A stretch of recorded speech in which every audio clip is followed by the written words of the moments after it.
Um, this public special meeting and board budget work session of the Board of Education for May 7th, 2024 is called to order. All items being considered this evening are posted on the PPS website under the Board and Meetings tabs. This meeting is being streamed live on PPS TV Services website and on Channel 28, and will be replayed throughout the next 2 weeks. Please check the district website for replay times. Good evening, everyone, and welcome. Thank you all for being here this evening. Before we get started, I wanted to share a few housekeeping reminders. I see that we have a large and invested crowd this evening. In order to ensure safety, please keep walkways and aisles clear. We also ask you to please be considerate of those around you and keep any signs below chin level. Additionally, I wanted to emphasize that our primary objective tonight is to engage in the business and service of our children. We want everyone to be examples of being respectful and courteous to each other, including us board members, and even when we disagree. I want to be very clear this evening. If we cannot conduct business in this room, what this means is if we hear audience members yelling at the board or board members, if we hear chants or anything that disrupts us from doing the work on behalf of our kids, I will give 2 warnings. On the third disruption, we will move our meeting to another location. We will broadcast the meeting from that location, and that you, the public, will not get to participate. That means we will have no public comments or statements. This action will affect those who came here with the good intentions of participating in this public forum. Thank you. Tonight, we have a full agenda. We're going to start we're going to change the agenda a little bit. We want to start with our students, teams, constitutional teams tonight for their victories nationally and statewide. So I'm going to have to jump to this here. So first, tonight we're going to recognize several outstanding PPS teams. We will begin with the Grant Constitution team, who was crowned the national champs at the We the People National Finalists in Washington, D.C.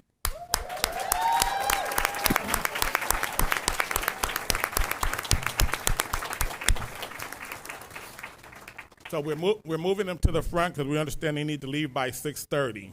So I ask, so there will be a brief ask of their coach, Angela, and please forgive me if I mispronounce your last name, D. Pasquale, to come, Pasquale, all right, to come forward and introduce the team and say a few words about their accomplishments.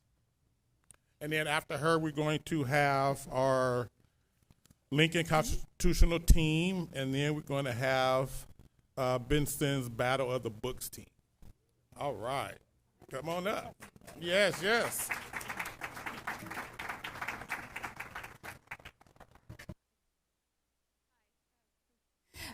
Thank you. Sorry, I don't have any students with me this evening as they are seniors and off doing a great many things. Yes, senior stuff. Thank you for recognizing the team at Grant High School. They worked really hard this year. It was a tough year.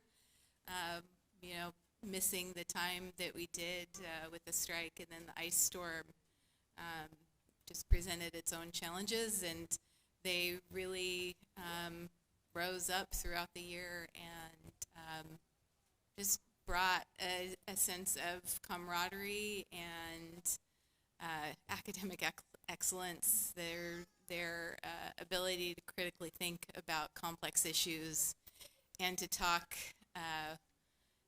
to adults in a room so knowledgeably that many adults don't have that skill was really impressive to see. So I'm just really proud of their effort, and thank you.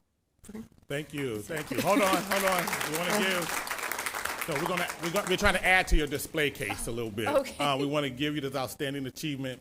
This recognition is presented to Grant Constitution team as We the People National Finalist Champions by the Portland Public School Board of Education today on May 7th, 2024.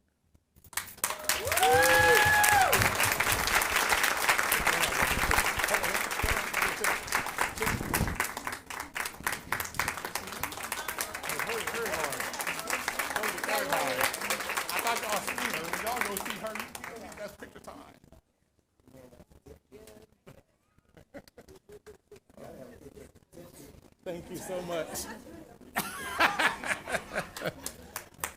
Thank you once again. Round of applause for Grant Constitutional National Champs.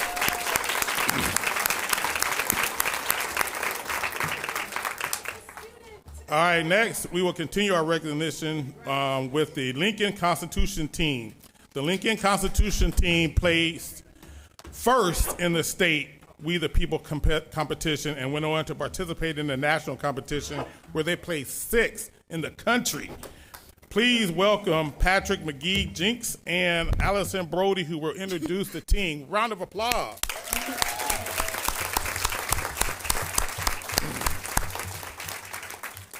Thank you, Chairman Hollins and board members. My name is Patrick McGee Jenks. I'm a staff member at Lincoln High School. I'm joined here with a couple of my students who I'll let introduce themselves. And before they speak, I just want to give some gratitudes and appreciations for the tremendous community that stands behind our program. We couldn't do this without them. All of our volunteers who coach our students. Allison Brody is one of our volunteer coaches. She is not here this evening.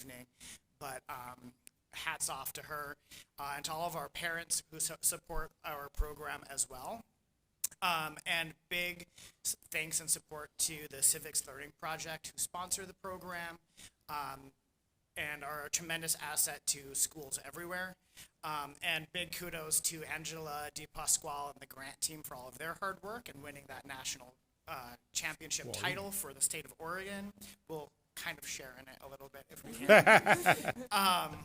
When I was first hired at Lincoln, I had no idea what the We the People program was, and I've been doing this now for 6 years, and I wouldn't trade it for anything. It is the joy of my position at Lincoln. Every day I'm inspired by the tenacity, the thoughtfulness, and the curiosity of the young people that I work with, and some of whom are here to speak for themselves as well. One of the things that I love most about this program is that it prioritizes the common good, and it doesn't just talk about it in abstract or theoretical terms, but the volunteers who make this program what it is that I spoke of really model that commitment to the common good. And I'm just very grateful, and I'll turn it over to Natalie and Naomi. Good evening, everyone. Before we start, we want to express our heartfelt gratitude to our teacher, Mr. Patrick McGee Jenks, our incredible... to our school administration for giving the chance to be here today with you all, and for thank you to you all for hearing us today, and allow us to introduce ourselves. We are from the We the People program at Lincoln High School. My name is Naomi. I'm Natalie. And we are from the Lincoln High School 23 to 24 Constitution team. At Lincoln High School, the Constitution team is unlike any other academic program. I've been in a lot of academic programs, speech and debate, mock trial, Model UN. This one, it's special. It really is. We as students work together as a team, spending long hours together, looking over cases, academic papers, and historical events in order to build the strongest arguments possible for competition. People you would never hang out with before come together, and they become your closest friends. And some of Portland's best legal experts are coaching us, and for that, I'm forever grateful. And the friendships and relationships that we form, both professionally and otherwise, will last lifetimes beyond our competition. Apart from this amazing program, I believe that the connections that are made truly are a testament to the level of impact that this program has made on me, and if I can speak for you, And through these simulating hearings, there are constitutional questions that allow us to delve deeper than court cases or what one might learn from their typical U.S. history class, and really analyze the nitty-gritty subjects and even apply it into our daily lives. This has inspired students to take part in protests and political campaigns and to get involved on a real and impactful level.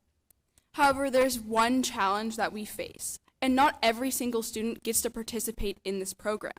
Most of us went to West Sylvan Middle School, one of the few middle schools in Portland that offers a We the People program. And it lays the groundwork for civics education, not only in middle school, but us going into the Constitution team to begin with. And I think it's really important that we allow these programs in our middle schools in order for us to want to learn more about civics education in high school. As civics education evolves in our society, we urge you to continue to support We the People programs and expand this across the district. This program has been especially meaningful, I think, for my generation because of the ongoing political polarization that we have today, and especially in a climate that it may feel hard to express one's voice. Personally, I've learned a lot about debate, discussion, and how to make bipartisan compromise, and I believe that I'll be able to bring this into my future career. So I believe that this is one of the best programs, and I encourage you to continue to support We the People. Thank you so much. Thank you. Have a good evening. Thank you so much. And hold on, we have Actually, also, before they go, can ahead, I yeah. say something? You wanted to say your thing, and then, or No, go I'll ahead, say go ahead, my go thing. ahead, But go I'm ahead. also going to ask you to say something. The students, anyway. Yeah, go ahead. You might be a while. No, because I want them to show some of their stuff. So, okay, you know you got it. We're a little rusty. I know, but you had it totally down, I know. So my son was a 2014 Lincoln Con Team national champion as well. And I want to just say between Grant and Lincoln, there are more national titles for Oregon than any other state in the country. So like this is a whole PPS league. And Lincoln was an early had the program very early, and then Grant added it, and now we have lots of other high schools that have the program as well, which is great.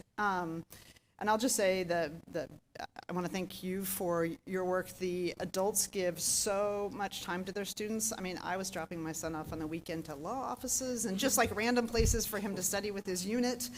And it's actually going back to Washington, D.C. and seeing the students perform in one of the U.S. Senate hearing rooms where they're asked really, really hard constitutional questions, and they have to like apply their knowledge. And yes, they have a beginning opening statement, which they've practiced. But from then on, it's just being quizzed by some of the top lawyers in the country.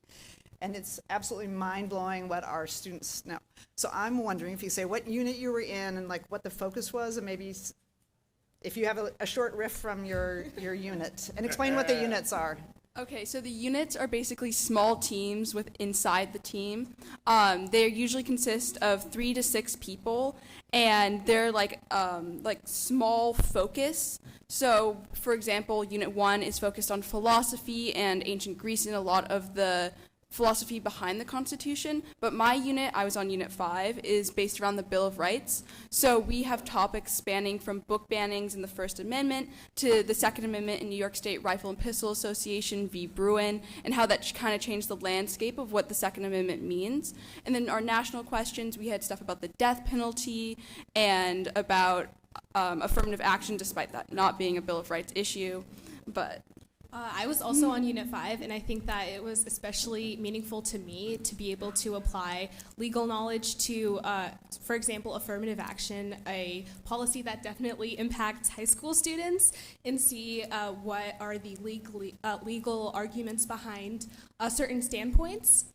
I think it was also just such a great experience to be able to learn from other units. So now I have such a better, more broad, more diverse picture of American history than I think I had way before this. Awesome. Thank you for sharing. Thank you. All right, Thank but we you. do have outstanding achievement certificate to add to y'all trophy case.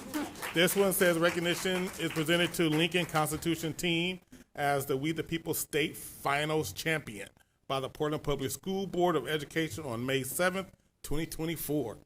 And we're all gonna take a picture. Yes, absolutely.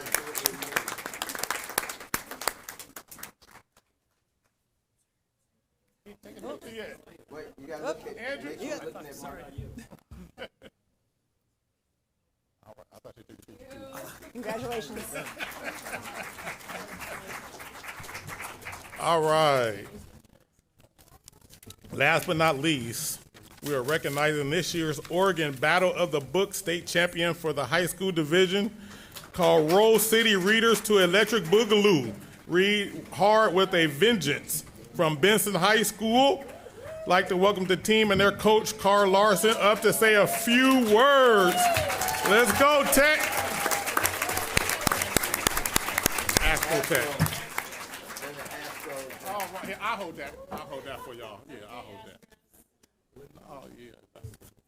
The bracket. You got a home sign to hold. He said, I'm gonna hold that on the side. Here we go. Thanks for having us here today. Carl Larson, the coach for the Benson Polytechnic OBOB state champions there. And I just wanted to talk a little bit about what an honor and a privilege it was to work with this team this year and just see them really get into reading books. Sometimes they read the books more than, 12 times? More? 30. More? Too many. Too many Too many. times. Okay. And for those of you who don't know what OBOB is, it's Oregon Battle of the Books. It was started in, the first competition was 2006, 2007. And this year, we went up against some pretty tough teams there, and then finally made it to win, defeating Lake Ridge in the final battle there. So for OBOB is a combination of reading 12 books, memorizing the title and the author with the exact pronunciation, making sure that that's always important to be for to win, and then as well as memorizing obscure facts that each of the books have. And one was, what was the bank account, the amount in a certain character's bank account to the exact penny. And we have a student here who really did a good job at doing that, memorizing those facts. How much was it? $4,800. Oh wow, that's loud. $4,856.77.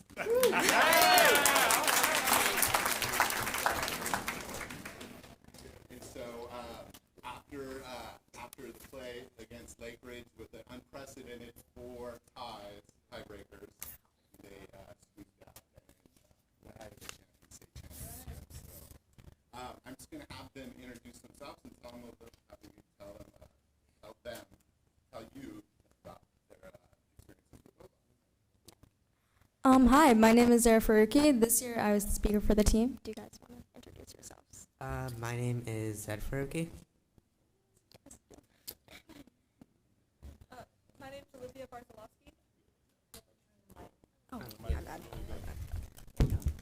My name's Olivia Bartolowski. My name's Sarinem Casanwa Siran Mejias.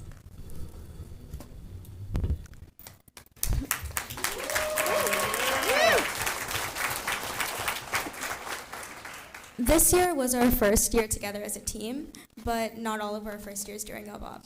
Previously, me and my brother were on a team that also won the state championship beforehand, and OBOB has made a huge impact on our lives. It's, in my opinion, the best nerd sport, and Yes. it's one of the most impactful parts of my life. And none of it would have been possible without all the amazing library assistants like and librarians like Mr. Larson, who was one of the best coaches I've ever had, and every librarian. And I think that just goes to highlight how important libraries and funding libraries are in our district. Get it in there. All right. Because without all that funding, I know I would never have been given the opportunities that I have. And it's hard to think of a world where other students like me won't be able to do amazing activities like this and show what they can do. Yeah, thank you.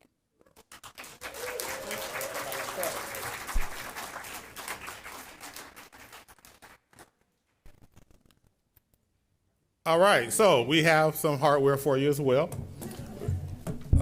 We want to present, the recognition is presented to Benson, Oregon Battle of the Books team as the state champion by the Portland Public Schools Board of Education on May 7th, 2024. And we want everybody to come so we can take a picture. And bring the trophy. Bring the hardware. Yeah, bring the trophy. Bring that trophy, Bring the trophy. Don't leave the trophy. right? Yeah.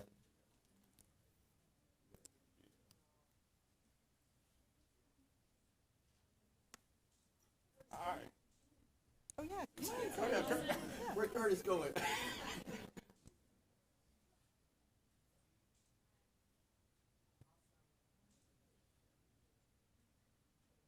All right, a big round of applause. Woo! Yes, sir.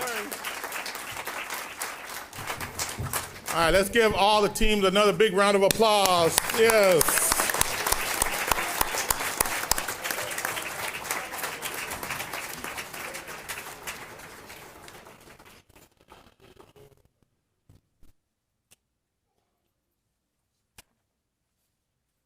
All right, so next, we will start with recognizing a few of our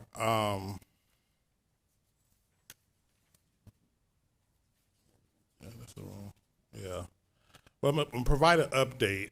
As you may recall, in February, the school board directed staff to develop a plan and criteria to assess potential locations to move our central office functions so that our building could then be redeveloped into an affordable housing and commercial space by Albina Vision Trust as part of the broader work to return to Lower Albina to the thriving community it once was. We expect to review those criteria. We were expecting to review those criteria at tonight's board meeting, but after reviewing the initial criteria, Benson and Albina Vision Trust agreed that we need to go deeper into these criteria to understand what is needed in a new location or locations. PPS and Albina Vision will work together on defining these next steps, and we will provide an update timing when we have more information about what is needed. But for now, let's start with recognizing this week is Teacher and Administration Appreciation Week.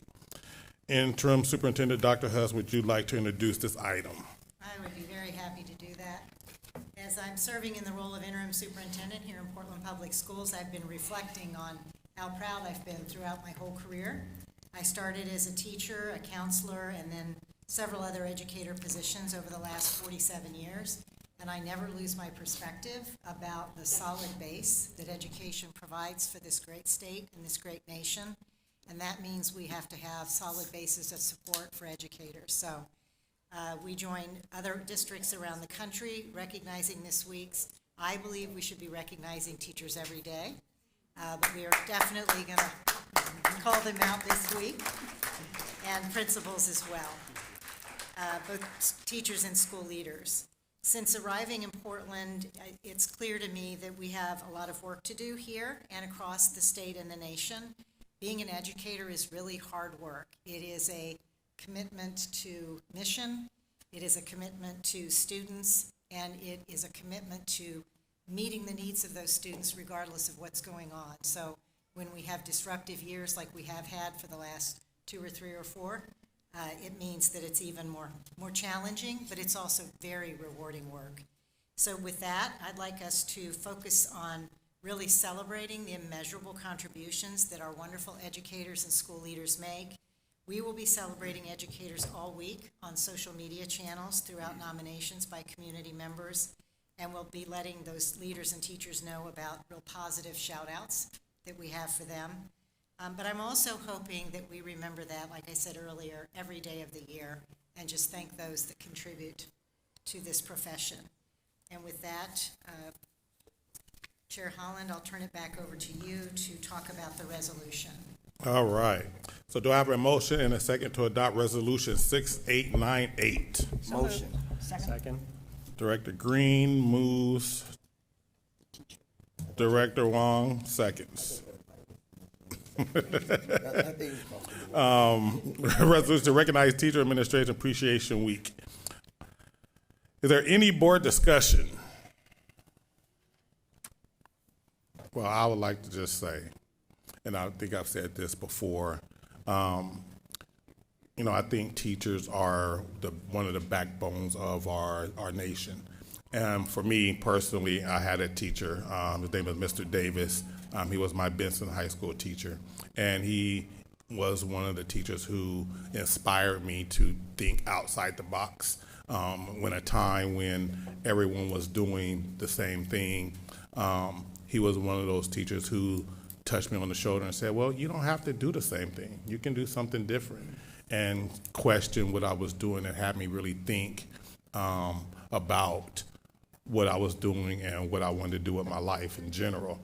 So I just wanted to give a shout out to Mr. Davis. I know he's not here, but I just want to make sure I gave him a shout out. He was my teacher from Benson High School.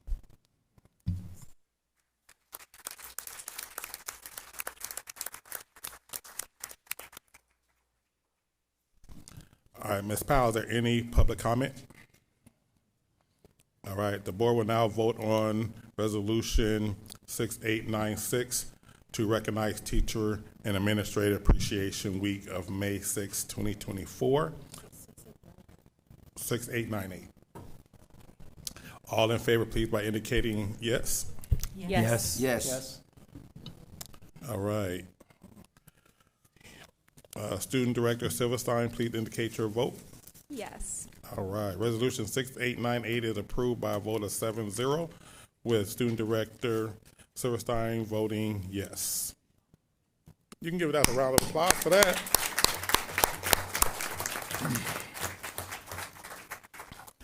Next, our resolution is to recognize May as Asian American, Native Hawaiian, and Pacific Islander Heritage Month. Director Wong, would you like to introduce this resolution?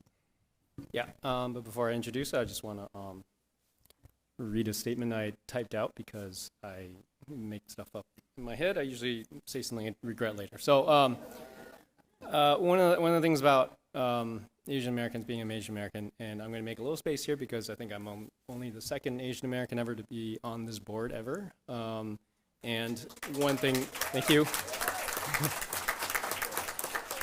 One thing culturally is very difficult for a lot of cultures, not just mine, but mine specifically, is making space in public spheres for ourselves. It's something that we have a hard time doing. It is part of our culture to stay quiet, or not stay quiet, but don't disrupt the pond. So I wrote this, and I want to just be also very clear. Asia is like the largest continent on the planet, and the Pacific Ocean is the largest ocean. There are a lot of different cultures that probably more diverse than any, as diverse as they come. So I'm going to try to, one of the things I find best is if we try to make things personal. And so I'm going to share a little bit of personal stuff and also relate it to our history a little bit because I'm an educator and I can't stop. So first of all, I don't know if you know this about me. That's a great way to start a story, by the way. I'm a big movie buff. I don't know if you know about there's this thing called the AFI Top 100 list. I think I'm on number 62 in terms of movies to watch. I got 38 more to go, and it keeps changing. So I was at 62, but now I'm at 59, I think. So I've even once considered a career in film production and even taught classes in filmmaking and movie history. So, you know, just knowing where I come from, I appreciate the classics. But as I think back about the most significant movies in my life, what made the most impact, there's one movie that just keeps coming back, and it's Harold and Kumar Go to White Castle. And you may be asking why. Well, the reason why is because this was probably the first movie that I personally had watched that had Asian Americans as the lead cast. Not only that, but it was also a movie made for mainstream, you know, it was a mainstream blockbuster.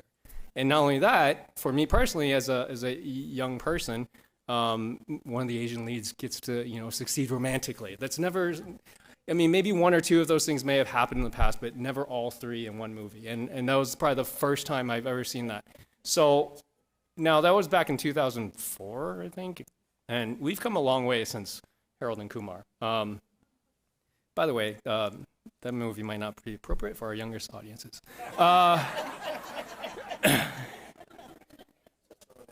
So we've come a long way. Yeah, thank you. Asians and Asian Americans are being represented more in the media today than ever, but this is still the struggle that a lot of us deal with, Asians, Native Hawaiians, Pacific Islanders especially, still face today. And the biggest problem is representation, not just in the media, but in all areas of American life. A little history lesson through much American history, for example, the story of the Asian Americans and Pacific Islanders has generally been largely ignored or appropriated into safe little neat boxes, little stories in the corner of your textbook. I remember my middle school history textbook where the only mention of people who looked like me were stories of Chinese immigrants that came over to work on the railroads. That's it.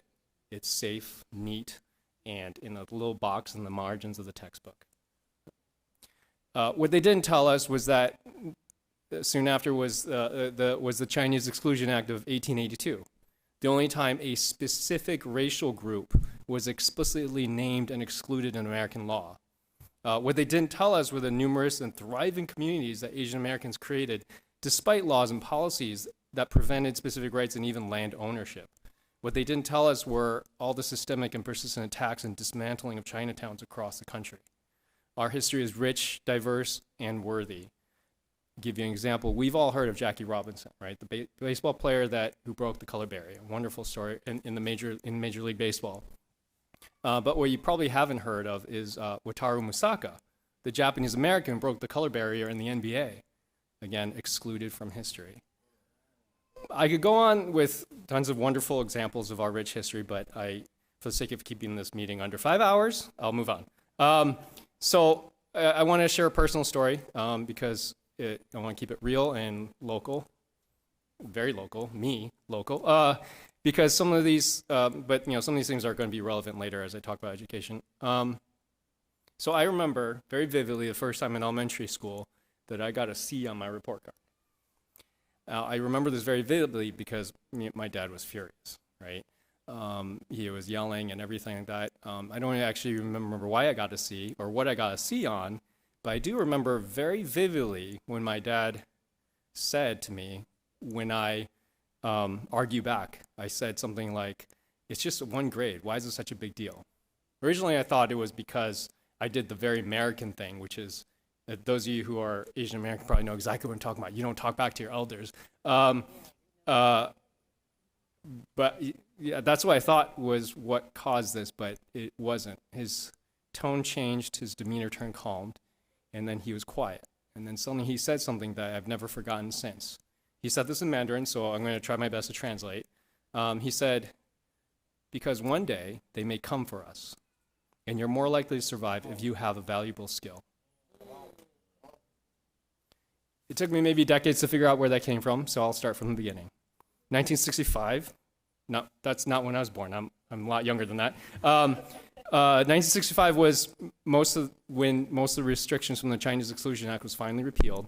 That's when my dad, a year later than that, immigrated from Taiwan to the United States. It wasn't a straight flight. He had to hop over to Midway and then to Hawaii.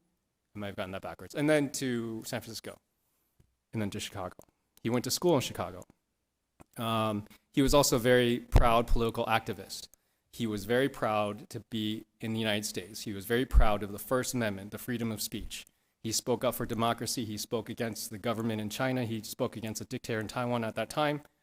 And one big, huge thing that there was a murder of a Taiwanese American professor from Kansas back then.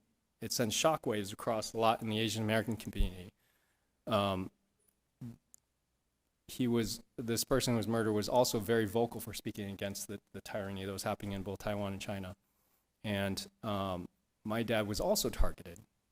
There was an attempt made on his life. He found out soon, in the hard way, that basically the police and the FBI knew about these plots and did nothing about them because they didn't want to get involved with foreigners. I think that's what they call them. So again, here we have a United States citizen excluded, again, from basic protections. In fact, you don't have to really look too far to find out where my dear dad's fear of coming for us comes from. Our very own Portland Expo Center, if you didn't know, back in 1942 was a site where 3,700 Japanese Americans were imprisoned during World War II. There are many who portrayed the reasons for Japanese American internment because of xenophobia or security during the war, but it was also a money grab. When the Japanese Americans were finally released, most of them had found their properties and lands had been auctioned off. The fact that I'm assuming most of you have heard this history was itself a huge achievement. It took incredible amounts of work and courage for Asian Americans and their allies to surface this history and finally see it represented in our textbooks. Our work continues today. There have been multiple studies by university and economic firms on employment opportunities, like ones they sent thousands of identical resumes to random employers across the country with the only difference between them is just the names. And all these studies, even very recent ones just from a few years ago, show that resumes that had very Asian or Black names were anywhere from 30 to 50% less likely to get callbacks from. And here again, exclusion from opportunities. So what can we do? I don't like to focus on problems, I like to focus on solutions. First, representation is a cure for exclusion. We need to put in the work, be allies, and support each other. Find something cool in AAPI history and share it, right? Many Asian cultures struggle to speak up in public. Help make some space for them, amplify their voices, or just listen. Be aware of any personal biases you may hold. I go back to the movies again because growing up, most of the Asians that I saw on TV were either bad guys, martial artists, or very caricaturized nerds. I use air quotes, nerds. When I was a kid, the two most common questions I would get were, where are you from? And I always say Chicago, South Side. Thanks for getting that joke. Or do you know Kung Fu? I remember one time, I always say no, but because I don't. One time out of curiosity, I just was curious what would happen. There was a kind of a bullyish kid in school, and I just figured he asked me, I might as well say yes. So I said yes. He didn't talk to me for the rest of the year. This is why ignorance can work against you too, just so you know. So the question you should ask yourself, what biases do we have when we think about our AAPI students? Many of us adults grew up at a time when Asians were portrayed as nerds in the media. When, back decades ago, and still a little bit today, the model minority myth was very prevalent and used to pit one racial group against another. Oftentimes when we look at averages, they cover up nuances and hide real stories underneath. In some cases like mine, the need to do well was driven out of survival, or my dad scaring I can't say that word in public, out of me, because we knew we had to achieve 150% to get the same opportunities as everyone else. The reality is that groups categorized under AAPI include both high-achieving students and many of our most struggling groups. This is also the same story economically. And this actually leads to why I'm a proud past employee parent and now board member of PPS, because I've seen PPS have done, and continues to do a lot of work to improve awareness and representation of our AAPI students. PPS was among the first to establish dual language programs in Japanese, Mandarin, and Vietnamese, creating a culture where not just these languages, but the cultures are mainstream. And that's key here. PPS has done a lot of work to disaggregate the data, especially among our native Hawaiian and Pacific Islanders, acknowledging that these groups have their own unique strengths and struggles, especially in our American society today, and continue to work across and address all the unique needs that our various groups and communities need. But there's still so much we need to do.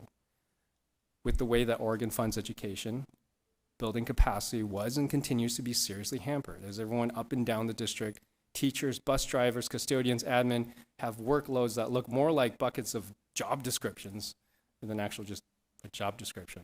The best way to sail towards progress is with a constant wind on your back, even a small one, not one that sometimes blows forward and then sometimes blows backwards, like our current funding model does every 5 to 10 years.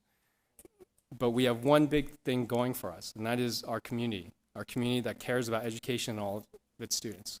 So here's my ask. My ask is, in celebration of Asian American, Native Hawaiian, Pacific Islander Heritage Month, I think that's the longest specific month we have, so I'm going to say it again. In celebration of Asian American, Native Hawaiian, Pacific Islander Heritage Month, my ask is this, is for us to keep pushing forward towards a future where we no longer need Asian American, Native Hawaiian, Pacific Islander Heritage Month, or a Black History Month, or a Hispanic Heritage Month, or Women's History Month, or any other months that I've totally forgotten, because, you know, we all have become mainstream and are all year. Always, no more boxes. Thank you.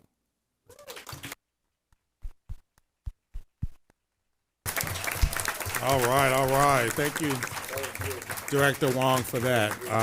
I know it takes a lot to tell your personal experiences, so I just want to say I appreciate you for that. Do I have a motion and a second to adopt Resolution 6899? So moved. Second. All right, Director DePass moves and Director Sullivan. I was looking over there trying to look at the name. Seconds. Is there any other board discussion? No, I want to appreciate you for sharing your story. I think it's really impactful. I'll take your ask into consideration. I can't believe that you're only the second Asian Pacific American to serve on this board. I didn't know that there was a first. I thought you were the first.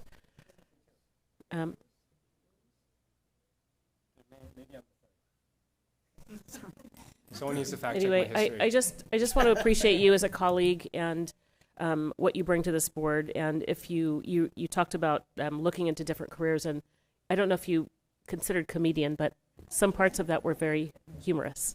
And I appreciate you for it. Yeah, I'd like to share something too. Eddie and I came on new together on the board, and it's just been such a pleasure to work with you. And you've always got good ideas, and you listen, and you're supportive, and I just really appreciate you. Thanks. Thank you. All right, Ms. Powell, are there any other public comments? Yes, we have 3. All right, come on up. We'll start with Mina Shi.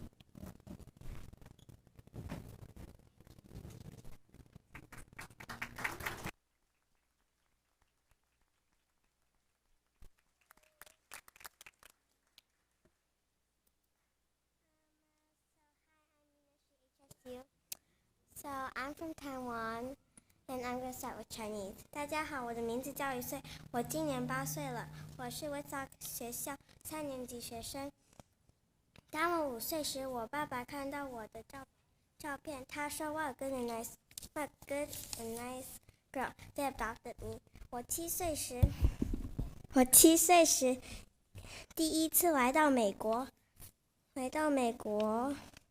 那时候我不会说英文，我来到了我哥哥的学校 Woodstock MIP Program。我在这里，我半天学中文，半天学英文。老师和同学们给我了很多英文上的帮助。2年后，我的英文进步很大，我有了很多朋友，同时我的中文也变得更好。我很爱我的学校，我很爱我的老师，中文老师和英文老师，他们都很重要。我不想失去任何一个老师，我不想我的学校有任何改变。And now I'm going to change to English. Hi, I'm Mina, and I'm in 3rd grade. When I first come, I did not know English, but the kids helped me, and the ESL teacher and the English teacher went easy on me. They helped me catch up to my grade. Help us keep our MIP program. Thank you.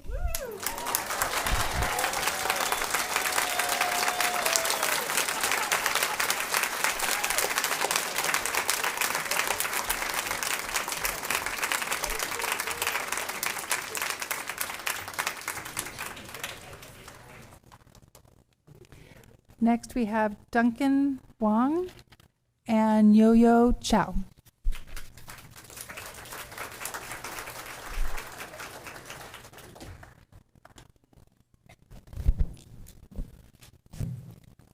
evening, everyone. My name is Yo-Yo Zhao, so today I will speak Chinese. 首先，我非常感谢 PPS 给我这个机会代表MIP 家长们发言，同时也感谢阿片诺给中国家庭的支持。我的名字叫悠赵，我是2个孩子的妈妈。我的大儿子毕业于 Worcester MIP 项目，目前在读7年级。我的小儿子 Dylan 也在 Worcester MIP 项目中读2年级。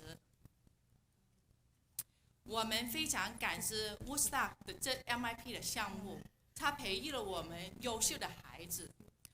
我大儿子 Daniel 出生于中国，他在3岁的时候才随我们来到了美国，因为我们生长在一个原始的中文家庭，我们都没有英文的基础，我们没有办法给更好的辅助给我的儿子，导致了我的大儿子在小的时候英文发音不标准。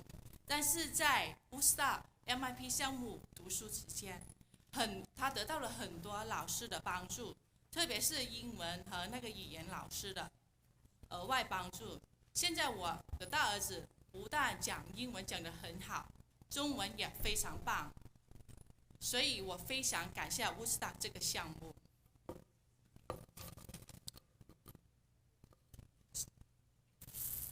不好意思哈。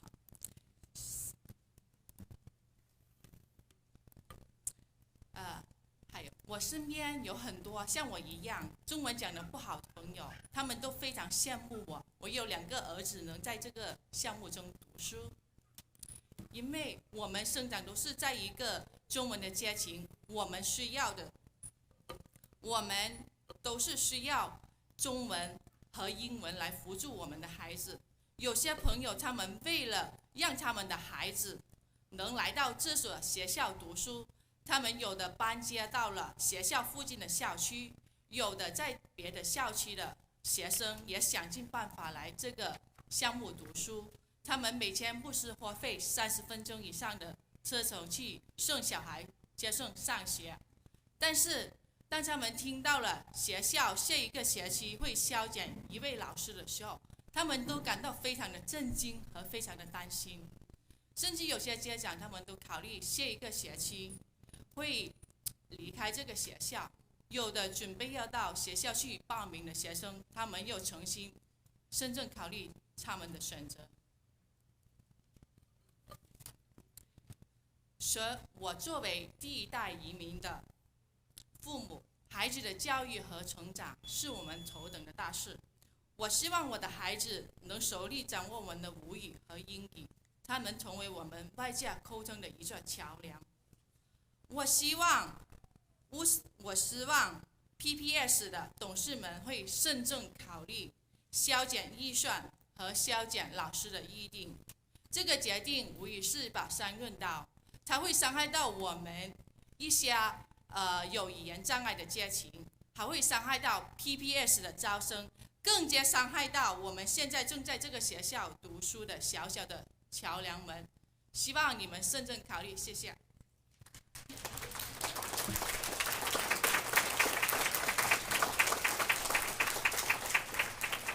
Sorry, just one quick ask. I know this is recorded on YouTube. Is it possible that we could get someone to translate that for the rest of the board at some point? There's a translated version that was submitted. Oh, as testimony. Oh, this thing. No, we haven't. There was that testimony was translated and is not that document, but I think the clerk has it. It's been submitted. Okay, thank you. Okay, great. Well, thank you. Good evening, Chair Hollins and members of the school board. My name is Duncan Huang. I'm wearing a number of hats today. First, I'm representing APANA, the Asian Pacific American Network of Oregon. I'm also a elected Metro Councilor. I represent Southeast and Southwest Portland. Thank you, Andrew. And I'm a proud Chinese American myself. And finally, I'm a huge Harold and Kumar fan as well. So today we're here to celebrate Asian American, Native Hawaiian, Pacific Islander Heritage Month. So I want to start by thanking you for your proclamation, and thank you for your words that rang true for so many of us here in this room. I want to thank PPS for being such a strong partner to these programs over the years. Our organization, we've worked with you over the last decade or so to work on the creation of a Vietnamese dual language program, the ethnic studies program, and the expansion of a Mandarin dual language immersion program. These programs, as you've heard from testimony, have made a huge difference in the lives of our community members. And you heard about the impact they've had just in the day-to-day lives and educational attainment and being the translate for parents. So they've done a ton of good. However, we're really concerned about some of the proposed cuts that have been made to the Vietnamese program, as well as potential cuts next year for the Mandarin immersion program. These cuts may consolidate class sizes and reduces the access of native English speakers for those classes as well, which jeopardizes the educational experience of current students and also the overall health of a program going forward. We recommend that you restore service levels to these programs, and we understand that there are 10 positions set aside for Southeast schools. 2 of those could be allocated to backstop reductions in the Mandarin DLI. And I just wanted to share too that dual language programs are being defunded across the state. For our organization, this is a major priority, and we look forward to working with school districts across the state to bring additional funding to these important DLI programs in the 2025 long session. So I just want to end by saying proclamations like these are beautiful, but they need to be backed by actions. And we really encourage you to maintain service levels. And also, while I'm up here, I would like to also say that our organization does not support the JRTC initiative.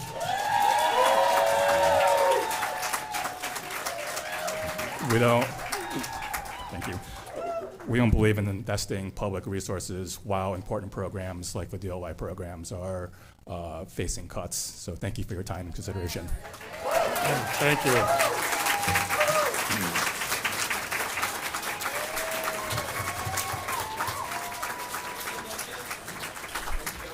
Ms. Powell, is there any other public comment? No, that's it. All right, the board will now vote on Resolution 6899, resolution to recognize May as Asian American, Native Hawaiian, and Pacific Islander Heritage Month. All in favor, please indicate by saying yes. Yes. Yes. All right. Student Director Silverstein, please indicate your vote. Yes. All right. Resolution 6899 is approved by a vote of 7-0 with Student Director Silverstein voting yes.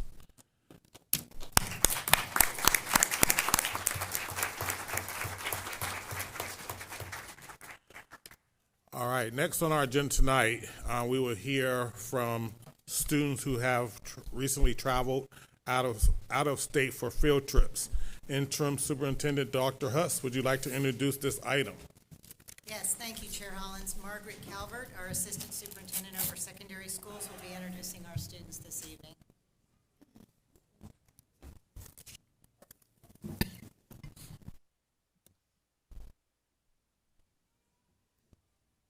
All right. Good evening, everyone.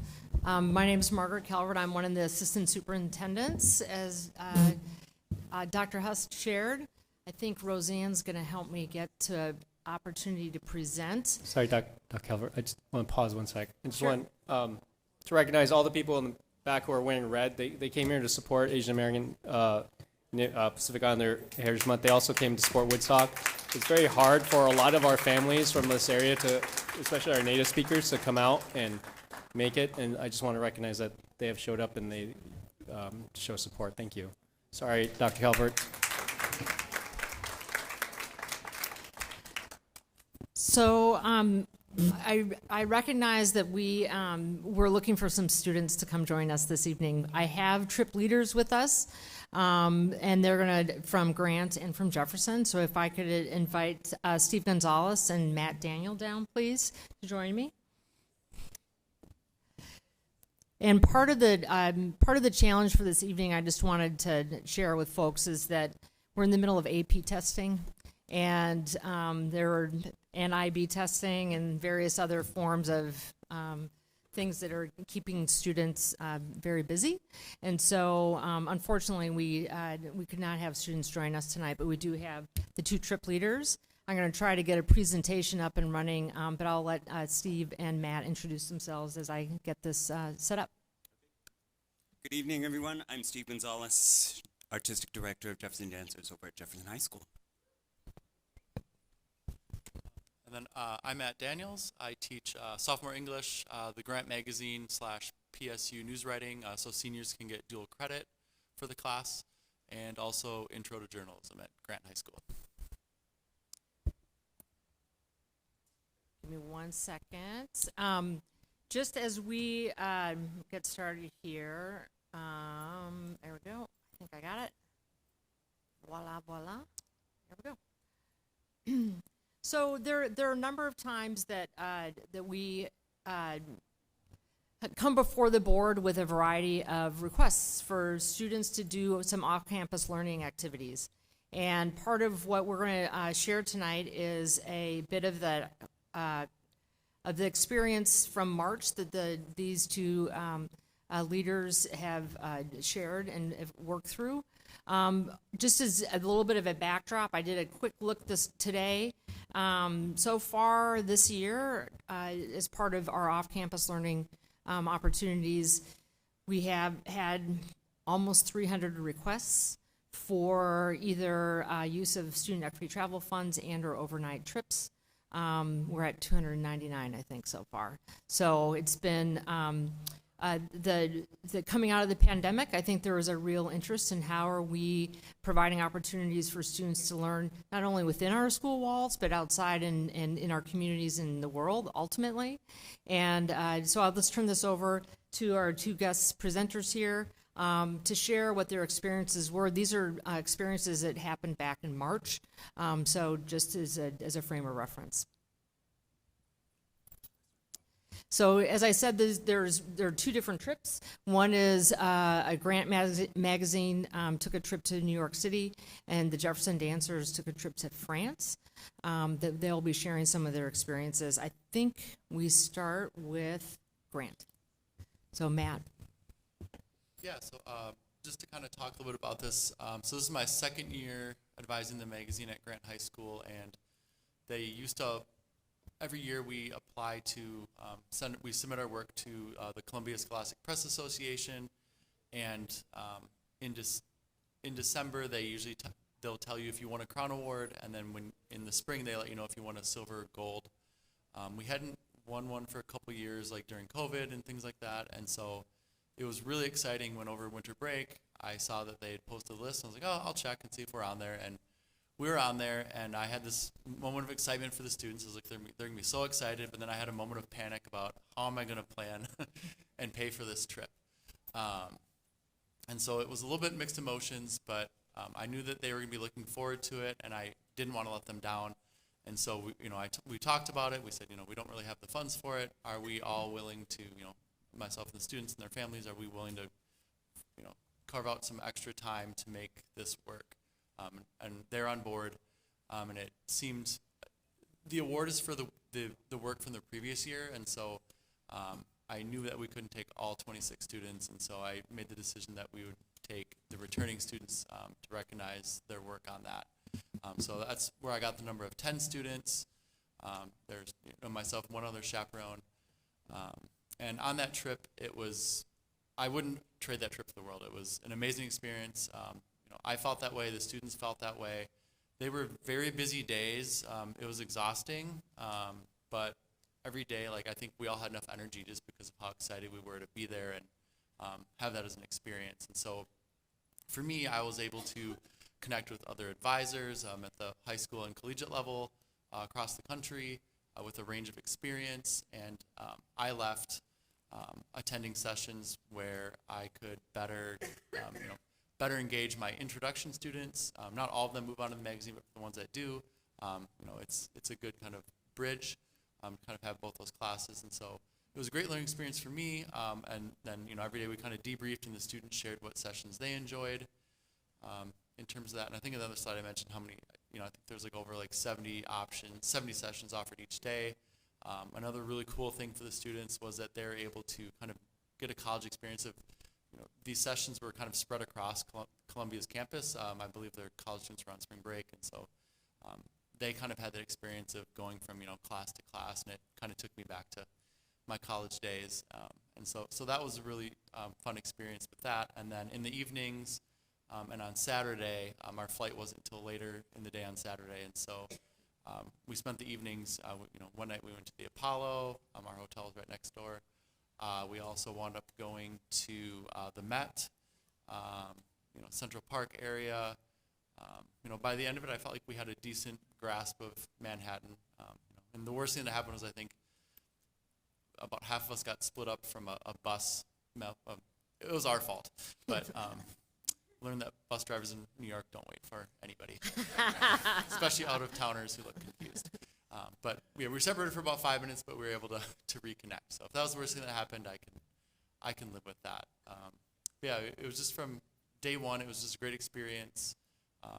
Time-consuming, but again, every little bit of it was worth it, just for what I gained from it and from what the students gained from that as well. So we had another school that also participated in the same experience. The students from McDaniel High School also went from their publications class. And in talking with Principal Skiles this evening, again, there's track meets, softball games, baseball games, and AP testing, and so unfortunately they could not join us this evening, but both Grant and McDaniel were able to participate. And I think that one of the things that I want to highlight from the experiences, similar to what we see from the Constitution teams, and is that we're seeing opportunities that schools are collaborating with each other about what are the experiences, and then we're starting to see more schools and a variety of schools take advantage and then participate in these as well. So next up we have, let's see if there we go. We have Steve Gonzalez, and I'll just give a brief plug for the Jefferson Dancers, which I believe is the longest standing active dance company in Oregon.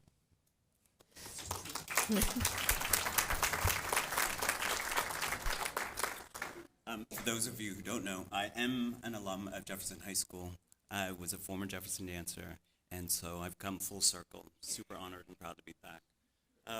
Part of the reason when I took over the company too, and I had this amazing career in dance, was to bring something new to the group. And I toured a lot for many, many years. I danced with a company called Momix in New York City, and I wanted to bring that back to the Jefferson Dancers. And so we have, over the years, and this is my 25th year, Jeff, gone on 13 national trips and 11 international tours. This was probably our 7th time in the south of France. And part of that reason is back in 2002, a former student of mine who was an exchange student, Charlotte Fayard, now has her own company in the south of France and a studio, and so she was our host and brought us back.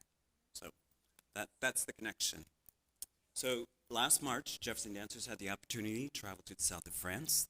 This trip provided the opportunity to both dance, teach, and perform. Cultural exploration expands the perspective, fostering personal growth and global awareness. This experience cultivates performance opportunities, independence, leadership, and adaptability, vital for future success in the arts. There were a total of 17 dancers who attended on this trip.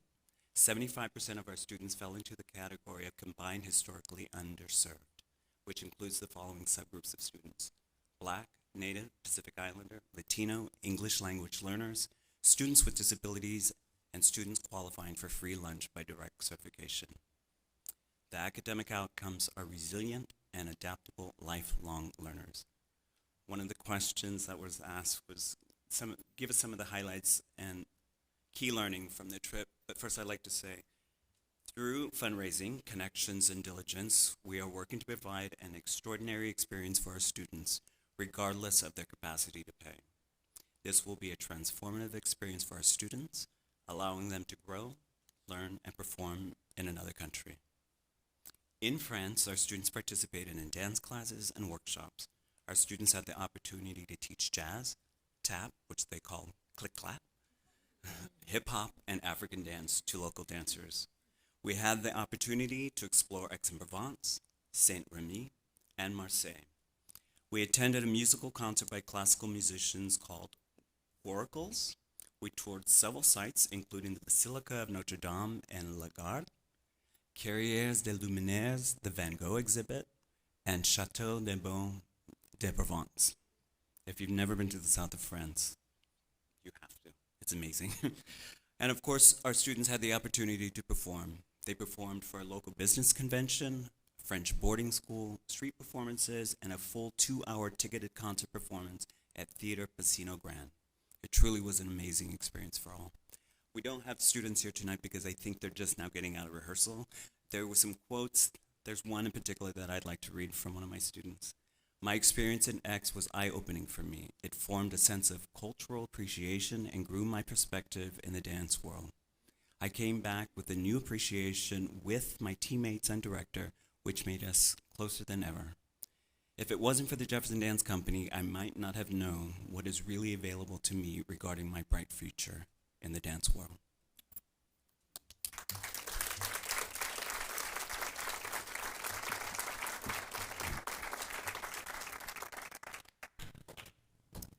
So again, I think that given where we are in the school year, I just want to appreciate, there are a couple things. One is Teacher Appreciation Week, so I want to appreciate two amazing educators that have created remarkable experiences for students. And I just, again, want to say that as we have come back from the pandemic and come back into some sense of a rhythm of a school year, part of what we're really aware of is the value in off-campus learning opportunities and the synergies that come from that. And not only for dance companies and the work that Steve has done, to come back to the community from which he came, and also an artistic director for 25 years, but also to see this synergy between Grant and McDaniel going to a conference in New York City and having that experience. And it's something that brings not only school communities, but then our whole high school community together. And we're seeing this again at other grade levels as well. And so just want to thank you for the opportunity for sharing these experiences, and also the opportunities that come from the Student Travel Equity Fund. Thank you so much. And this is one of the reasons why I really enjoy these testimonies when we talk about what PPS brings to the table, right? In the last 30 days or 45 days, we've had our basketball teams up. We had our constitutional teams up, right? We are showing that as a district, we are great. And this is what I really enjoy. So I just thank you guys for what you're doing, and keep up the good work. Thank you. Thank you. I have one last plug. In June 6, 7, 8, 9, Jefferson dancers were invited to perform with Oregon Ballet Theater for their Made in Portland at the Newmark Theater. So if anybody wants to see them perform. Save the date. Yes. June 6, 7, 8, 9, Newmark. Shameless plug. We love it. And Director Gonzalez, I would love to see a video of that flash mob, if one is available. Oh, it's on our TikTok. Oh, it's on the TikTok. We have a TikTok. Thank you very much. All right. Well, thank you again for that. All right, so next up, we have our superintendent report. Interim Superintendent Dr. Huss, would you like to give your report? Yes, just very briefly, with the celebrating of teachers and the hard work of dual language schools, dance performances, academic performances, contests, etc. I just want to remind everybody that the more that this community can unify around the support for public education at the local level, at the state level, we have a great resource in the amount of people in this community who care so deeply about our education system, and a lot of work ahead of us to do. Thank you, Chair Hollins. All right. Next, we have our student director report. Director Silverstein, would you like to present your report? Yes, thank you. All right. Sorry, mine's not going to be that brief. So starting off, as always, with some student opportunities, PPS has a climate summit on May 22nd. There's going to be a district-wide flea market on, I believe, June 1st at Wells High School. And then also look out on the DSC Instagram at PPS Student Council. We're going to be posting about a survey for potential changes to the high school lunch menu. Exciting. Personally, I love my school lunch, putting that out there. So just little status update. Really encourage everyone to ask the students in their lives how they're doing. Just speaking with district student council members, also people at my school, there's definitely this underlying current of stress. And as mentioned, I think a part of that is AP and IB exams. So if you're going through that, I see you, me too. But I also think it's just an overall general trend, because I'm hearing from people who aren't in those classes about how they can't wait to get out of school, that every moment there feels like hours on end, and that just made me really, really sad. I mean, I think that education is, I mean, it's a right, and it's something that I'm really grateful for, and it really breaks my heart to see that so many students view school as a place they don't want to be. And obviously I don't have the solution to that, but I think that is something that we should be aware of. And yeah, and I guess like all my friends know, they always tease me. They're like, Frankie, if we had to associate you with 2 words, it'd be public education. You talk about it all the time. But really, that is one of the most important things we can offer our youth. So please, I encourage people, we need funding. We need to really fix this problem. How can we make schools a place students want to be? And I think a big part of that is our teachers. So yes, I want to give a big, I don't know if I can emphasize how big that thank you is to our teachers and administrators. But today there's one specific teacher, I guess former teacher, that I want to talk about. And it's kind of double because it's my grandma and she's Chinese. So she counts for both appreciations. And I think that she is the person who really instilled my love of education. I feel very lucky that I have lived with my grandparents, not lived with them, but they're in town. And just like education has been with me my whole life. She's always talked about how important it was, and how grateful I should be. And that's something I really take with me. And I do think that is the reason I am here today. And I think that just goes to show how your community offers you so many opportunities. And that's also why I feel really grateful to be in PPS. I know we go through our struggles and there's a lot of disagreement, but I think it's actually wonderful how engaged our community is. And like just looking out here, this makes me feel so proud to be a part of PPS, that people care enough to want to come to these meetings and speak about the things that matter to them. So thank you. And thank you for what you said. That really resonated with me. And, you know, I see there's so much work being done in our district, but obviously we still have a long ways to go. I'm very, very proud to be Asian. But I also, just in daily experiences, I think that racism is very, very normalized, unfortunately, even if we like to act that we're so progressive. All the time, there are just little microaggressions and things like that. So I think really celebrating everything and all the contributions of Asian Americans and Pacific Islanders, but also taking the time to reflect on yourself. What internal biases do you hold? So yeah, I'm very, very proud to be the granddaughter of a former teacher, an Asian American, and a PPS community member.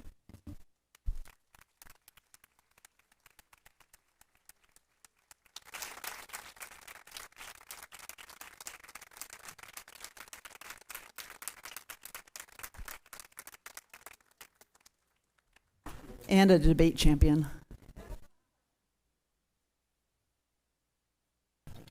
All right.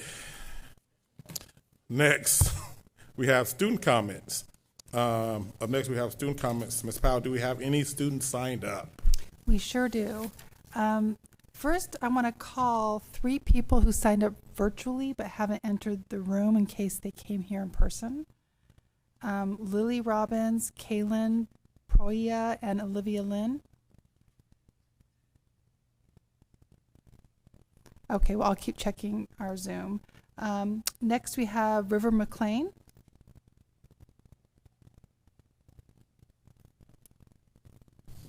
River McLean.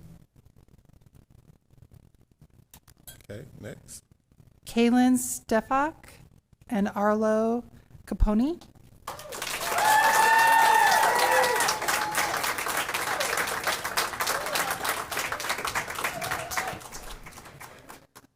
All right, before we begin, first, the board thank you guys for taking the time to attend this meeting and providing your comments. Public input, especially from our students, informs and improves our work, and we look forward to hearing your thoughts and reflections. Our board office may follow up on board-related issues raised during public testimony. We request that complaints about individual employees be directed to the superintendent office as a personnel matter. For materials you would like for the board to receive, handouts, pictures, etc., please do not come to the dais. Please hand them to our board manager, Ms. Roseanne Powell, over there in the corner, and she will distribute them to us. If you have additional materials or items you would like to provide to the board or superintendent, we ask that you email them to public comment, all one word, at pps.net. That's public comment at pps.net. Please make sure when you begin your comments that you clearly state your name and spell your last name. You have 3 minutes to speak. You will hear a sound after 3 minutes, which means you'll have 30 seconds to wrap up your comments. Thank you. Good evening. My name is Arlo Capone, and I'm a sophomore at Cleveland High School. I'm proud to be a 2-year varsity starter for our baseball team, and this year the varsity captain. First of all, I want to express my gratitude to the school board for considering the plan to upgrade the athletic facilities at Cleveland.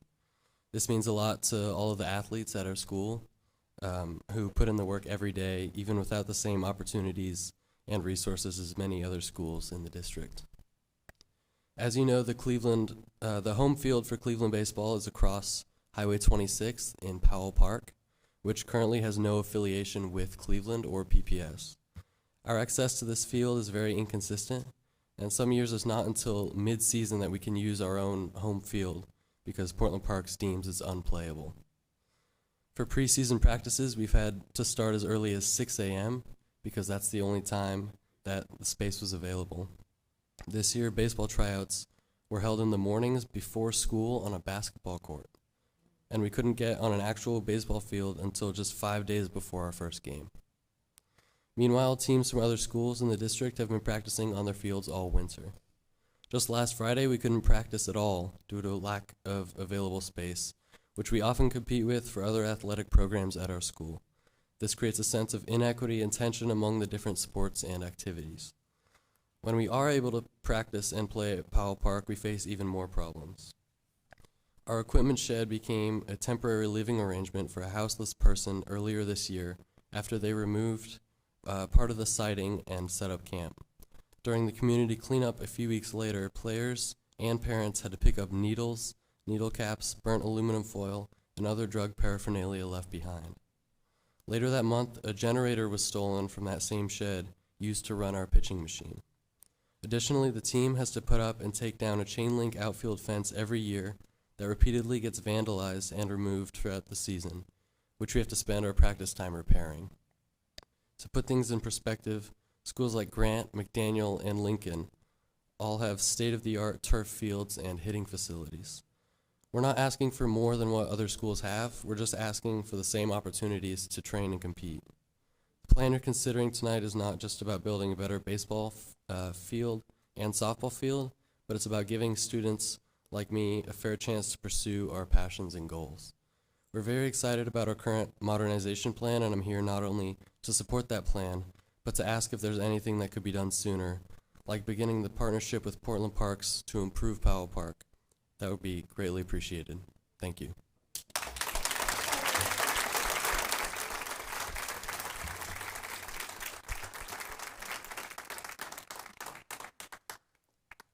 Good evening, board members. My name is Kaylin Stefik, and I'm a sophomore at Cleveland High School, and I'm also proud to be the co-captain of Cleveland's varsity softball team.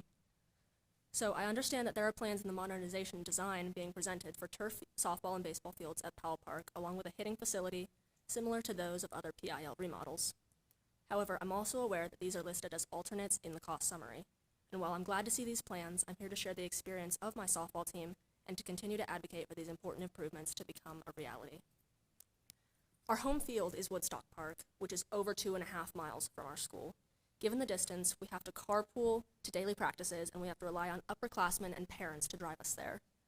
Buses aren't guaranteed for games, so we often have to depend on them to drive to those as well, which is particularly difficult for parents who have to leave their jobs in the middle of the day to drive us around. The Woodstock fields are maintained by Portland Parks and Rec, and we share them with Woodstock Elementary, Southeast Portland Little League, and other community programs. It is open to the community and cared for as such, but not for a school that wants to compete at the highest level possible. Not only is Woodstock not suitable, it has many issues that create safety hazards. Some major examples are that the dirt is extremely compact and there's a dangerous lip in the transition from the infield to the outfield. We've had to take it upon ourselves to administer superficial maintenance, but we're limited by PPR's policies. There's also nothing keeping dogs from the adjacent dog park and people walking onto the field, and we've had many games interrupted because of this. As a team that wants to compete with the best schools in Oregon, this doesn't work. I also play competitive fast pitch and have practiced at several high schools that have top-notch fields without all of these issues. Their athletes are able to thrive on campus, supported by their school's community. Our facilities can't compare, and our teams are put at a disadvantage because of it. This past week, due to the rain, Woodstock's dirt field has been unplayable. Thankfully, we've been able to play at McDaniel and Grant's turf fields instead. This had to happen last year as well, except Grant was the only playable turf field in our league and had to host every rained-out game around their own baseball and softball schedules. And when our field is unplayable, we can't practice either. We often have to share the gym, our one gym, with other sports, or even practice in our school's locker rooms. We don't get the same athletic opportunities as schools that can practice year-round. The last thing I want to touch on is that Woodstock Park is not the safest space. It's common to find houseless people around the field and in the bathrooms, along with alcohol bottles, needles, burnt foil, and other drug paraphernalia. Graffiti, trash, and other unwelcoming sights are frequent. So all of us here tonight are thankful that turf fields are included in these modernization plans, and I respectfully ask that you prioritize those fields at Powell Park in your decisions tonight. However, it's my understanding that as alternatives in the budget, these fields don't need to wait for the proposed school construction in 2026. My second request is that you consider building these fields in partnership with Portland Parks and Rec before the school construction timeline so that our current teams can enjoy and benefit from better facilities and represent the PIL with pride. Thank you. Thank you.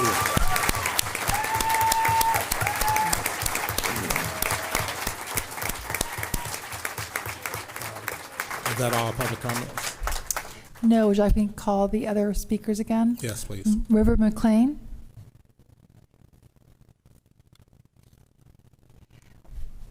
River McLean. Lily Robbins, Kaylin Proya, and Olivia Lynn. Okay, we'll move on. Is that it? All right, thank you again for you guys' comments. Feel free to contact Senior Board Manager Roseanne Powell if you feel something specifically you want to follow up on with the board or the board office. All right, next we have second readings of policies. Tonight we're voting on revisions to 3 policies: diploma requirements, district advocacy and fundraising, and junior reserve officer training corps and military careers. No. Okay, so I just want to remind everyone, if we're not able to do our business, we will leave and we can go downstairs and you guys can stay up here and boo and do all you want, and we'll go downstairs without you guys to conduct our business for our kids. It's up to, whatever you guys want is fine with us. All right, so we're going to start with the second reading of the diploma requirements 4.20.042-P. Director Burnett, would you please introduce this item? Yes, thank you, Chair Hollins. This is relating to diploma requirements, and it is, there were some changes that were made at the state level and in terms of what's required. And so these are really a set of conforming amendments. We had, so it's an existing policy and some conforming amendments. We had a, we approved it out of committee on a unanimous vote for a first reading. We haven't had any public comment contrary, like either for or against it. I think everybody realizes these are statutory changes. I will note that there is one element in the, it's a little bit unusual, there are essential skills that the state has had, and the state put a pause on them, and instead of taking it out of our policy, which is the direction we first headed because they're not actually in force, but we've left them in the policy with a footnote that we expect when the state makes a decision either to unpause them or to maybe modify them, that we will modify the policy. So it's a little bit unusual that's still in there, but we note that they're not in effect until the state lifts its pause or we take some other action. All right. Do we have a motion and a second to adopt Resolution 6903? Motion. Second. Director Green motions. Director to pass. I got you. Seconds. Is there any board discussion? All right, hearing none. Is there any public comment? There is not. All right. The board will now vote on 6903, resolution to adopt revised diploma requirements policy 4.20.042-P. All in favor, please indicate by saying yes. Yes. Yes. All opposed? Hearing none. Student Director Silverstein, please indicate your vote. Yes. All right. Resolution 6903 is approved by a vote of 7-0, with Student Director Silverstein unofficially voting yes. All right.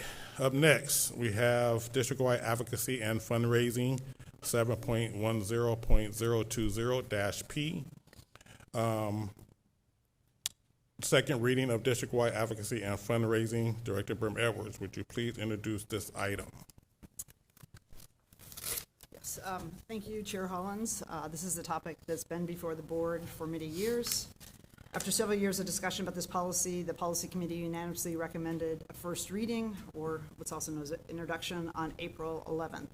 At that time, I shared the history of how local funding for staff at individual schools came about after Measure 5 and how it evolved over the years. This policy moves us to a more equitable, inclusive district fundraising model for raising staff and to supporting advocacy work for our school community. Since the board held its first reading, there have been 2 policy committee meetings on April 11th and 29th.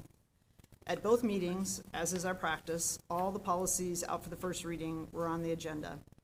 At the first meeting on April 11th, we expanded public comment to 7 slots just on this topic, and we had a board discussion as well. At that time, I moved to amend the policy to remove a sentence that had the school board approving the district-wide foundation's board members. This was based on discussions I'd had with staff. At the April 29th committee meeting, this draft policy was on the agenda, and we also took public comment at the meeting on the topic. In addition, we've received written comments, which I've reviewed, and I'm sure we all have, and taken into consideration. I'm going to pass out a packet that has just sort of hopefully a summary of materials relating to this. So it has the revised policy.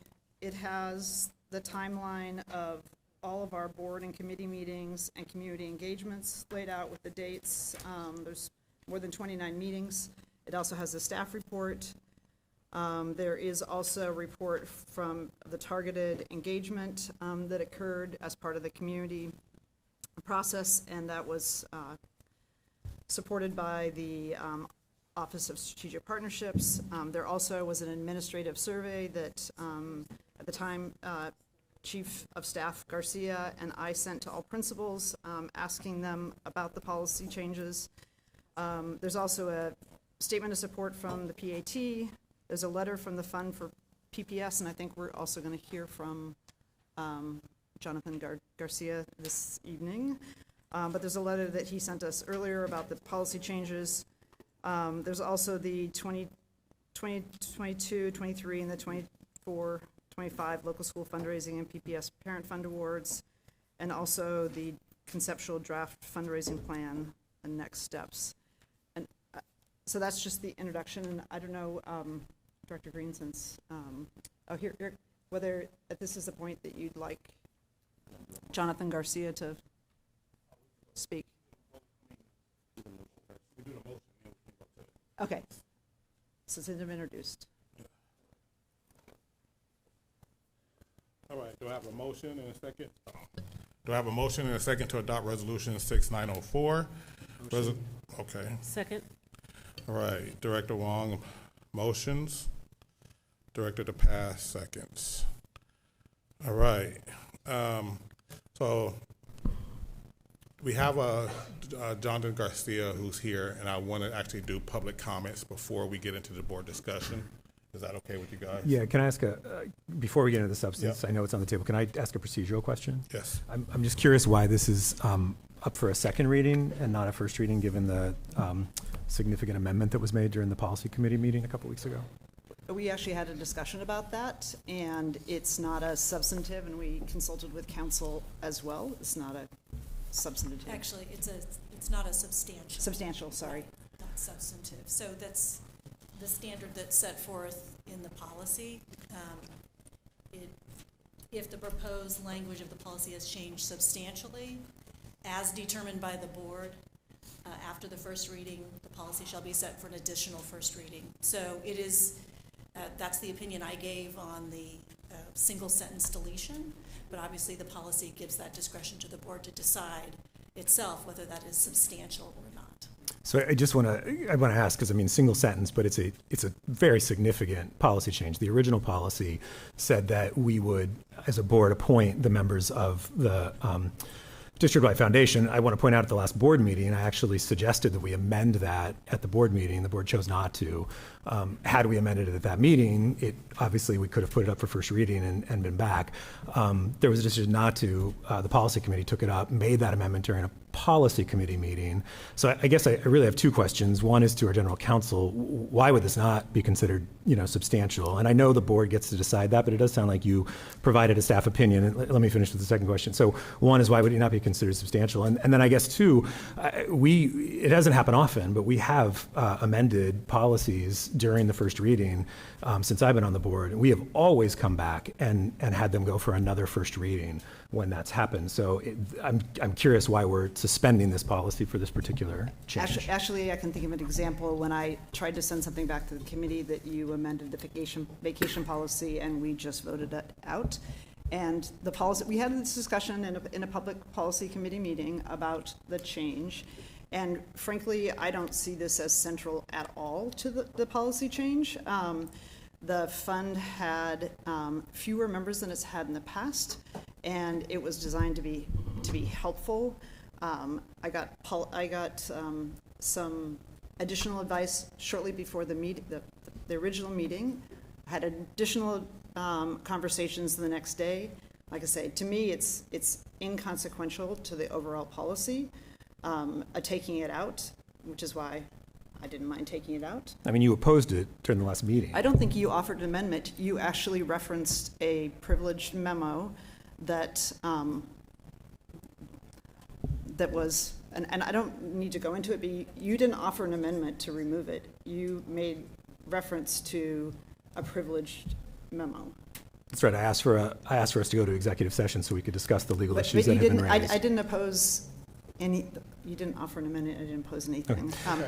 I'd like to ask the board if we consider this. It's clearly substantial to me. I think that people who aren't tracking this as closely as board members or community advocates, it's a big change to this policy, and it feels like we should follow our practice. And if we're not going to follow our practice, I think we should be very clear that we're waiving, what is this policy 1.70.020, unless we're going to set a new precedent, which is that changes can be made without going back to first reading. So I just want us to be clear that we're following the rules and procedure that have been laid out in our policy. I want to hear from Liz on that substantial versus.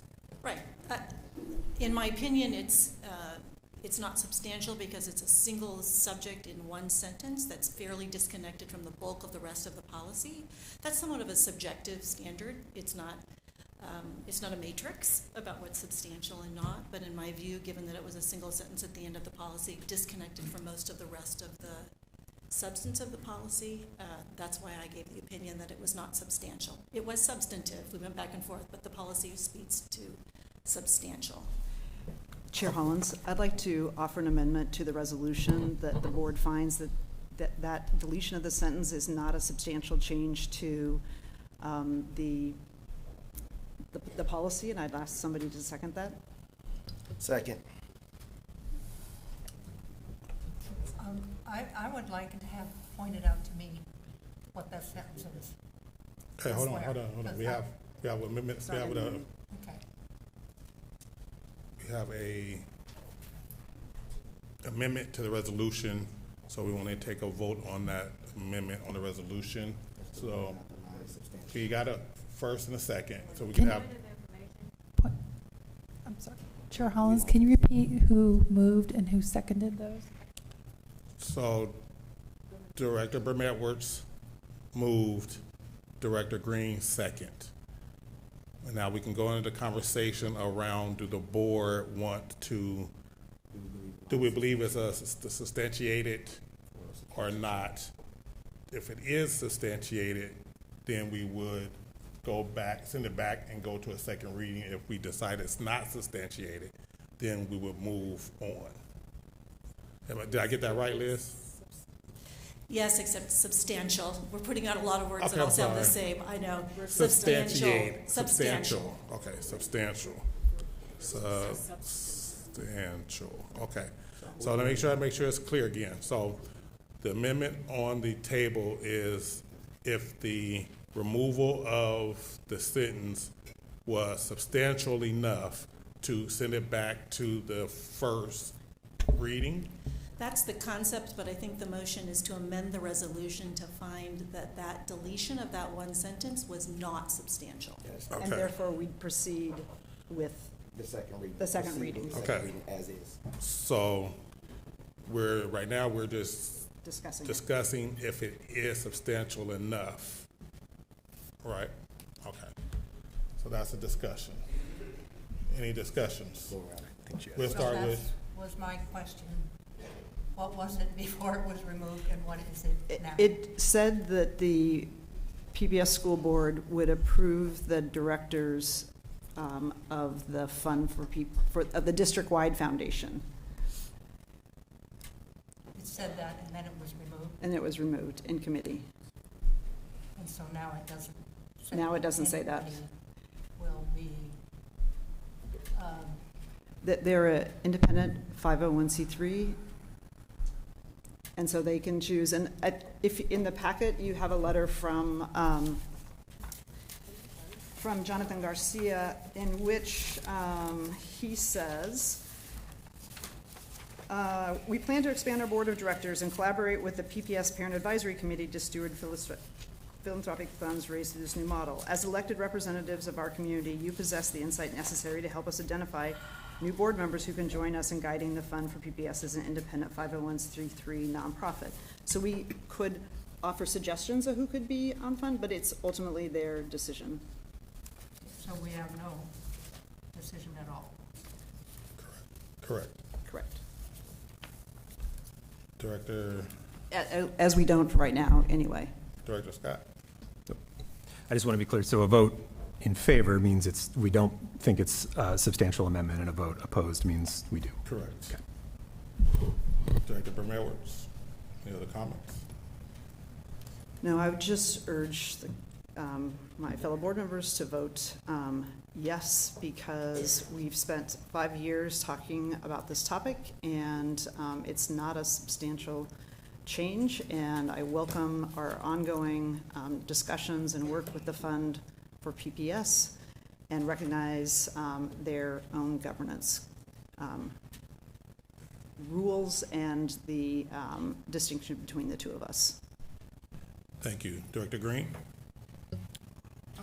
No additional discussion for me. Director DePass? I have no questions. Director Wong? Yeah, I agree with Director Burnett-Edwards. Okay. Okay, so we're going to go ahead and vote. So a yes vote means we agree that it's not a substantial enough change to warrant to go back to the first reading or the policy, the first reading. That's correct. Okay. So, and no means we do find it substantial enough to send it back to first reading. Everybody clear on that? All right. So all in favor of the amendment, say yes. Yes. Yes. Yes. Okay, so we got 1, 2, 3, 4. You said yes? 5. All opposed? No. No. All right, so the motion passes 5-2. And the student director? Yes. Yes, okay. So 5-2 with the student director voting yes. All right, now we go back to the original discussion of Resolution 6904. Is there any more board? No, so I wanted to start with our public comments. So then we can go to having a board discussion. Is that everybody okay with that? All right, so go ahead and do our first public comments. Jonathan Garcia.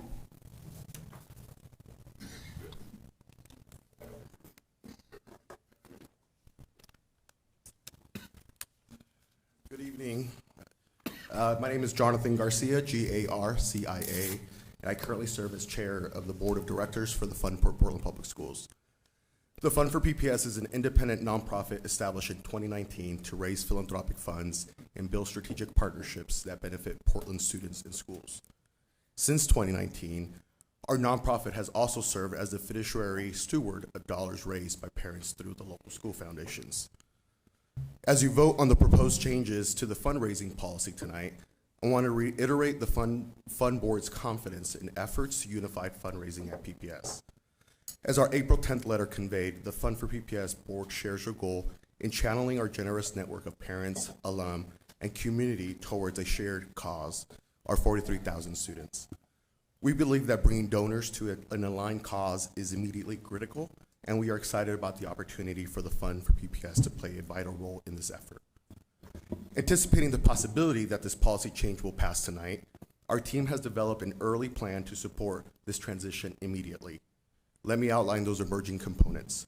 1, the Fund for PPS will continue to administer local school foundations through June 30th and implement a transition plan and procedures for the new model.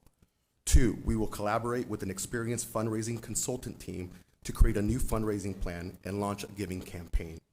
This plan will establish achievable milestones, financial targets, growth strategies, and messaging to expand our donor base. And 3, we expect to expand our capacity this summer and hire additional fundraising professionals to execute on this campaign. Some details still need to be clarified. However, these 3 initial steps will, I believe, set the stage for the fund to help steward our community's passionate support for public education into philanthropic giving in service of our children. And I want to be clear, our state must do better in how it funds public education. Parent fundraisers and community donations will never replace our state and federal government's responsibility to fully fund public education. But I also believe in the power of our community. Its generosity, and our enthusiastic support for public education. I saw it firsthand in my role at PPS the last 7 years. While the Fund for PPS will spend the next few months supporting LSF spring fundraisers, developing a transition plan, building capacity, and launching a new campaign, I want to give everyone here tonight a chance to come together, support our children, and uphold the promise of public education. So if you have your iPhones or your phones, I encourage you to visit our website, fundforpps.org/donate, and set up your monthly pledge to this new fundraising campaign. Thank you. Mr. Garcia. Hold on, John. I think we got some questions. Thanks, Mr. Garcia, for being here. It's nice to see you again. How much has the Fund for PPS raised on average over the last 3 to 5 years? I don't have that information in front of me. I wasn't prepared to answer questions. Yeah, I mean, it doesn't need to be exact, but not including the local school foundations. I mean, it's a few $100,000, right? Correct. The steps you've outlined are great. How long do you think before those steps are effective in terms of dramatically increasing that fundraising? I think our desire is to move in an accelerated fashion. So this summer, really working on, again, launching this campaign for the fall and beginning to really raise those dollars then. But is that a 1 year, 3 year, 5 years? I mean, I'm thinking even just to, have you set a goal of $2 million, $5 million, $10 million? Yeah, we have it. And so I think that's what I just outlined, that part of the work will be to develop a fundraising plan that identifies financial targets for the organization. Yeah, it's the first time that the board, I think, has heard about a plan for fundraising. So but it sounds like there's not a lot of details yet, right? Sure. We've laid some things out. Do you, and I guess, I mean, as well as those of us on the board, given your past role, how divisive this conversation has been. How challenging do you think that's going to be to overcome as you launch a major district-wide foundation fundraising plan? I think our community is passionate about public education, and I think if we steward that energy, we can raise the dollars that I think we all want to raise. Thanks. I have a question, Jonathan. How are you thinking of choosing the representatives to decide where the money goes? I understand that that's a partnership or a conversation that will be had in collaboration with the board and PPS to identify a stakeholder group of parents that can help us identify the ways in which these dollars will be distributed. I understand, and our commitment as a nonprofit organization is to lift up the community values of racial equity, social justice, making sure that the schools that needed it the most have those supports and services. But again, it's too early to tell where and how those dollars will be used. You'd be a couple of years before figuring that out? I mean, I would suspect that we would be, if all things go according to plan, that by next summer you're distributing some money. I can't commit a specific dollar amount, but if all things go according to plan, and in the development of a fundraising plan and execution of a fundraising plan, then I can see dollars coming through. I mean, even tonight, again, I encourage folks to visit fundforpps.org/donate and start to set up a monthly donation. Tomorrow might be, right? That right now. I don't know. Thank you. Thank you so much.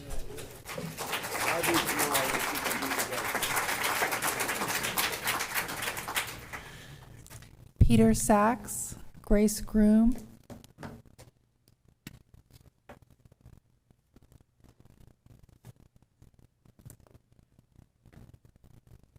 Evening, members of the board. I'm Peter Sachs, S-A-C-H-S, parent of a first grader at Alameda Elementary School.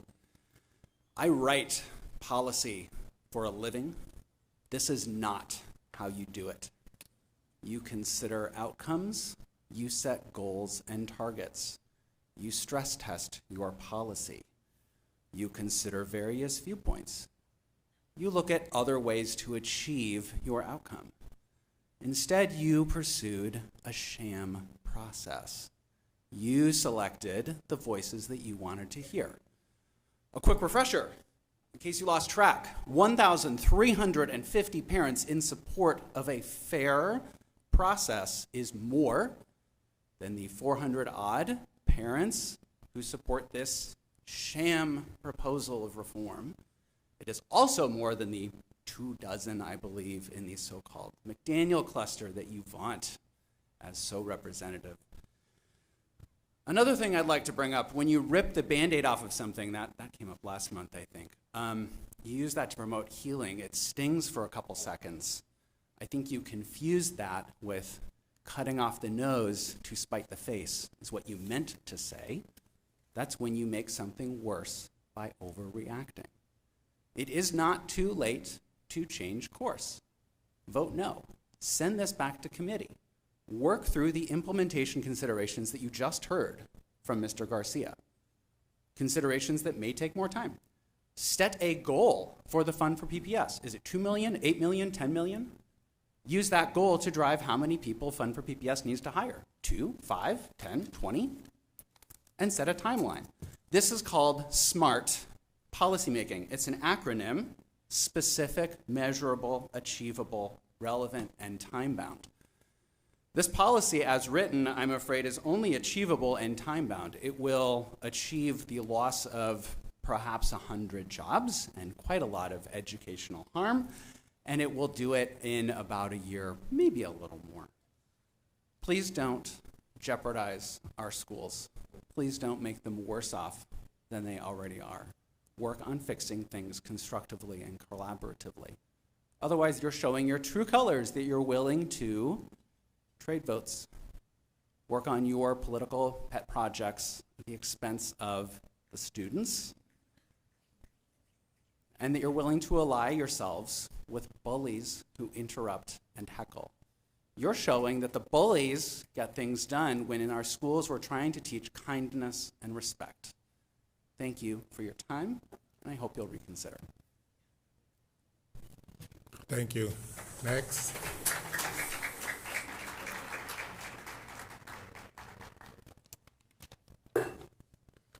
Good evening. My name is Grace Groom, Groom. I'm a PPS teacher and a parent, and I'm also a member of the Community Budget Review Commission, our committee, which will be presenting our recommendations to the board later this evening. Tonight, the PPS Board of Directors will be voting on whether to reform the district's foundation policy, which currently allows families to fundraise to pay for teachers like me at their schools. The proposed policy provides a one-year transition period for our communities to come together under a district-wide foundation, one big pot.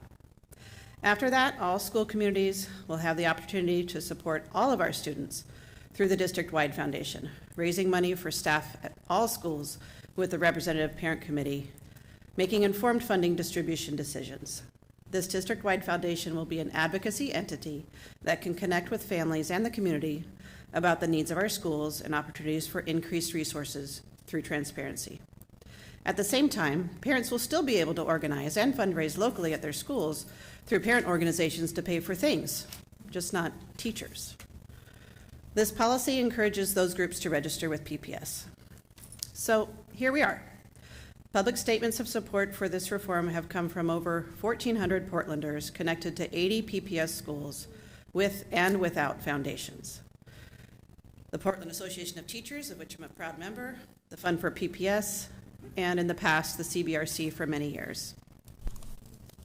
I want to thank and applaud you all and the members of the policy committee for recognizing that the time has come for this necessary change, not inconsequentially at a time when we have the most diverse school board ever in Portland Public Schools history, if we are to live up to our stated educational equity and social justice goals. Oregon and Portland have been slow to address this need, which has resulted in a growing gap in achievement outcomes. I really hope that people realize the incredible turning point this presents for our district, so that families, teachers, administrators, the community, businesses, all supporting schools across our district receive a clear message from this board that we are one public school district. As a second grade teacher, I always connect moments to my favorite children's books. And the story of Stone Soup comes to mind now. In this folk tale, a traveler comes to a village that has been through hard times. The villagers, reeling from their hardships that they faced, are isolated, living separate from their neighbors. Sound familiar? The traveler is hungry, but no charity is found.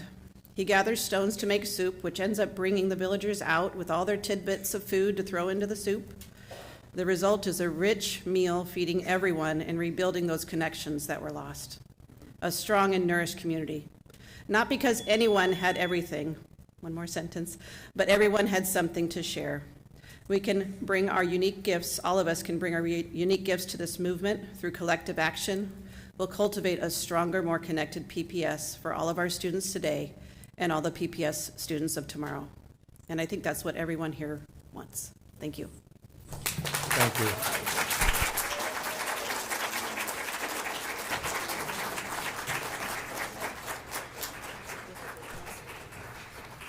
Ms. Powell, do we have any other public comments?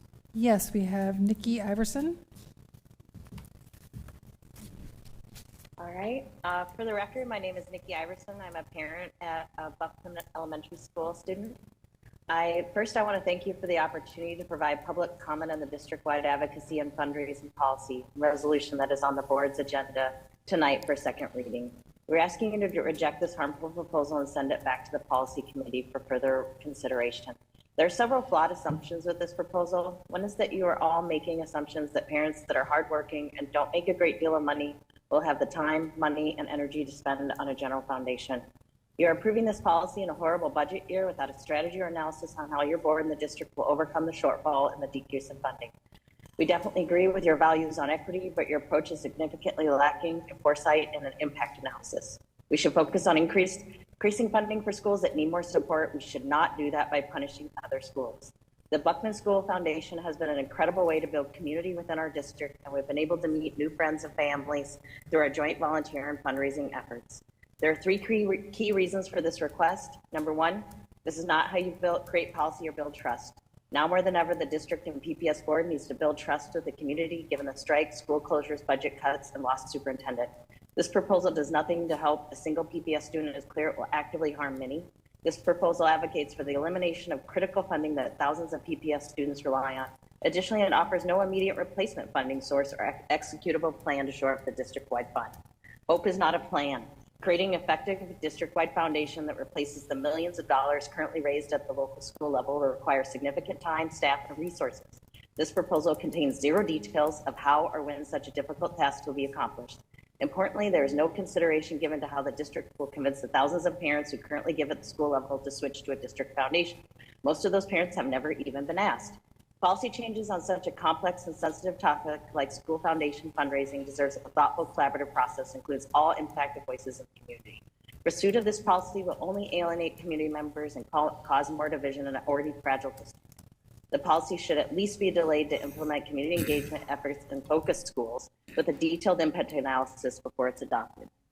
I am also the water director for the city of Hillsborough. I'm responsible for providing drinking water to 400,000 to 500,000 customers in Washington County, so I understand how challenging budget policy decisions can be for an organization. I have found that phasing in implementation of new policies that have significant impacts on funding is an incredibly effective approach. Please consider a phased approach by allowing school foundations to utilize their funds up to a cap, like $100,000, and then the remaining funds go to district-wide efforts. A phased approach would be like implementing a pilot of the program to determine potential unforeseen consequences before full implementation. Jonathan Garcia's comments tonight were very helpful, and PPS Foundation's plan would have been useful earlier in the process. However, it would be better to phase this implementation in alignment regarding the campaign targets from the PPS Foundation. Our Buckman School community would like to know how PPS will fund our additional art staff, and that makes our school an arts-focused school. We have received no communication if we will maintain as an arts-focused school with this policy change. Our children do not have the luxury of affording any more cuts to their education. I would like to thank the PPS teachers, staff, and board for all your time and commitment to our children and their education. This week in particular, I was a volunteer on a tour to the Oregon Historical Society. We had to ride TriMet buses with about 45 kids. That's your time. Thank you. Because we didn't have funding for a bus. So Thank there's you. just another example. Thank you very much. All right. Yeah.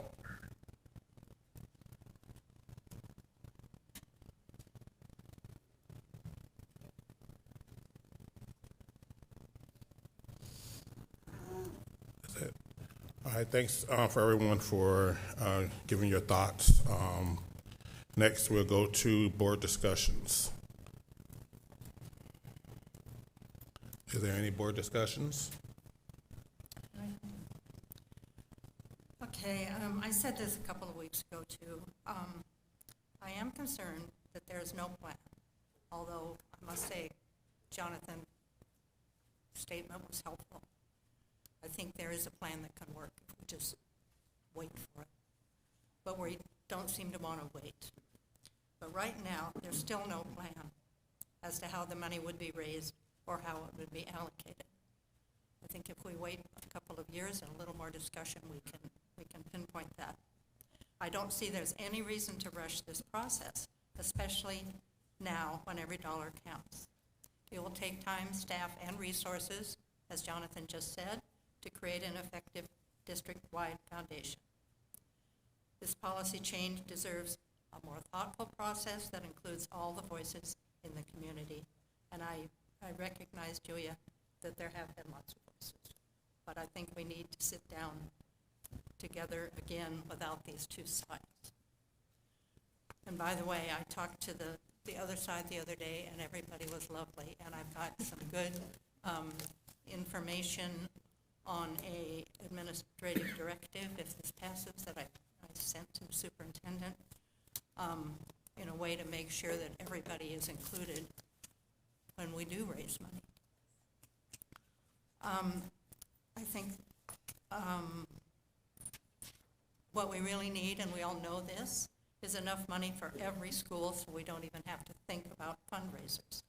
I've heard some people say, oh, if we don't go to the whole, if we don't get rid of the foundation as it is, we won't work together because the people with foundations don't think they need money. Well, of course they need money.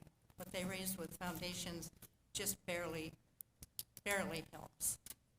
So we all know we need to put pressure on the state for the QEM and on the federal government to get needed dollars that have been promised for special education and are not being delivered. We also have a levy coming up. Please vote yes on the levy. So let's put our energy there. I really think taking away the foundation now with no actual replacement is not a good idea. I recommend a no vote on this proposed revision at this time. Thank you. Thank you. Dr. Scott. Thanks, Chair Hollins. Yeah, I also made a statement at the last board meeting, so I won't repeat everything, but I do want to reiterate some of the key points because I think since we're voting tonight, it's important. I do support changes to our foundation policy. I think that, as I've said many, many times, the policy should be changed. I think some of the points that people who testified tonight and have written us have made is similar to what I made before. It matters how we change the policy. It's not just a matter of changing it and checking the box. It's a matter of doing so in a thoughtful and collaborative way. And this policy development process was neither thoughtful nor collaborative. It's not about the number of meetings we've had. We can't just count off and say, oh, we've had 30 meetings over the last few years. It's not about the number of times the issue has come up. It's about the substance of the meetings. It's about the intentionalism of the community engagement. That's a first principle in community engagement, and this process failed on all counts. Most importantly, and I think most disturbingly for me, is that this policy development process starting in September was not focused on building community consensus or lifting up all of our schools. Instead, it was focused on separating our community, pitting some schools against others, and taking something away from some of our students rather than building our district up. So, if I think this policy should be changed, why am I voting against this change? It's because this policy will result in worse outcomes for our students, including our underserved students at impacted schools. Reforming an unfair policy, and I acknowledge the policy is unfair, in a way that harms our students is counterproductive and something that this board should oppose. The policy change takes away staff from our students without having a pragmatic or practical approach to replace them. I'm glad to hear from Jonathan tonight. There was not a substantive plan there. I mean, he had 3 bullet points. We don't have fundraising goals. We don't have timelines. We don't really have a plan for how we're going to do this. That all should have been part of this policy development process from the very beginning, and I think its absence is indicative of the larger failure. We have 1,350 people who've signed a letter opposing the policy. And I want to be really clear. I'm not a big fan of counting emails or signatories because I want to recognize there are lots of people on both sides of this issue. So for me, it's not about saying, oh, there's 500 here, 1,000 there, 2,000 there. What it's more about is when we're talking about a policy like this that is going to have a substantial impact on our schools and our students, then it's going to take away resources from our children. We know that. We've acknowledged that. It should matter to this board when over 1,300 of our families think we're doing it the wrong way. It means we messed up.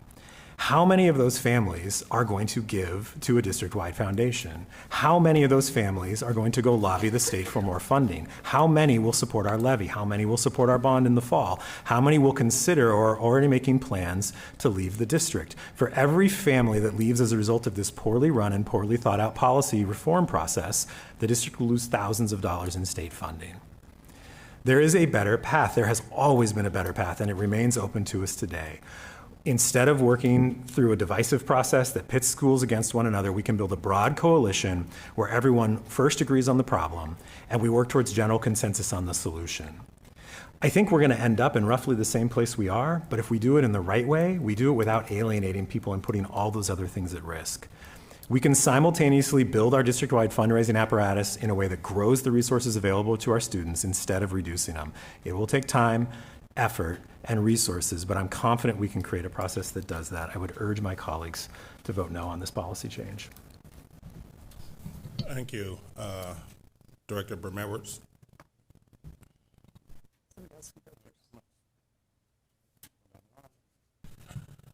Director Green? No, I have no comments. Director DePass? Yeah, thank you. I have a few comments. I appreciate everybody that's weighed in on this. I think that we've heard from people on all sides of the issue, but I just want to say that there's no perfect time for justice. The perfect time is in the present and right now. And right now we have an opportunity. It's not a loss. It's an opportunity to bring all stakeholders together to create a system that's equitable and that all kids can benefit from. Maya Angelou said it best when she said, you do the best you can until you know better, and when you know better, you then do better. And I think we're at that point right now where we know better. I've heard from people that have said, we know the policy is inequitable. We know it has inequitable outcomes. This is the time to change it. Not next year, not tomorrow, not in 2 years, but tonight. We have an opportunity to make change. It will be difficult, and I think we can all do difficult things. We have evidence right here in the room. Thank you. Director Wong? Yeah, I for one am excited about this change, and let me tell you why. One, I like to go with facts and history. PPS with this current local foundation system is the outlier. There are other districts that have district-wide foundations who raise with similar medium incomes that raise more money per student than we do.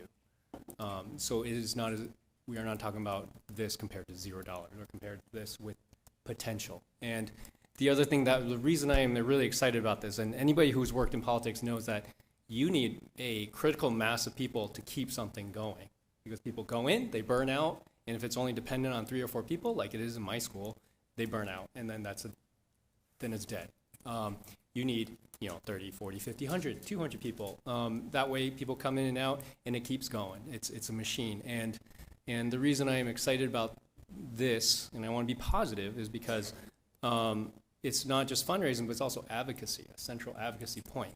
And one of the biggest holes we have in our district is we have so many parents that are unable to contribute financially, but they want to contribute somehow. And this gives an avenue for that.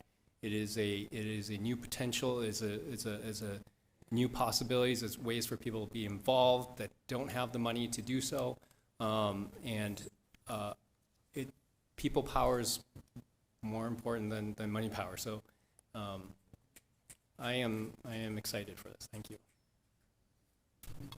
All right. Any other board comments? Frankie? Yeah, I just wanted to relay what the District Student Council has been discussing. The District Student Council was in favor, and really just echoing what my colleagues on the board said. Obviously, there are some unknowns in the future, but District Student Council members expressed a deep belief in the importance of this policy change. Anyone else? Sure. I'll close. So, how did we get here? We all know that ballot measure 5 had devastating impacts on school districts across the state, including PPS. And I had a firsthand look at it because my oldest child was heading into kindergarten at that time. I also, shortly thereafter, got talked into running for the school board. And at the same time, ballot measure 5 was limiting what we could do, what our local community had traditionally been able to do, which is raise funds for our students, that put that in the hands of the state. And at the same time, they also equalized. So high spending districts like PPS were basically held steady, and they raised everybody up. So we had two things happening to PPS at the same time, and it hit us very hard. And I will say that our staffing for our schools was below what I would consider the bare minimum. I mean, I had a firsthand look at, I had 3 kids heading into PPS at that time. So many elementary schools had little or no art, music, or PE. There were no social workers. There wasn't a such thing as a climate specialist or restorative justice. Many of our middle schools had very few electives, unless they had a really high population, which was more in the neighborhoods that had higher incomes. The high schools had few electives. There wasn't a robust CTE except for at Benson.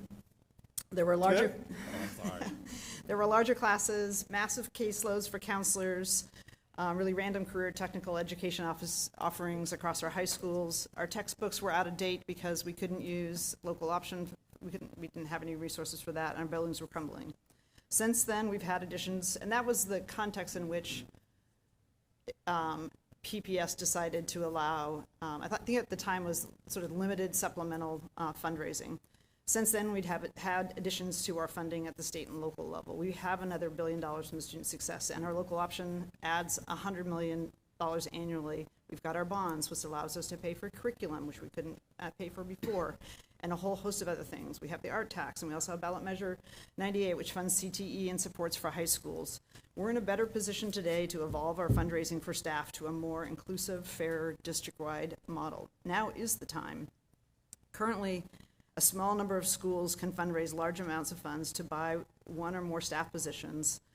Non-foundation schools with many historically underserved students receive a modest parent grant, not enough to really fund staff positions, and it's completely dependent actually on how much the small group of schools fundraise. So they don't even really have control of their destiny anyway. And those are, it's important to note that, because often people point to, for example, extra staffing in some of our schools that they get because they're title schools, or because of the number of special ed students, or because of they have a large number of ELL students.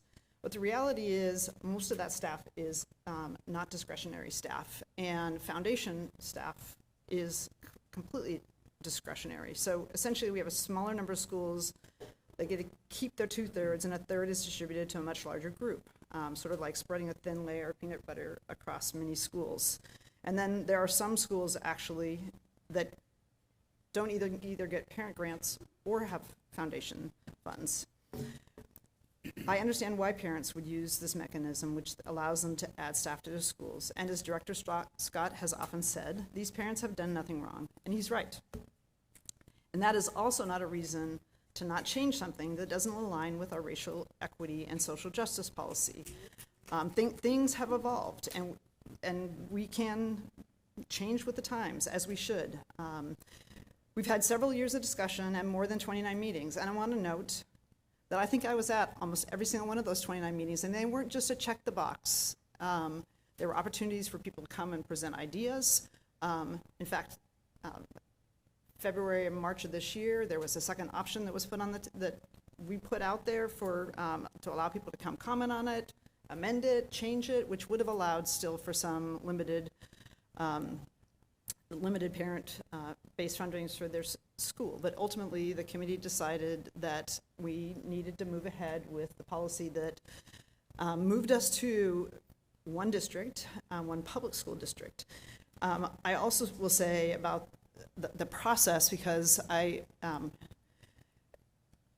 since I was at the 29 meetings, but I also would say that we had, the year that you were chair, Director Scott, 3 full board meetings in which we discussed policy changes and had engagement. And at the time that the policy committee chair, which wasn't me, was tasked with coming up with a change to the system. And in May of that year, there wasn't a change that the policy chair was going to move forward with. So she passed it back to Director Hollins and I on May 31st. She's like handed the baton back. So they weren't just meetings to check the box, like I say. I went to all of them, and I appreciate the many different board members who have served on the policy committee and tried to think through how we could do this in a way that aligned with our values and our racial equity and social justice policy, and still provide the greatest amount of support for our students. This policy combines elements from other districts' policy, and it also combines some elements that were brought forward by staff, and also elements that were brought forward by different policy committee members, whether it's, in this case, Director Pass and Director Wong, but the conversation's been also included other board members in the past.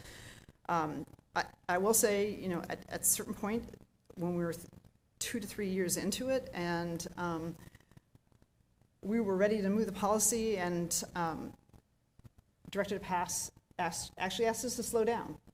And I remember being a little bit frustrated, but very important. Our racial equity and social justice policy requires us to center the voices of those whose voices have not been heard or who are not often heard in the center of the conversation. So we did slow down, and we did conduct roundtables with members and leaders of school communities whose voices aren't often heard. And it really hurts me to hear people dismiss the voices that contributed to the broader policy discussion, because that's exactly what we expect, I think, for all of us, that we should be doing when we are bringing a substantial policy forward. And so it wasn't just a group of 17. It was, by the way, a very diverse group and leaders of their school communities. And they were pretty clear about what they felt needed to happen, and the feeling of like they were getting charity, and no matter how much help they got from maybe a partner school which had been proposed to help them raise money in their community, like why don't they just start a foundation and raise money in their own community? We can show them how to do it. It's like a lot of those schools communities don't have people that can raise significant, $100,000 to $200,000. Like Scott's fundraiser is the pancake breakfast, and it costs $6 to go there, to go to that. But it's more about community, and they talked a lot about community building versus fundraising, and the activities that they were doing in raising funds were not only to support their students, but also really in a limited way to support community building for a lot of families who didn't have the resources to write a big check to their fund. I'm going to say what the policy does and what it doesn't do. What the policy does, it starts in the 2025 school year. All fundraising for staff will happen at the district level. There'll be a designated district-wide fundraising and advocacy foundation, and we've heard tonight from the Fund for PPS about their interest in working in partnership with the district moving forward. It also allows for a year-long transition in that money raised this year for next year for staff will still be going there. So in my mind, like, to me, that's a huge compromise that I feel like I'm making of allowing that to happen another year, because I think about how many years that we've had this system, but I think it's the right thing to do to allow for a transition, to allow us to set up the district-wide fund. I'll say, here's what the policy, I want to add just a couple things. I think that hasn't often been mentioned because there's been a lot of focus on the staff piece, but there's a couple other things, and I want to sort of point out to Director, give credit to Jonathan Garcia and his staff, because they brought forward some other things that are important components of this policy. That it says that entities that fundraise to support individual schools shall provide ways for all members from the benefiting school program who wish to participate in a fundraising event or activity to have an avenue to participate. And again, if you have a ticket price for $100, got to figure out how parents who can't afford $100, how they can participate. School communities also shall not communicate, share, or maintain expected per family or per student fundraising targets. Like, you have 2 students at this school, we expect a $500 donation or some other amount. So that's, we're a public school system, and that's not allowed. It also says that the schools will include and inform the broader school community about fundraising decision-making processes, so they're transparent, especially including families for whom the educational equity programs are meant to benefit. And then, of course, just adhere to district policies, administrative directors, and other, and statute. So those are some of the benefits of the policy, and I'll say what the policy doesn't do is, and this is another thing that I think has been sort of circulated, that somehow this is going to shut down booster clubs, PTAs, or parents raising money for a play structure, science kits, or books for the libraries. This policy doesn't do any of that. It allows fundraising for all of those activities to continue, and so that should be clear to everybody. What it does do is it takes one of the most important things that a public school system should offer and says that we're going to do that we're going to provide staff and fundraise for staff in a centralized way that's more equitable. And so from my perspective, as Director DePass said, it's always the right time to do the right thing, and that's tonight. And I'm looking forward to moving forward and working with parents, teachers, administrators in not only passing our local options, thanks to the shout out, Director Sullivan, but also harnessing the collective power that I know exists in this community on behalf of public schools. So I urge a yes vote. Thank you.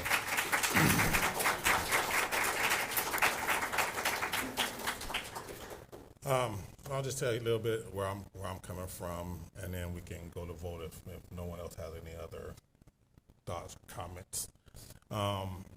When I first heard about this process,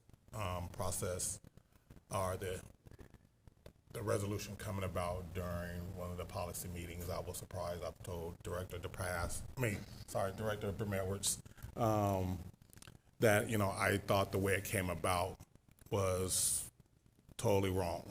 I didn't use that word. I used different words. I think it did split, what could have been, I feel, what could have been something better, or at least something more collaborative.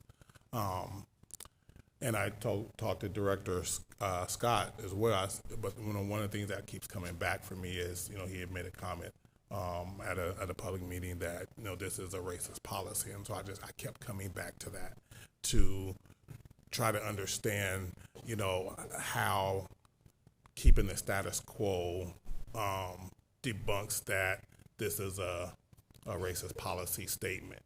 And I've been thinking about this for a long time and going back and forth on this.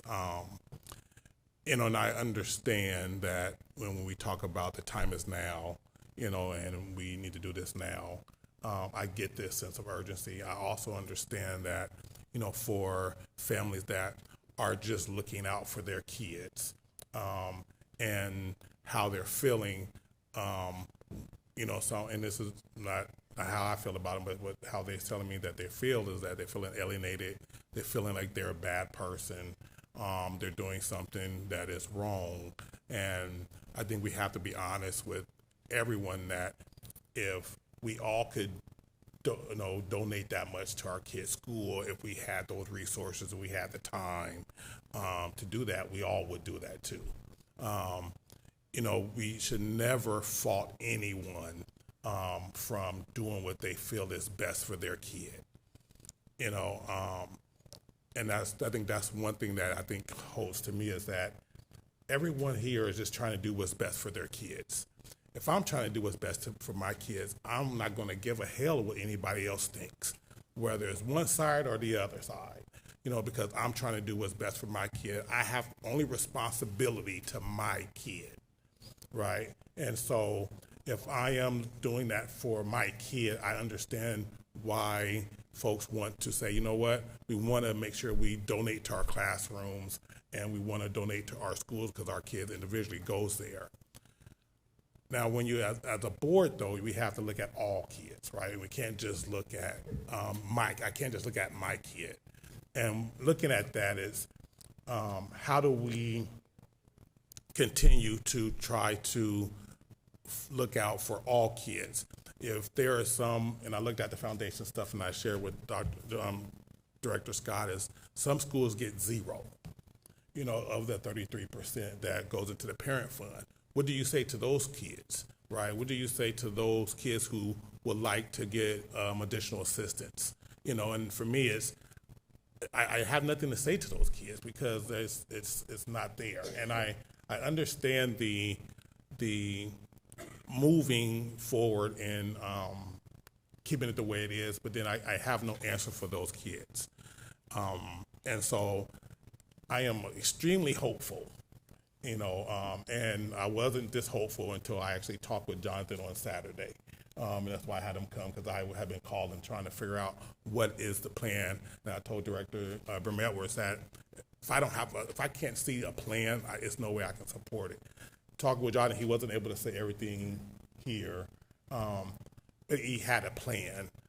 Wasn't a great plan. It wasn't a plan that's going to give us $10 million, in the next year. But it was a plan, and I think, as a elected official who has to look at all of our kids, I'm hopeful that the plan that is put together, that is more drilled down, can be more inclusive of everyone and bringing everyone together. I think he has the vision of how to pull this division together. And I think that's, for me, enough to say, you know what, let's give this a shot and see what happens. Because, once again, I have nothing to say to those kids that gets nothing on either side. And I'll leave it that there for me. Okay, any other board discussions, thoughts? All right, the board will now vote on 6904, resolution to adopt revised district-wide advocacy and fundraising, formerly parent groups of the schools, policy 7.10.020P. All in favor, please indicate by saying yes. Yes. Yes. All opposed? No. No. Director Student Silverstein, please vote. Yes. All right, resolution 6902 is approved by a vote of 5-2, with Student Director Silverstein voting yes.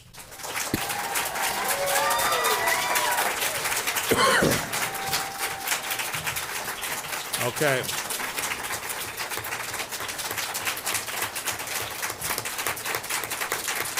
All right. Thank you. Thank you. All right. Next, we have a second reading of Junior Reserve Officer Training Corps and Military Careers 6.20.043-P. Director Brim-Edwards, would you please introduce this item? Yes, if you can just hold tight. I got to, believe it or not, I don't have it in the stack of paper. Oh, okay.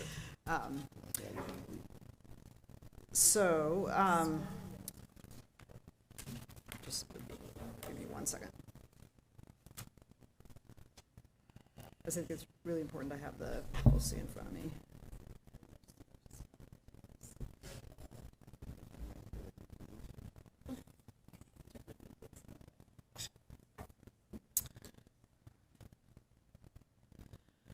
Okay, thank you, Chair Hollins. So we have before us a board policy 6.20.043. We had a first reading. Director Green brought this forward to the policy committee and asked us to consider it. We had several meetings about this topic, and I will also say it's also been a topic in the Student Success Committee, that the committee that Chair Wong is in, chairs, I'm sorry. And the reason why part of it was in the Student Success Committee and part of it was in the Policy Committee is that the change that Director Green had proposed was a policy change about a process, not necessarily about the substance, nor was it approving a plan or a budget or a new class, which would happen in a different place. So this policy, and I want to just be clear, it only changes the title and then it adds the sentence: in consultation with and approval of the superintendent, a high school principal may establish a Junior Reserve Officer Training Corps program that aligns with PPS academic standards, policies, and administrative directives. And so it's essentially a step setting up a process. It doesn't actually approve a JROTC program. It doesn't allocate any resources. It's just saying, here's what the process is, and here's what you'd have to comply with in terms of the academic standards, policy, and administrative objectives, and here's who would have to approve it. So a high school principal couldn't just go out and set up a program. They would have to be in consultation with the approval of the superintendent. So it's a pretty straightforward change that's a process change. And again, there's been a fair amount of conversation in the Student Success Committee as well about the actual programmatic piece of it. And I expect that conversation to continue on. It came out of committee on a split vote, on a two to one vote. And I'm sorry, were you there? Yeah, you weren't there that day. It came out on a 2-to-1 vote to recommend this for first reading. We had our first reading. We had it on the agenda and heard public comment at the 2 policy committee meetings in April. And we talked about some potential changes, but made no changes in the time between the first reading and tonight. Again, it's an addition of really one sentence, and there were lots of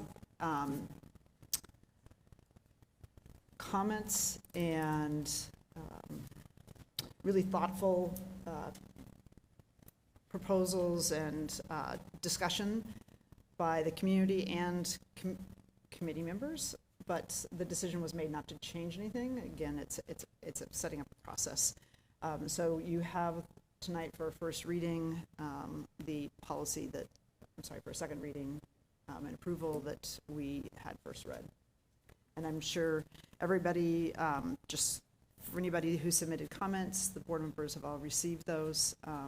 We had discussions about some of the elements in committee, and we're here tonight. All right. Do we have a motion and a second to adopt Resolution 6905, Junior Reserve Officer Training Corps and Military Careers? Motion. Second. Director Green moves. Director Holland seconds. And we're going to do the same thing we did last time. Is there any public comments? Yes, we have 3 people signed up. All right. Dan Shea, Herschel Souls, and John Gruchow.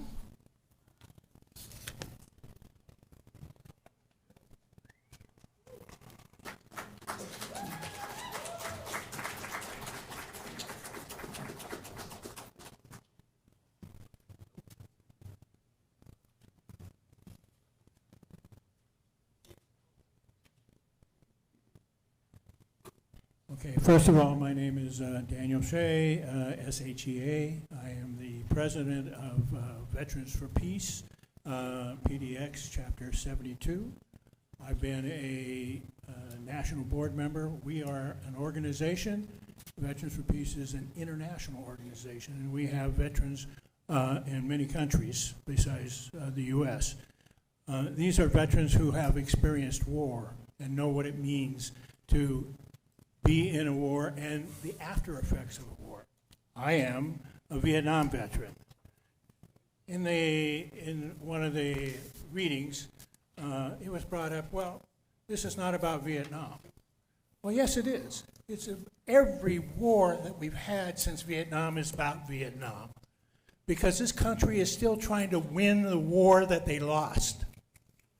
They are constantly trying to say that we are all, the exceptional country of the world, and we can tell people what to do. But oftentimes, that war was a lie for me, a lie for many veterans from actually, we had members from World War II, Korea, Vietnam, Afghanistan, Iraq, Libya, Syria, Central America. All of these veterans are part of our organization. We also collaborate with some IDF members who have become refuseniks or combats for peace. And these veterans themselves have said, it's time to stop going to war, sending our kids to kill other people's kids. Now, I have to tell you a war story a little bit, because why do I feel this way? I was in Vietnam and came close to 3 or 4 times to being close to death myself, you know. And then I was in a operation called Search and Destroy. Search and Destroy means kill anything that moves. I was on humping hills for days until we finally were running out of food and water.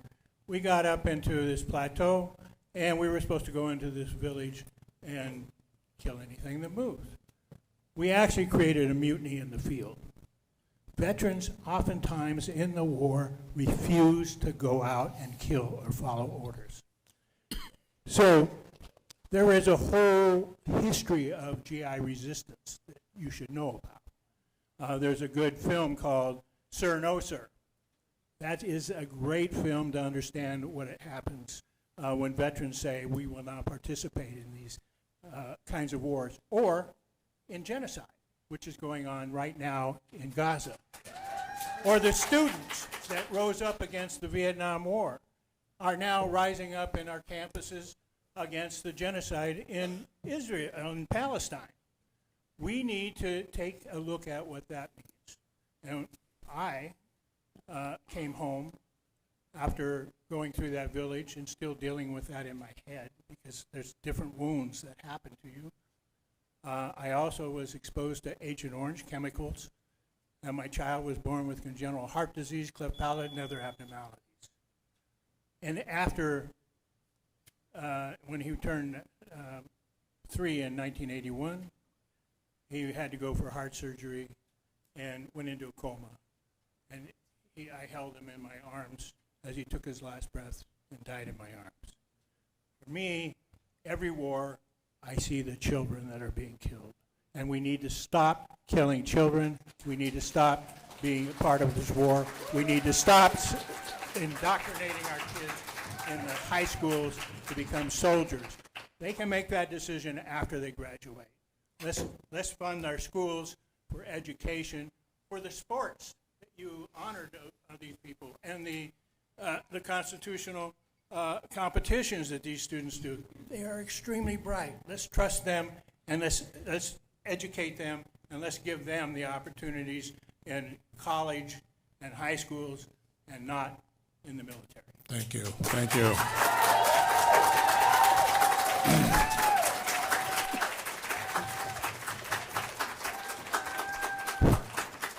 Hello, I'm Herschel Souls. I was in the military, but I didn't serve any military action. But I looked on the website, and they talk about making students better citizens and giving them history. I mean, when you go into the military, you don't become a real citizen. You're not there being an activist of any kind. You're just taking orders. And I don't think that's good training, especially not for 14-year-olds. I mean, give them a chance. That's before they even had a history class. And when you get history, you don't get military history in stores about battles. I mean, you really get something you can kind of use out there in the life. One of the things I kind of go back to is Vietnam again, and they had the My Lai massacre over there. Now, this massacre wasn't created by anybody but soldiers trained by trainers. I mean, they were trained soldiers, and they committed this thing because they thought they were following orders, and the orders were body count. It was just a terrible situation. So why would you want to have 14-year-olds kind of get into these people who are kind of selling the military? And they have various techniques for getting into their hides, too. I go on with John here and go to War Resistors League, and they used to have pull-up contests on the bars, just trying to appeal to young male machismo. I mean, they're tricky. They know every button to push to get these guys in. So my idea is to give them a chance to get some history under their belts. We don't want to have the military gaining access to our young 14-year-olds, and when they get out, they're signing a contract they can't get out of. They might have signed up for something, but they're good for 3 or 4 years in this thing. they should at least kind of let them make up their own mind, I think. So think twice about this. You're buying whatever. You're getting an instructor and paying one, but you're not really getting a good instructor. What do these people know about history except battles? It's really a crime to get these people in there with their nice uniforms, their good teeth, and get them to try and persuade these people to get into a uniform. I'm against it. Thank you.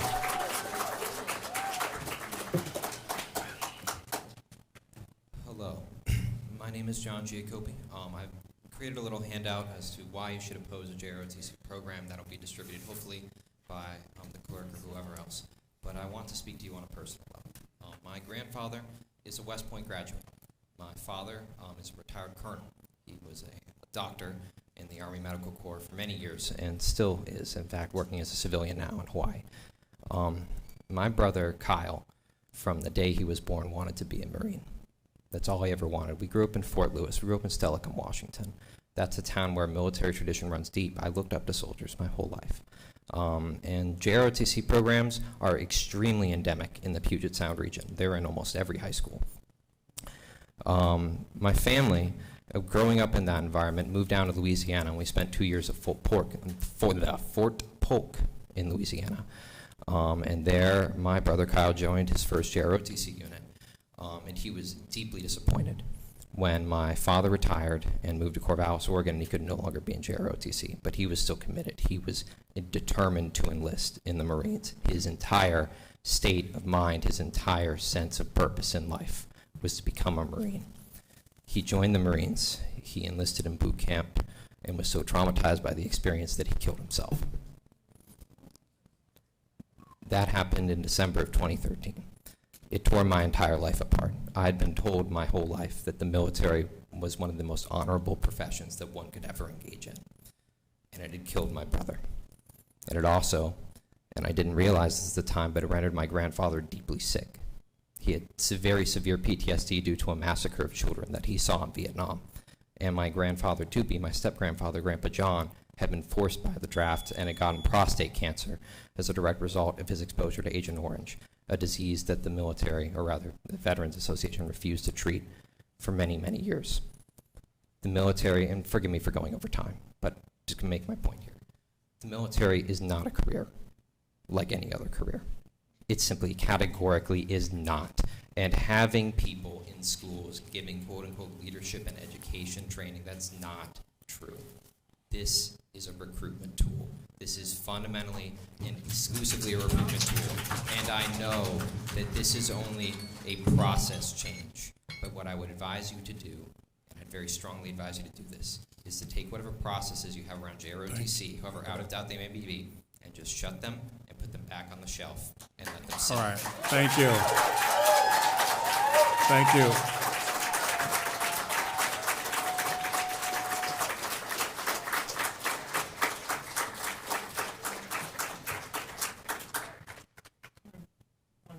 And I work with the War Resisters League here in Portland. There are many reasons to oppose the proposal to bring JROTC to Portland public high schools. And since I don't have a lot of time, I have made a list, so here we go.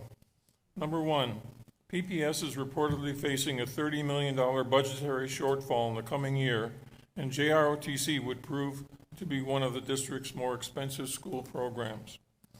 JROTC promoters give the impression that costs to the school district would be minimal because of the federal subsidy. In fact, JROTC would inevitably lead to a net financial loss for the district.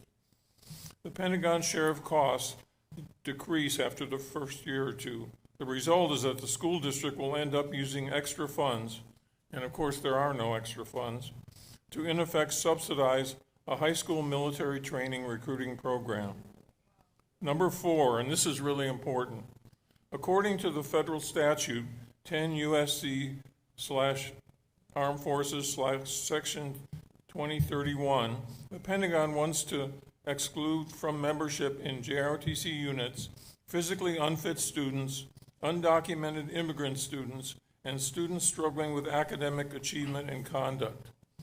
This federal statute clearly conflicts with the state of Oregon Board of Education's position that Oregon schools should be safe and welcoming to all students, regardless of race, ethnicity, national origin, immigration status, or documentation status. And parenthetically, if you support JROTC, you are leaving yourselves wide open to potential legal problems. Number 5, under JROTC, school districts lose local control. JROTC is controlled solely by the military branch and the Department of Defense, and the school district has no say in such matters as content of the curriculum. Number 6, if JROTC proves to fall short of PPS and state of Oregon educational standards or becomes unpopular with parents and or students over time, it is by design very difficult to get rid of. Number 7, JROTC would create a two-tiered system in our high schools where successful students are encouraged to go to college and struggling students are steered toward the military. Number 8, there is no tangible evidence that JROTC motivates students to stay in school. There is plenty of evidence that bringing back course offerings and learning hands-on skills, music and the arts, and opening up sports and extracurricular activities to all students can have a significant impact. Number 9, JROTC claims to prepare students to be good citizens, community leaders, critical thinkers, and in reality, JROTC prepares students to be good soldiers in the next war. Number 10, JROTC claims to instill leadership skills, yet leadership positions within the military are largely closed to black, brown, and poor students.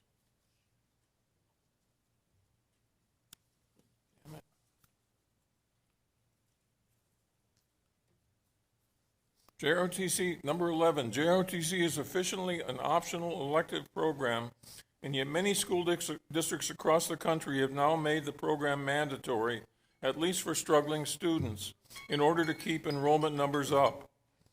Number 12, despite the Pentagon's claims to the contrary, JROTC is designed as a pipeline for enlistment in the U.S. Armed Forces. Thank you. I have one more. Thank you. Okay. JROTC is not really about education, but by housing JROTC in public schools and offering them carte blanche privileges, we provide the program a cloak of legitimacy. Thank you very much. Thank you.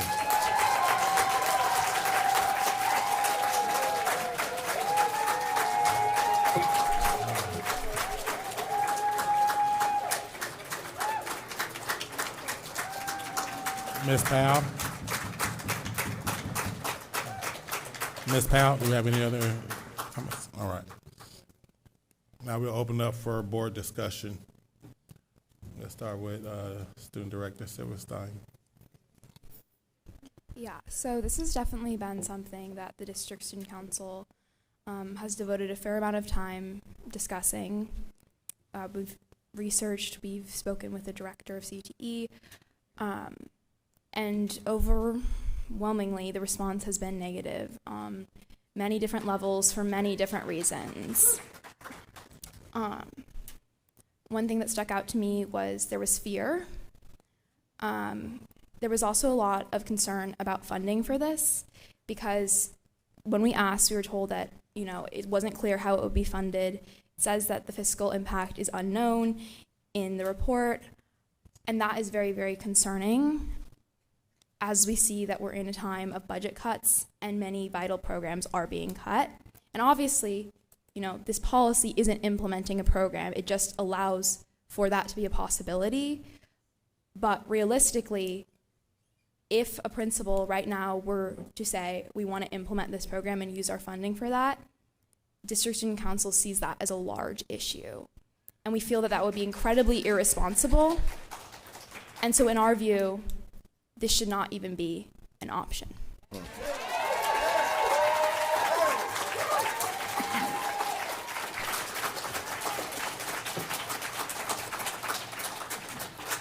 Director Sullivan. Yes, we have had a lot of comments on this, and I would say there might have been one positive to every 500 negatives.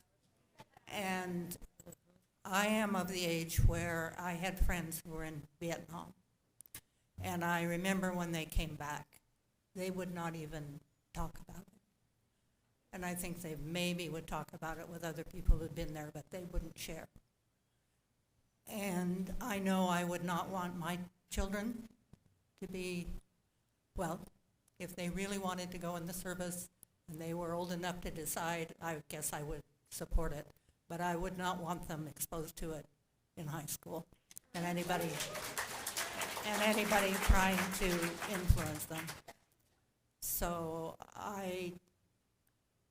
my friend who was in, he was a doctor, and at that point, everybody out of medical school had to go to Vietnam.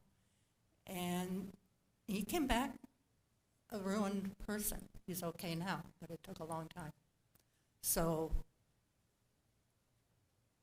I guess I don't necessarily have anything totally against the military, but I definitely have, it sounds like I do on it, but I do not support having our young children exposed to it.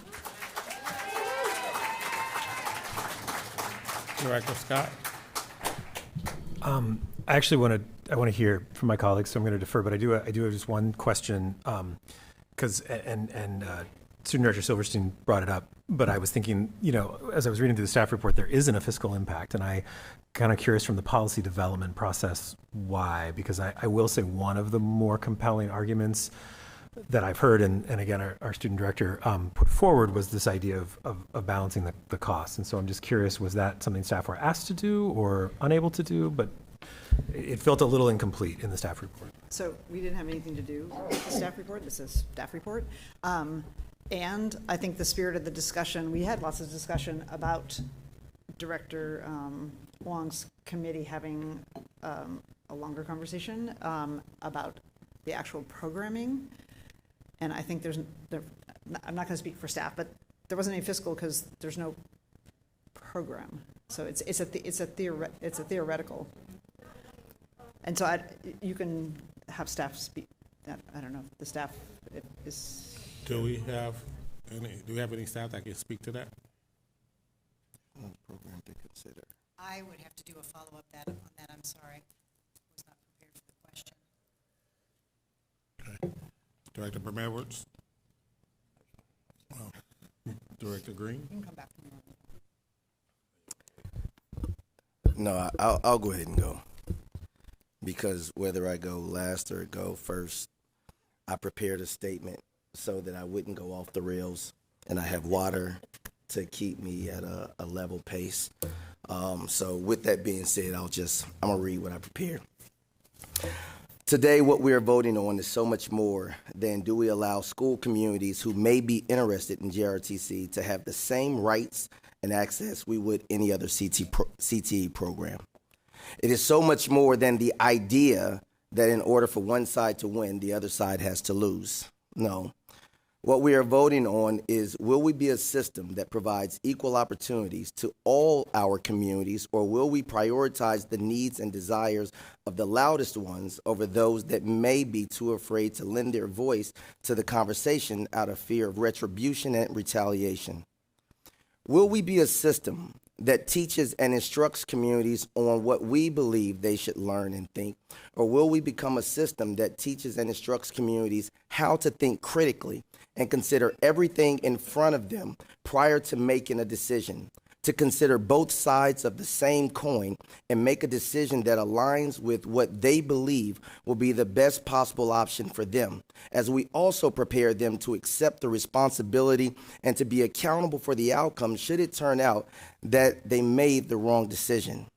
This policy in and of itself does not direct any school community to start a JROTC program in their school.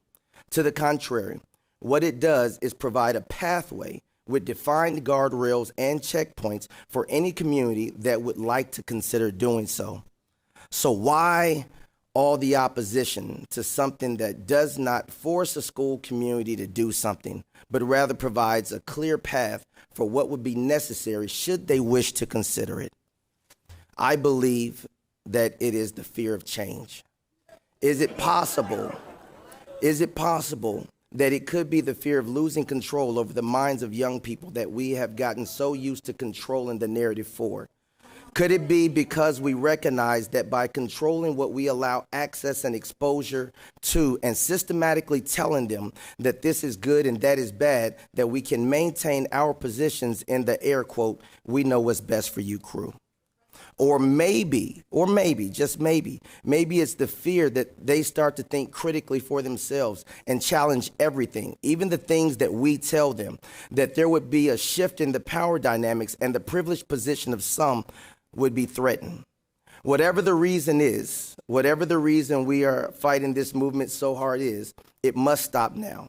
It must stop for the same reason that we provided gender-neutral bathrooms in all of our schools. It must stop for the same reason we provided sensory rooms. It must stop for the same reason that we provide shop classes and for the same reason we support every other CTE program that we offer. We need to vote yes on this policy because although it may not be for everyone, the community that does need it should have access to it within our public school buildings. We must vote yes because as a public school system, we have an obligation to prepare our students for all possible career paths, not just the ones that we like or deem valuable. And when they decide that they are interested in pursuing something, we should be there to support their decisions. What we cannot do is tell them that they are making the wrong decision or there is something inherently wrong with them and their decisions simply because they desire to do something that we have an inherent bias against. Now, I was told before that we should delay this moment to give people the opportunity to better understand what is being suggested in hopes that this would allow others to join us in this decision. And to that I say, the right time to do the right thing is always right now. We are a public school system. We are not the board. Collective assimilation is not the objective. Creating a space where all students can thrive, even when they feel that what they need is something different than what we feel is best for them. Thank you so much for your time, and thank you so much for listening. Thank you. All right, Director DePass. I find it disturbing when people boo. It's okay to have your opinions, but including Director Green, I would love to just, if it were up to me, just wipe this policy off the books for lots of reasons. I've read through every piece of testimony on this and have considered both sides, but I'm not going to vote for this, not the least of which is the claims of sexual abuse in the military, the training that's specific to careers in the military and not for careers outside of the military, the incidence of PTSD, of injuries, of the rate of homelessness that's higher in veteran communities, the suicide rate of veteran communities, the indoctrination of programs like this that do not support critical thinking. You basically need, at this level of entering into the military, you need to be able to follow orders, regardless of whether you agree with them or not. And that's a trained skill that's trained in these programs. I'd rather like to see in our district opportunities for kids, our students, to have access to green jobs, the jobs of the future, the solar panel installations, the technologies that will help us find, renewable fuel replacements for fossil fuels, battery storage options, and those kinds of careers that will be in high demand in the future and are starting to become in demand now. I've read some testimony today from a mother of a 14-year-old who was groomed here in Portland by a military recruiter, and that's really disturbing to me as a mother of two kids. I'd rather focus on academics than military training. It's just there's no place for it in our system.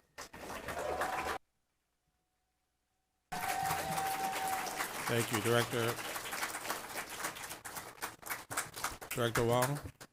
Yeah, I am conflicted here because there's two things I think I still continually I'm a little frustrated that we're not necessarily talking about and discussing the facts. And what I mean by that is two things. This, one of the things that was came up when we talked with Chris Breida and his research with JROTC and other districts is that one of the things that a lot of districts complain about was that when JROTC did enter the school, the district felt like they didn't have control of the curriculum, and it was out of their hands. This policy actually puts protections against that because it says that the program has to align with PPS academic standards, policies, and administrative directives. The other thing that I also am kind of conflicted about is that the way it is now, there's nothing really to stop someone in the system to actually start the process of JROTC. And if we vote no on this, there's still nothing in the system that prevents someone from starting the process of implementing JROTC in a school. If we vote yes on this, there's also nothing that stops anyone from starting the process, but they have to go through all these processes. So I actually, when I looked at this policy, it says in high school, that has to align with PPS academic standards, approval of superintendent, align with policies and administrative directives. I actually think that this policy actually makes it harder to implement JROTC in our schools. And I just want to be 100% honest. The likelihood of JROTC being implemented in a Portland school is pretty unlikely. I just want to be straight up honest. The number of students that are out there that I think are interested in JROTC is probably not big enough to support in any school. What I don't like, and I reiterated this before with a few of our directors, is that I'm a minimalist. I don't like clutter. I don't like things I don't need.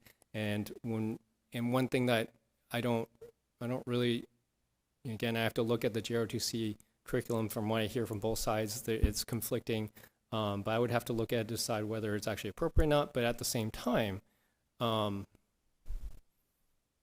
forgot what I was going to say. There's the punchline. It's been a long night. I need to go to bed. What I think the truth of the matter is that I think I actually would like to propose an amendment. One of the problems I think with school systems in general, and this is not so much the case now as it was back then, but I don't know if you remember, like 20, 30 years ago, this was a big problem, but there was a lot of kids being pushed into French classes. Sorry, I don't mean to pick on French teachers, but this is a real example from my personal experience. And I remember asking a principal once, like, why we keep pushing all these kids into French classes when not even interested. Spanish was more relevant to them at the time. And the answer was blunt and straightforward. They said, we have too many French teachers. That's not so much a problem today. I know, hopefully no one remembers this because that's a good thing.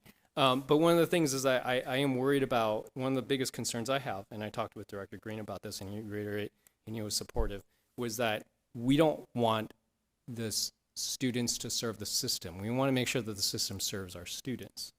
And I think what I don't want to see is that, again, like I said, I don't think this policy makes it any easier or harder to implement JROTC. The most likelihood what's going to happen, no matter what the vote, is that there was never going to be a JROTC in any of our schools. What I don't want to happen is that we are pushing students into a program to keep it to open. So I don't know if we want to discuss, I don't want to sabotage this as well, I don't mean to, but my amendment is at least a sentence that says something that no program should be sustained by recruiting students to sustain enrollment.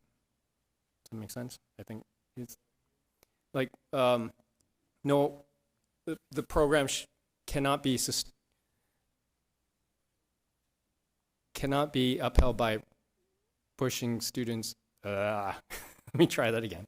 The program cannot be sustained by pushing students into enrollment. First of all, before you fully form the amendment, One thing I might suggest is to make it, just like we didn't want to push French kids into French class, that you make it not specific, so that it's, I mean, I don't think we would want, I don't think we'd want, as you said, our programs should be in service to our students versus the other, versus the other way around. So, okay, so I guess I have the same opinion as Director DePass. One of the things is I'm not personally supportive of military careers. I respect everyone who chooses that choice and has served, and you have my fullest respect. I don't mean anything by this, but that's my bias. And one of the things that's also very important to me is I don't want my bias to, I believe everyone has the right to choose their own path. So if we are truly going to create an unbiased system, I think the people who know our students the best are their parents, are their community members, are their school, are their teachers, are themselves.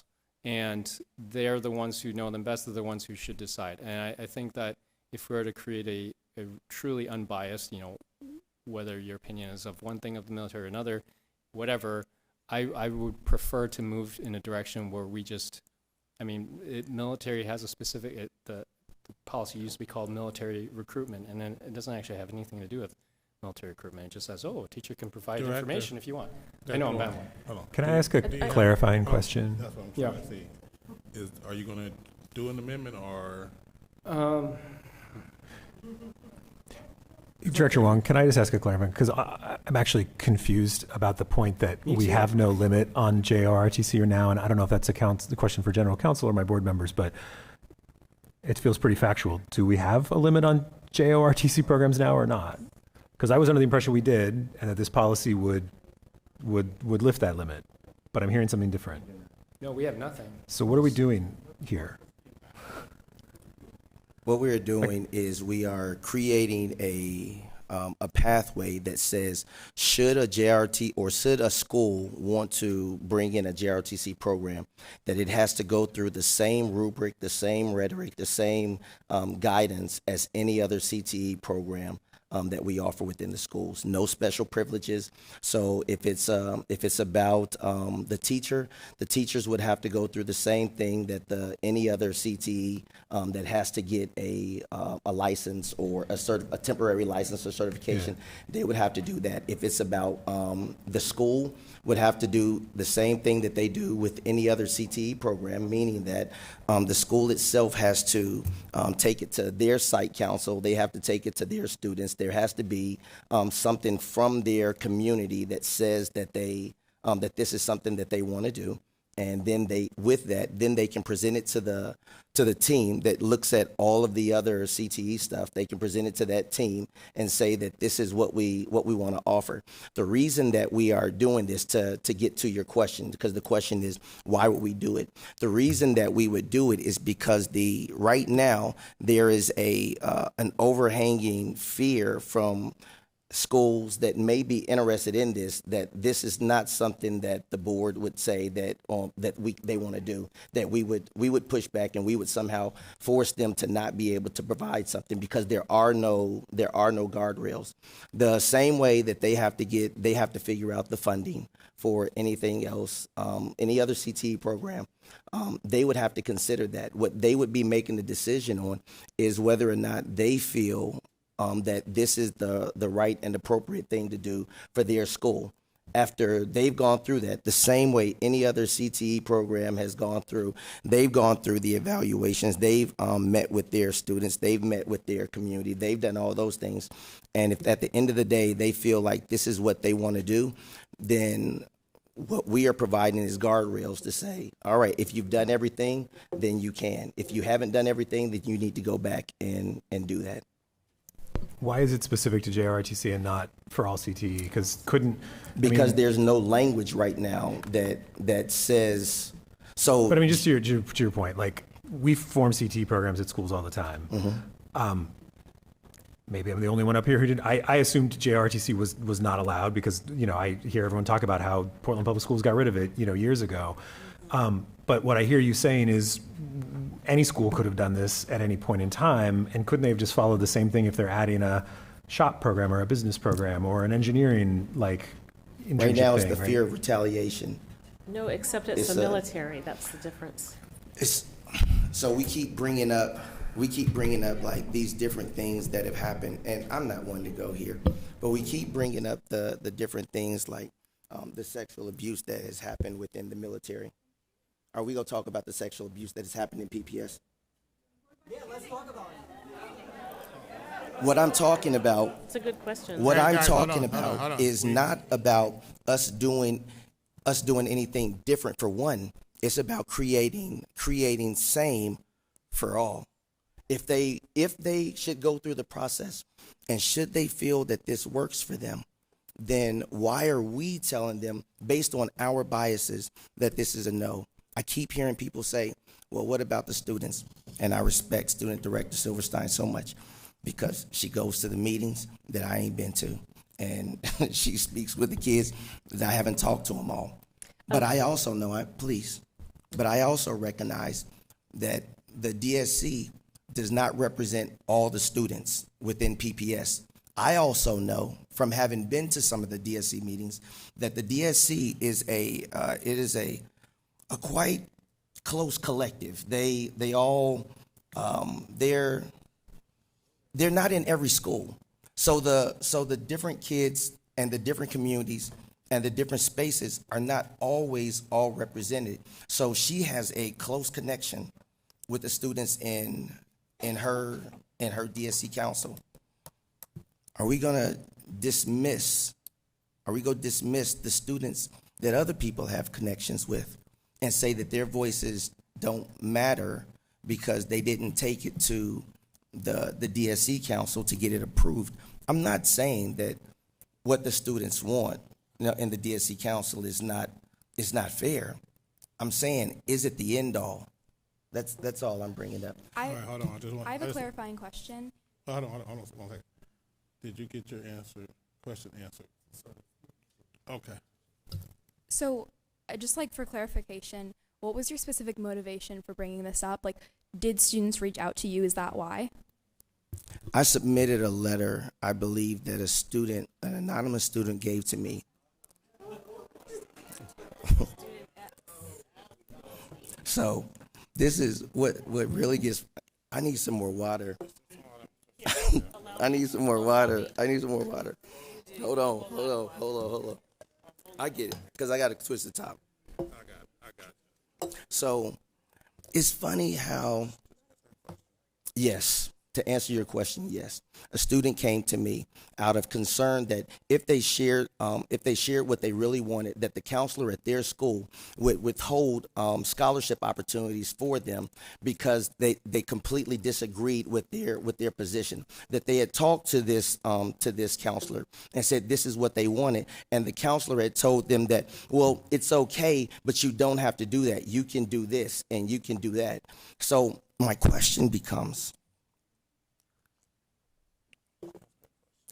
My question becomes, at what point does the thought and idea of the counselor and the parent or the different one, I shouldn't say the parent, because if we're going to go there about the parent, then we need to go there about how it's okay for us to send kids down to the nursing office and get all these other different things that parents don't have a vote in because that's what a parent wants to do. I mean, a kid wants to do. So if we're going to talk about one thing, we have to talk about all the things. That's all I'm saying. Okay. I also want to add that yes, that is a good thing to bring up. The district student council is not all the students in the district, cannot represent all the students in the district.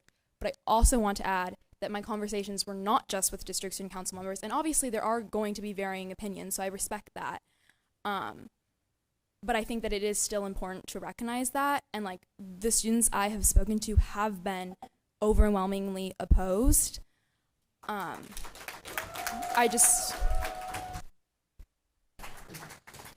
right, any other board members want to speak?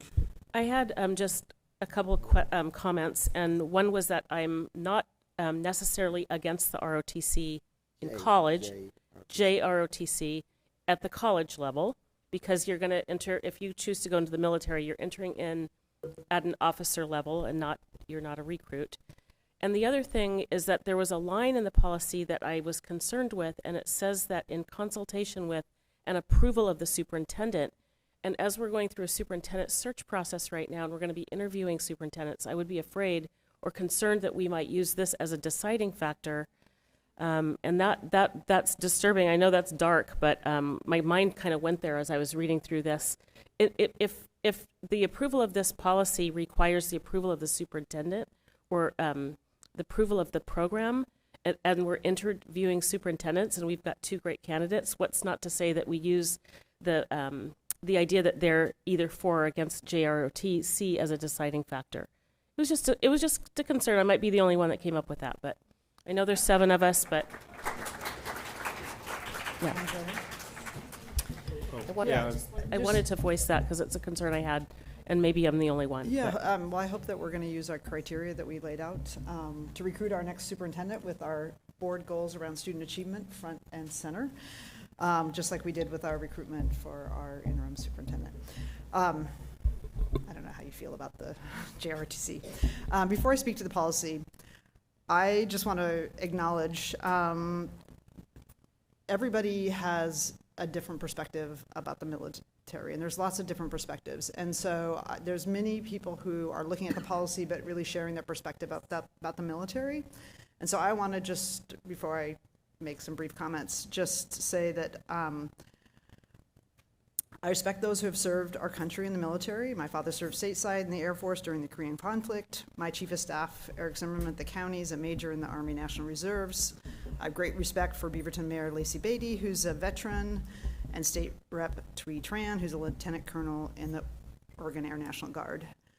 My respect for them and their service does not diminish others' experiences which were not positive. And we've heard that. And I think it's just important to acknowledge that there are people that have different experiences. For some people, it's very much the pathway or their ticket to a career.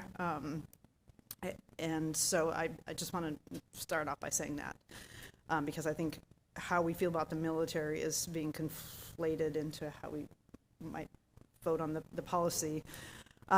So I'll say I elected into a year of ROTC in college, which my parents were a little kind of shocked about. Like, I was a little bit of a wayward. I had a PE teacher who really influenced me in grade school, and I wanted to be a PE teacher, but then I wasn't really quite sure, and so I forget how I sort of signed up for it, but I found it very interesting. It was one of the first times I'd had a class in leadership.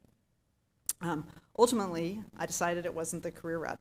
I had a couple turns from then on. I never became a PE teacher either. But that experience for me was just part of going to college.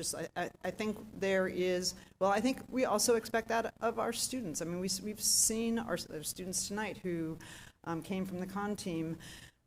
We want our students to be exposed to, I think, a whole host of different ideas and careers, and so I can have my opinion. Ultimately, I decided it wasn't the career route I wanted to take, and I didn't feel at all pressured to continue. I do think that it's an option for some, and that ROTC and JROTC programs give students a chance to see if it's a career that they would want to pursue. And I'll just close by what I said at the very beginning. This policy, I believe, builds in safeguards. And it's not the approval of the program. It doesn't allocate any money. And I very much think there's a whole other discussion that needs to happen not necessarily in the policy committee. And I would just say, we also talked in the policy committee that there is a sort of district committee that courses need to go through, and they're the academic and educational leaders of the district review any new courses, and it would go through that. So from my perspective, it's approving a process that's very transparent, and I don't think it is approving a program, but rather it's approving a process. Thank you, Dr. Scott. One question and then some comments. Yeah, sorry. I just wanted to reply to the earlier comment. I just had one more thing before I kind of got cut off a little bit. Really quick. actually, again, this policy, I think, makes it a little bit more difficult because we have, it says right here, it has to align with policies and administrative directives. We do have a policy, administrative directive and a resolution against military recruitment. And if what a lot of our public commenters have said, that JROTC is a public recruitment tool, if that's true, then this would prevent JROTC from being implemented. Right? So this is, in effect, putting very strong guardrails in terms of what we can and can't do. Thank you. Yeah, I have one question. I don't mean to put you on the spot, but did you see the testimony from the 3 students at our first reading? We had 3 students of color who testified about how important this program was to them in their lives, and I'm curious whether that weighed in at all in the DSC conversations. I think that, I think that it is really, really important to value that all the different voices that are coming to the decision. So I do want to make that known that, like, I see that there are varying opinions. Thank you. Yeah, thanks.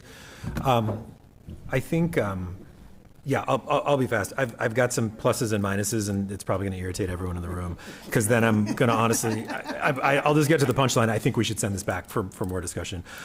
For me, the reason to move forward, Director Green, I really agree with you about the imposing political views perspective on this. And I want to be really clear. I am very opposed to the military. I'm very opposed to sort of the, I attended a Quaker church in high school. I was a conscientious objector when I was forced to register for the draft. So I've got a pretty long history of opposition to that.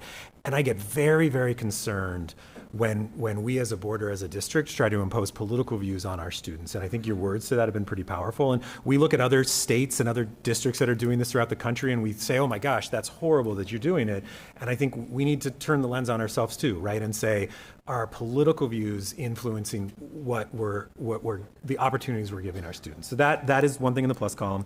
And the other thing for me was the testimony of again, the students. And I know they weren't all PPS students, they were former students, but we talk about listening to the voices of students, and 3 students of color talked pretty powerfully about the positive impact this would have.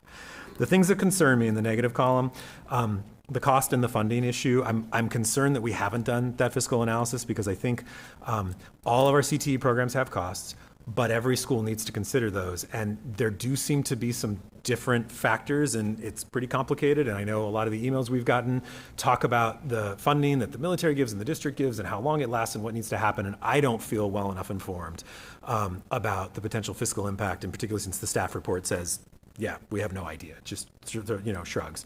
I'm really concerned about the exclusion of certain students, and I want to know more about that, because I think to the extent we're excluding, immigrants in our schools, to the extent we're excluding, students with disabilities, like that is a core value of the district for all of our programs. And it raises a really important question of, like, if the JROTC hasn't thought through that, I want to make sure they do that before we bring that into our schools. And then the process. I honestly, we talked a lot about process, about policies tonight, and this one has moved pretty quickly. And we had 100 people here, maybe more. I don't want to further the drama, but at the same time, I feel like having a longer process, a more engaging process where we ask some more of these questions and get some answers will help us craft a better policy. And I'm also going to acknowledge that I got very confused tonight by the idea that we don't need this policy to do JROTC, and that by doing it, we actually make it harder. That felt like Bizarro World, and for me, I'm not ready to vote on this tonight. So I would ask to refer back to the policy committee for more conversations about those things that I talked about. Yeah, I really agree with that, because I want to emphasize that I think, like, for me at least, like, the thing that is coming up is the funding question, because I think, like, that is the first and foremost thing, because, like, when we asked the director of CTE, it was not clear. And then I also just, like, I very much agree with that there needs to be a longer process, because also in our Q&A, we were informed that there would only be allowed to be 3 schools that offered it, if, like, 1 for each branch, which is what we were told. So I don't know if that's accurate or not, but that's coming up for me, because if there are all of these unknowns, I don't feel like this is something we could endorse. All right. So I'm gonna just I just have some few words to say, and then if anyone else has something to say, we can go to vote. This has been a really interesting conversation. Just the fact that we can come here and protest and tell our opinions, on our own. That's actually what came from the military, to be able to have the right to speak.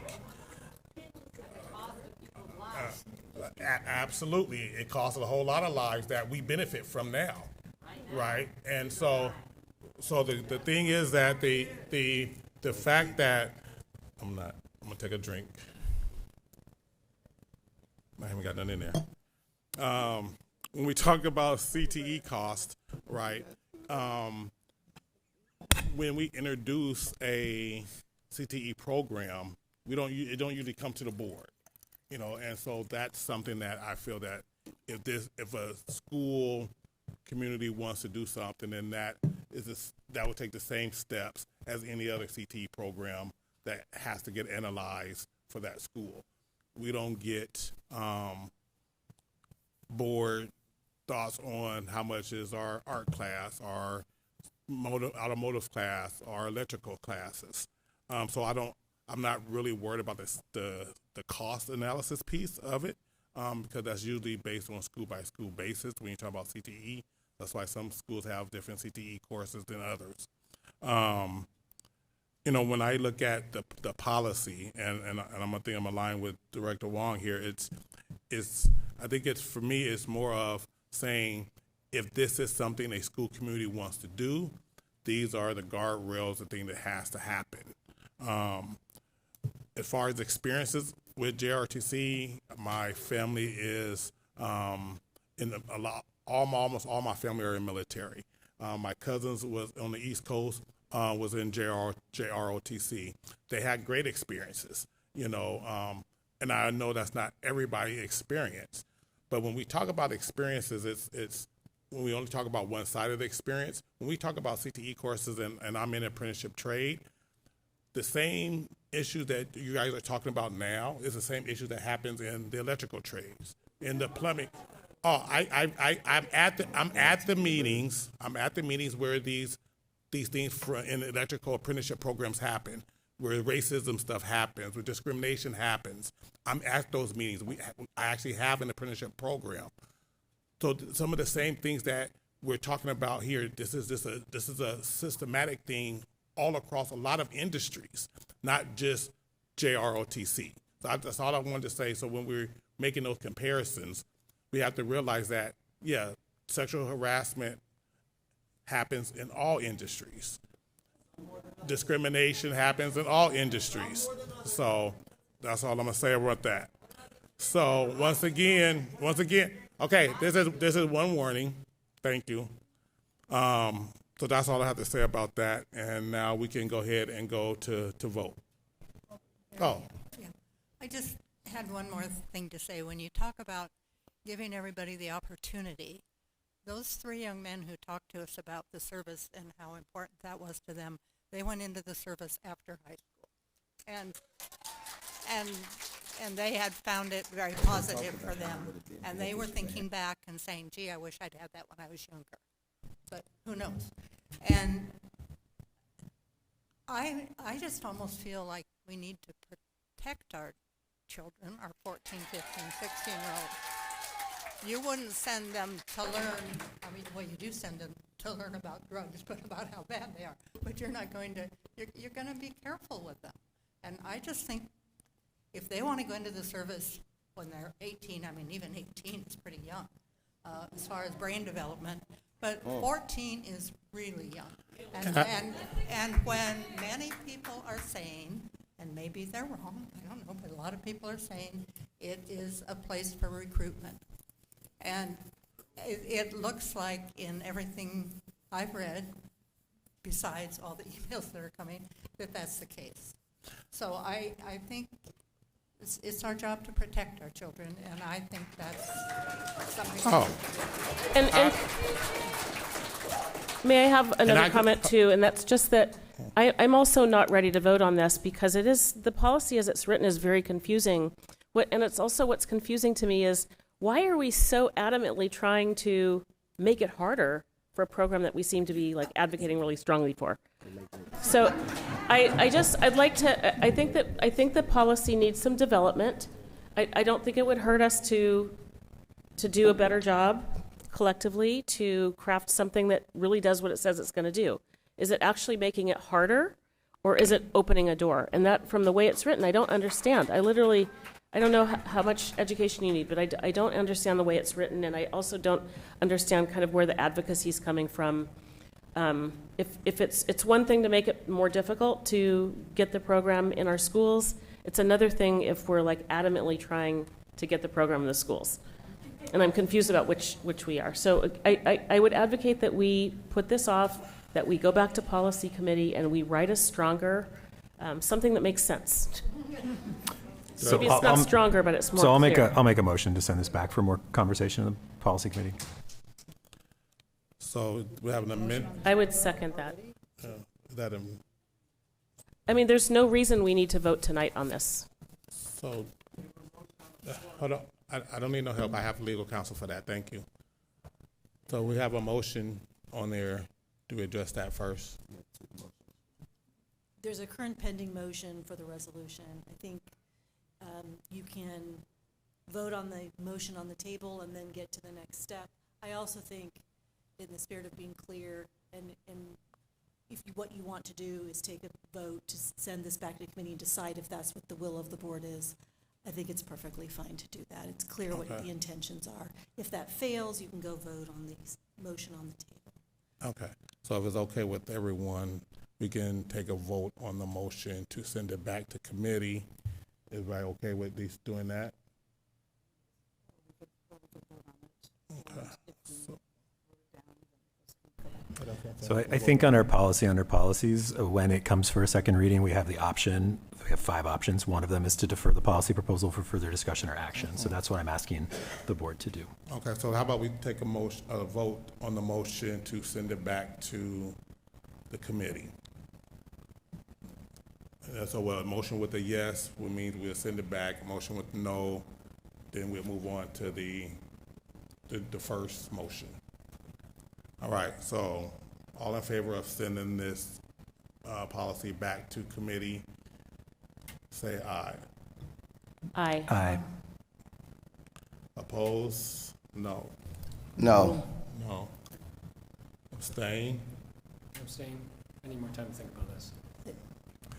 It fails. So you have So a the motion on the table. fails. Okay. All right, so now we can vote on the original motion. Any other further discussion? All right. The board will now vote on 6905, Junior Reserve Officer Training Corps and Military Career 6.20.043-P.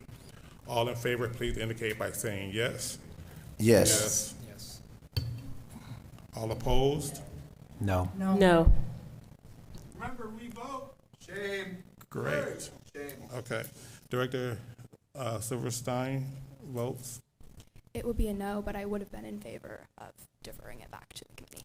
Gotcha. Oh, my bad. All right, so resolution 6905 is approved by a vote of 4-3, with student Silverstein voting no. From Palestine to the Philippines. Stop the U.S. war machine. From Palestine to the Philippines. Stop the U.S. war machine. Palestine to the Philippines. Stop the U.S. war machine. Palestine to the Philippines. Stop the U.S. war machine. Palestine to the Philippines. I think we need to go. I think we need to go. All right, so you guys, we're just gonna go. We're just gonna go to the record, but they're not gonna stop.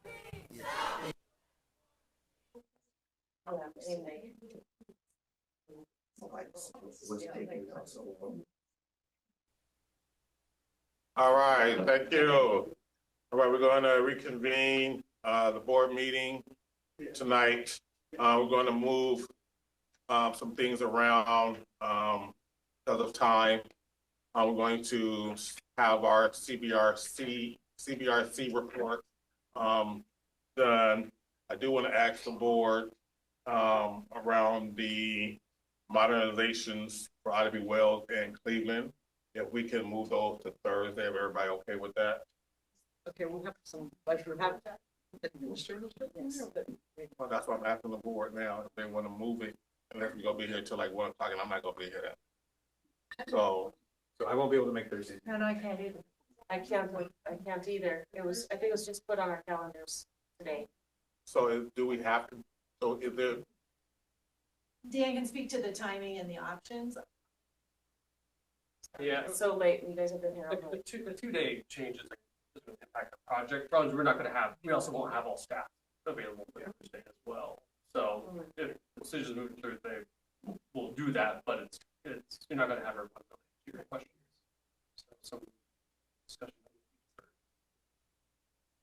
the question is, are we gonna have, Whether it impacts the schedule or not. well, if we're not gonna have 4 people, then might as well, can we do it another week?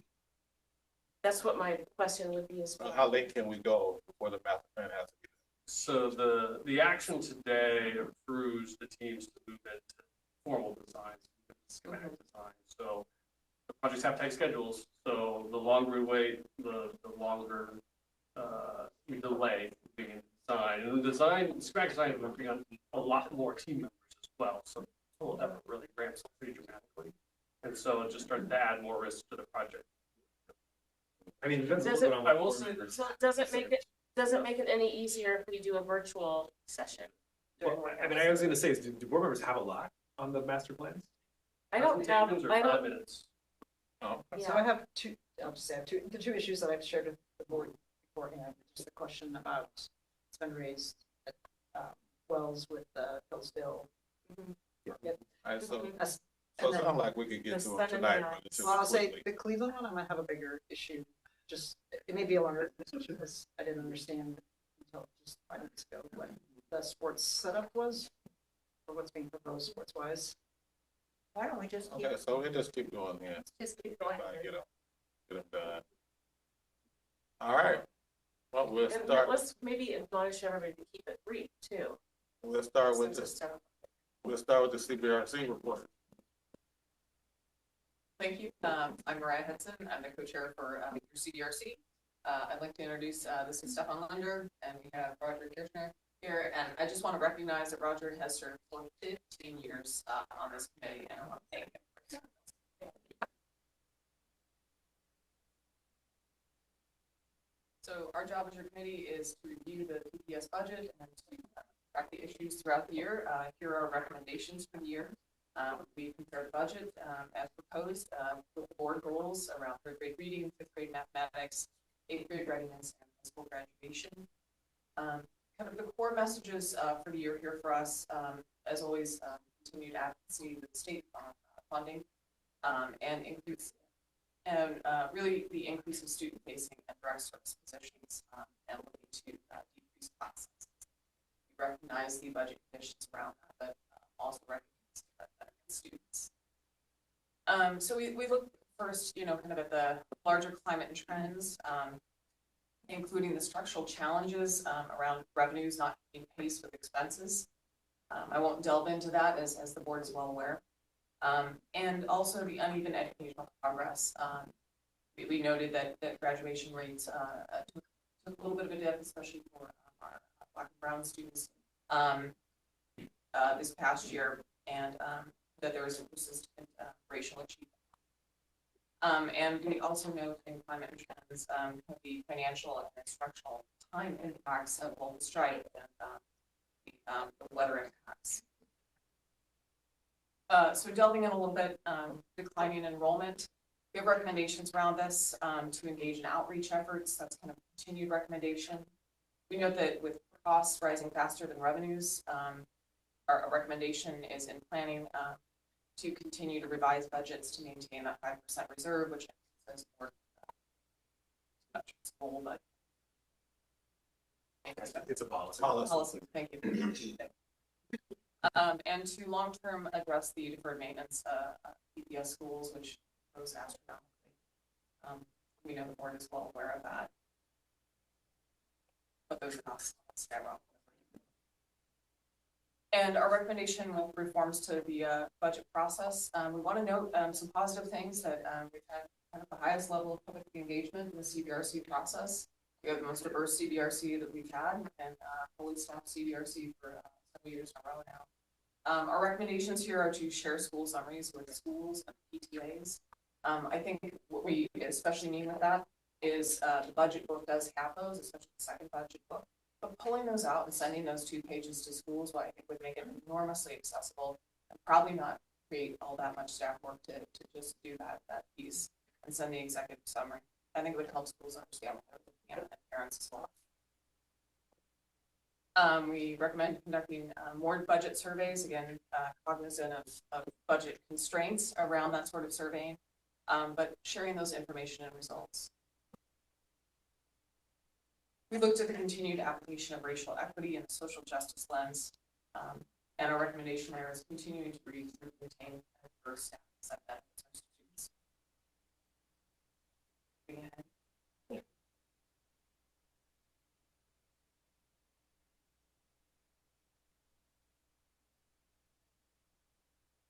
So looking at the budgetary decisions that are in alignment with the board goals, prioritizing direct service to our students. We know that staff has really attempted to craft a budget that minimizes the impact of reduction and direct support to our students while maintaining core operations. And as the superintendent noted with the presentation of the budget a couple weeks ago, this is getting increasingly difficult. We recognize that here. The 24-25 budget continues to practice the practice of determining staff allocations based on differential staffing model. And that's designed to provide more funding and direct support services in schools serving student populations with the highest needs. We recognize that. So our recommendations here, again, is prioritizing those student-facing positions, especially with the high levels of need coming out of COVID. That seems where staffing is making the greatest impact. We support the continued analysis of contracts. We've seen that this past year, and the ability to do consolidation and eliminate unfilled positions, and the analysis of all investments, direct and indirect, in services. We had, I'll just have a note, considerable discussion on the CBRC around the proposed changes in library staffing. Particularly some of our student members probably would have a really detrimental impact.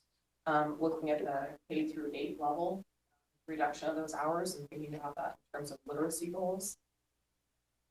Moving on here.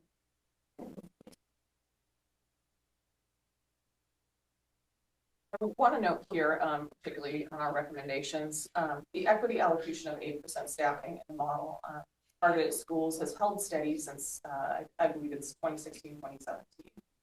We continue to support that investment. And the change from 8 to 4%, if it's not bolstered by support in other forms, is a significant change. We want to note that and kind of closely track that in the coming budget years.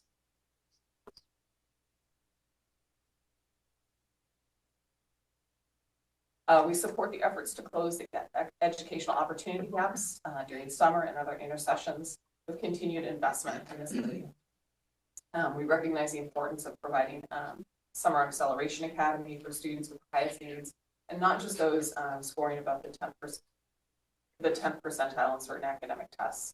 We also acknowledge this year's community-based organization requests, CBO requests for increased funding, and recognize those based on funding, continuing to fund those with those of the record strongly positive educational outcomes.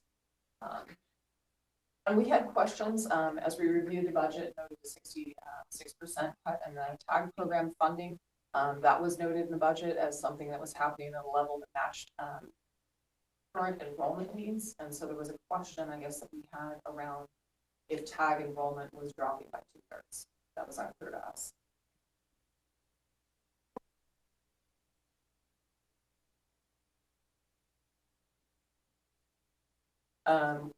We also looked at the investment in instructional coaches and professional development. Our recommendation here is to prioritize class sizes and current student support positions over additional investment in instructional coaches or paid release professional learning and collaborative planning time.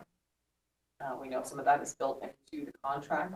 And the exception here we really wanted to note and call out is the early literacy interventionalist providing direct service to students.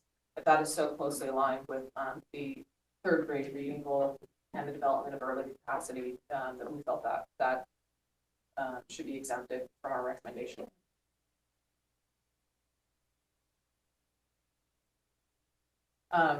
In terms of social emotional supports, again, this is an area that's probably facing cuts, and we recommend maintaining current levels if at all possible, and targeted investment to make progress toward academic recovery. If possible, we recommend reducing the counselor ratio, particularly in K through 5s and K through 8s to the QEM level. Again, we realize some of these things are wish list things rather than maybe current budget asks. And we had a lot of questions around special education changes.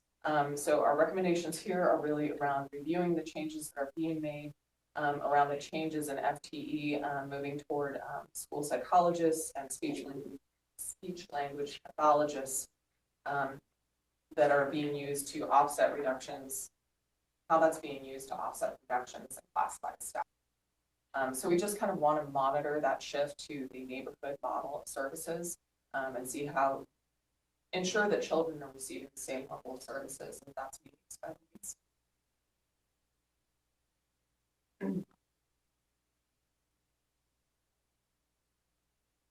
Won't delve into this too far here, but we recommend allocating more direct service FTE to early literacy in grades K through 2. That includes high dosage tutoring and starting that earlier in kindergarten rather than waiting until grade 3. I think that aligns with the instructional coach's recommendation as well. And increasing as possible the number of early learning acceleration specialists to allocate FTE with that targeted intervention. Reading is just so foundational to all the other boards. Targeted focus there.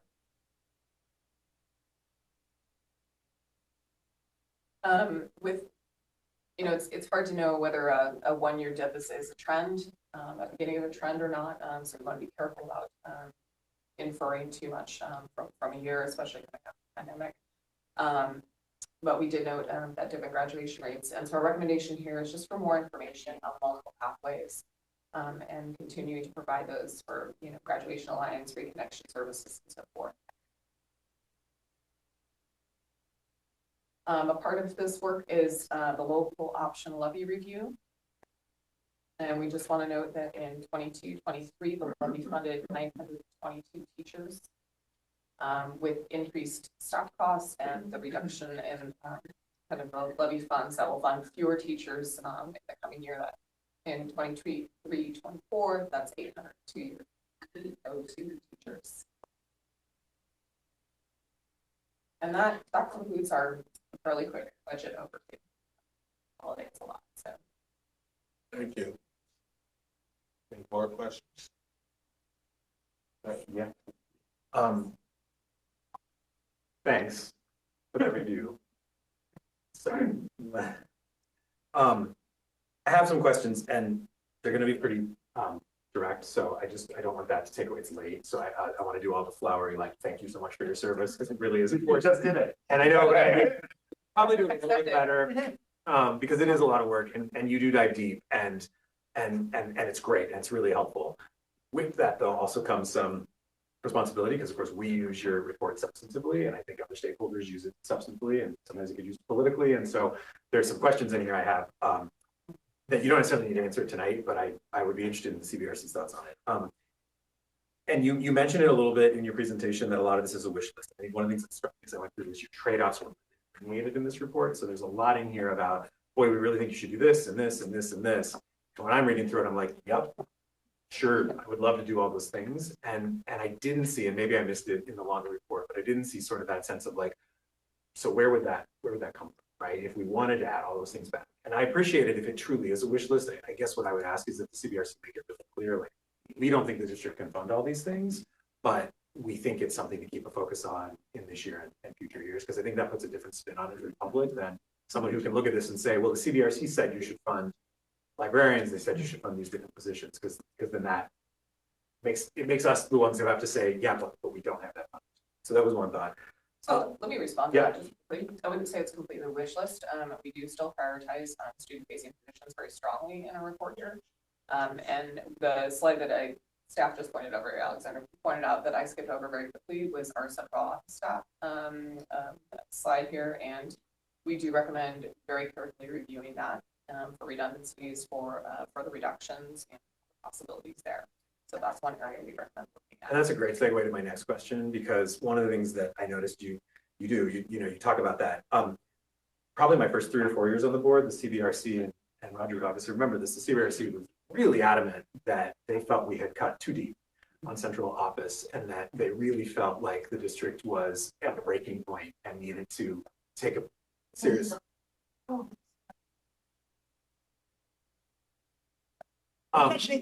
to take a really serious look at whether we should do that. The last 2 years, last year and this year, the CBRC has really done a 180.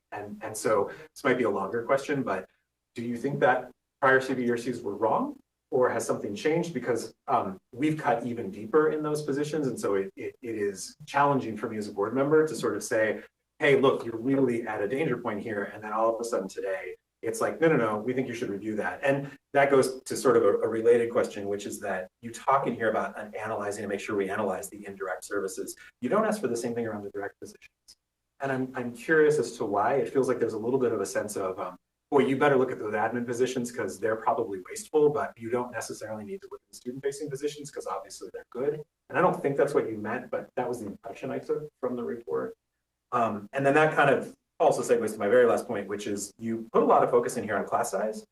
And as I'm sure you know, evidence on class size being determinative for student outcomes is pretty weak. It's not zero, but it's pretty weak. And particularly when you made a strong recommendation to focus on class size instead of instructional coaches, that didn't seem in line to me with best practice or research. And so I'm kind of curious if, and that one I would be curious to respond to, like, why did the CBRC say class sizes were the most important thing versus these other interventions, which research would show have a bigger impact? Which one? Did you have a comment? I think with the central office, with the central office cuts, I think I can take a step at that.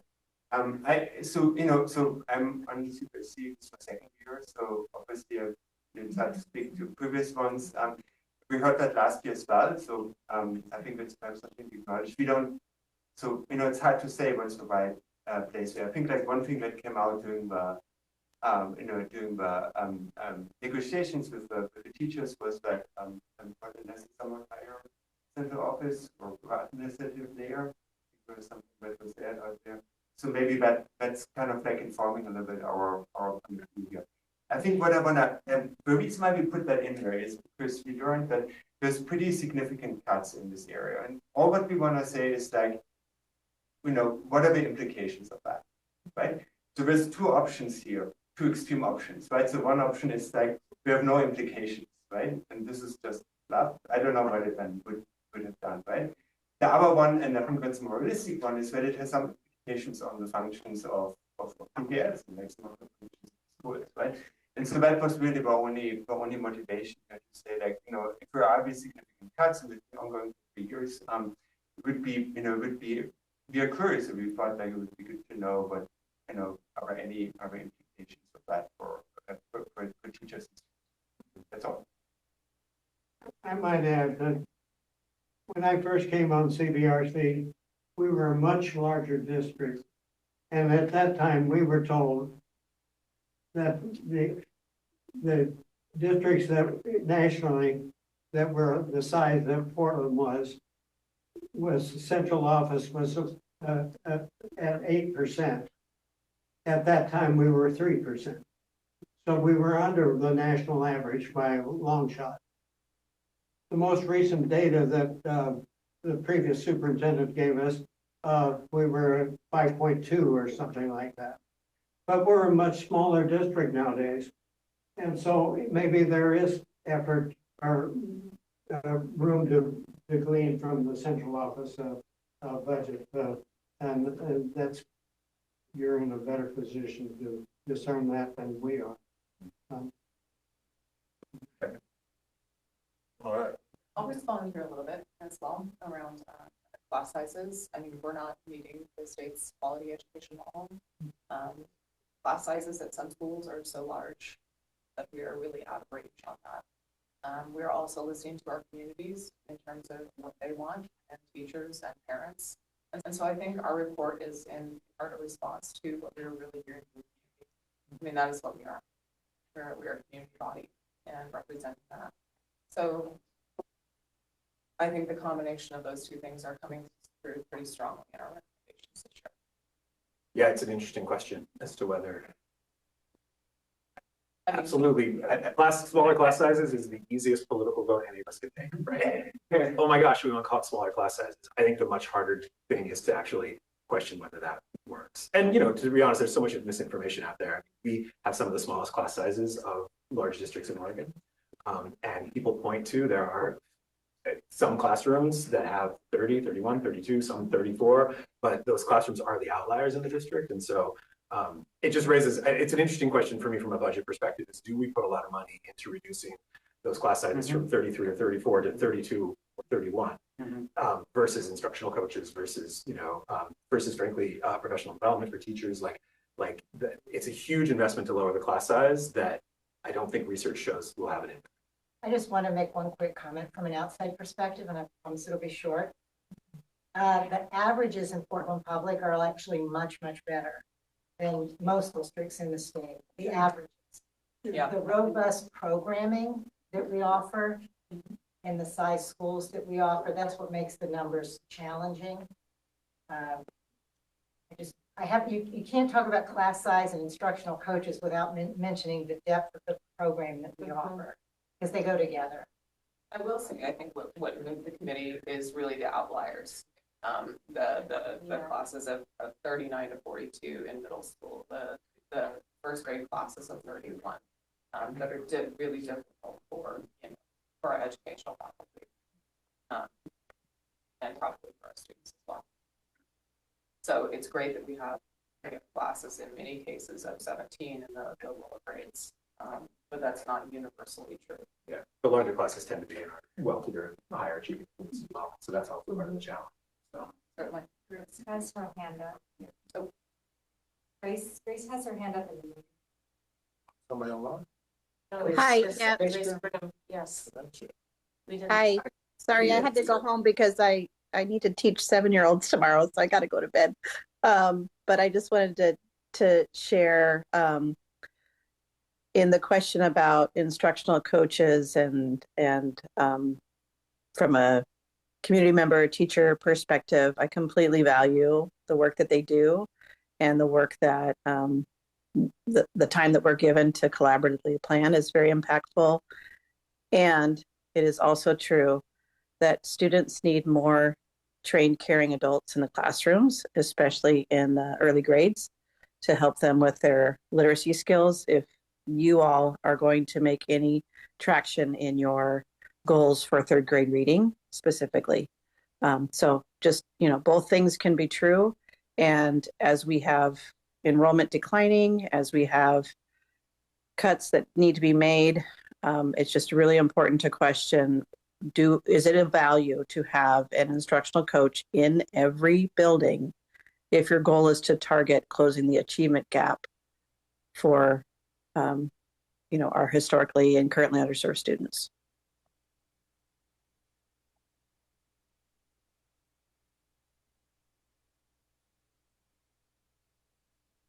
Any other board members?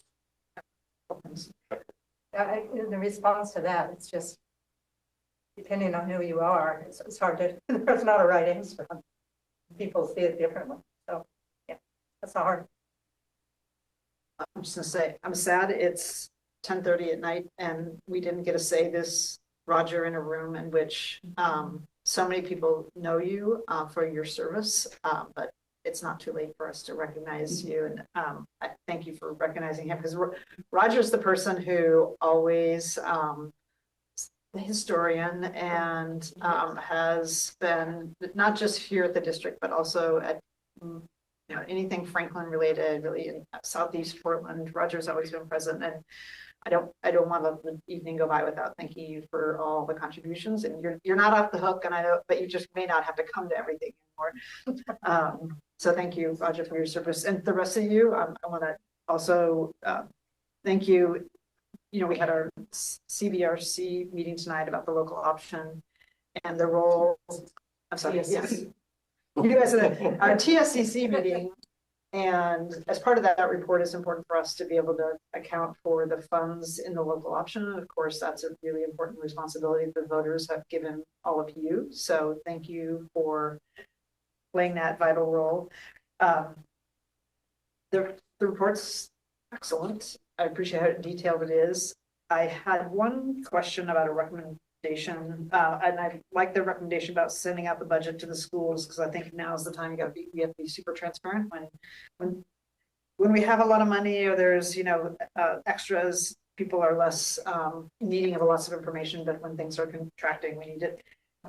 On your recommendations, I'm looking at the actual report, not the PowerPoint, but one of the recommendations is the district should prioritize repair, maintenance, and upgrades to existing buildings over new construction in the upcoming bond proposals. Does that mean you're not supporting the last two high schools in the next bond? Is that what that means?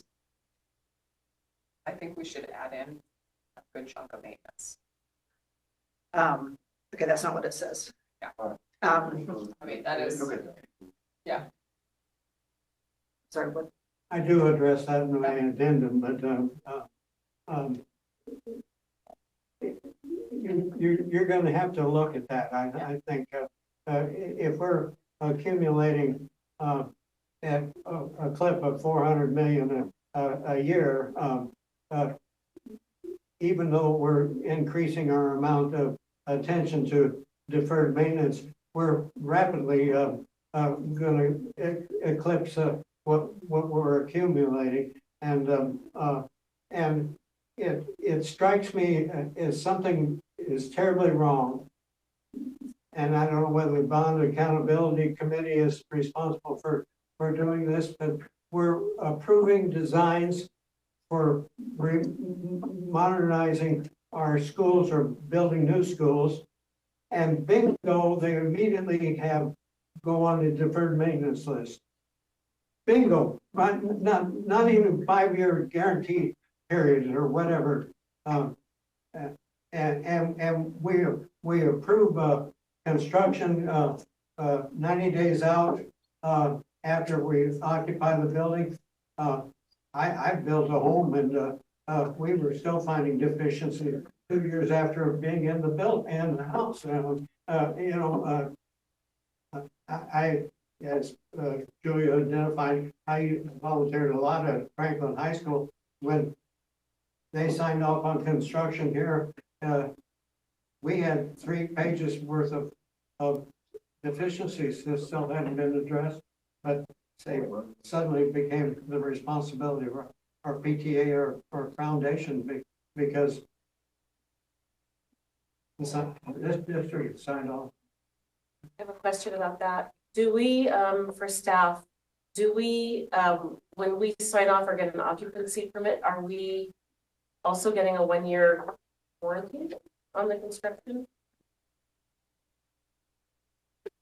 Short answer, yes. There's various warranties. We have construction warranties that range from 1 year to 2 years. It also depends on the project. And there's also manufacturer warranties that can be 10, 20, or 30 years, depending on that. If it's a piece of equipment, but correct. And then correct. Are we monitoring those? It's like a punch list that everything's completed. Are we monitoring those? Correct. Or where those addressed? Like we realize like there's no electrical outlets on one wall, or is there someone to follow up? Yeah, from a contractual standpoint, the markers are a substantial completion and final completion, and we have punch lists that you're familiar with that gets completed in between that. Then we have, so our traditional projects have a 1-year warranty from our general contractor and subcontractors, and then we do an 11-month walk effectively to say. Oh, nice. We have like our maintenance crews go through and say, what can we identify that's related to that warranty that and we're going to basically create that list and provide it to them for that 1 year. After that period, a lot of stuff, whether it's found or not, if it's not found that 12-month period, becomes PPS's responsibility, becomes work. Dan, I think the comment about the deferred maintenance are coming from these buildings that are having total system failures. They're not coming from redesigned, modernized buildings. Yeah, and I think it's just that we kind of use interchangeable language. Deferred maintenance typically refers to aged systems, so they have aged out. They're beyond their useful life. For work orders, again, I think we kind of use those kind of interchangeably as we identify something at a specific site. We submit a work order. I think we had 17,000. Yeah. And I'm just pointing out, warranties is not the topic for me. Right. We're talking about serious deferred maintenance on aging buildings, right? Yes. We have, Primarily, but not necessarily so. My experience at Franklin, for example, contractor mistakenly didn't put the right flooring in the dance studio. You need a cushion type of thing. And so initially, we were told that was a $3,000 item. And eventually the district would take it. But well, now it's the school's responsibility. And it's $10,000 nowadays to replace that. And so private fundraising is taking place to get that done. But, why? Anyway, that isn't primary point, but you're going to have to look at deferred maintenance in the long run. It's not going to evaporate fast enough. It's a both. Yeah, there's a warranty and then there's a deferred maintenance. Yeah. They're two different. So we do make both. All right. Any other questions, comments, thoughts? All right. Thank you, guys. Thank you. Thank you. Thank you. All right. If we don't take the rest of your meeting. I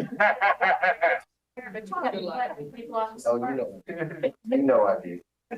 I also want to acknowledge, though, you're only having 9 days to look at it. Thank you for raising that, because when we put together a budget calendar next year, it'd be nice. We should take note. We've been talking about that for the last 2 years. Yes. You're long enough to say that. Before you said, I'm going to need bucks a time. They got my days. The next got the how to be well in Cleveland modernization. So I'm gonna just wrap those all up into one. Okay. Start with the next one, things. You have 10 minutes. which one are we? Dan, I bet you can't get it done. Oh, you want, okay. Let's start with item 12. You share. As we get the presentation done, it's not burning any time. Good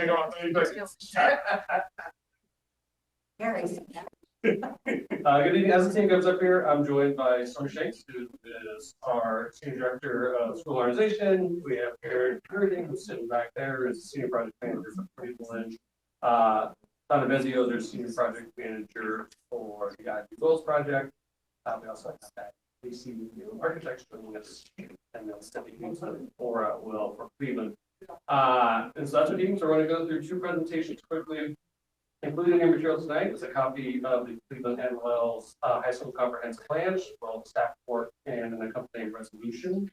As mentioned before, review the comprehensive plan is the next step of this multi-year planning effort. The plans before you tonight is really the culmination of extensive engagement with staff, students, community, and stakeholders.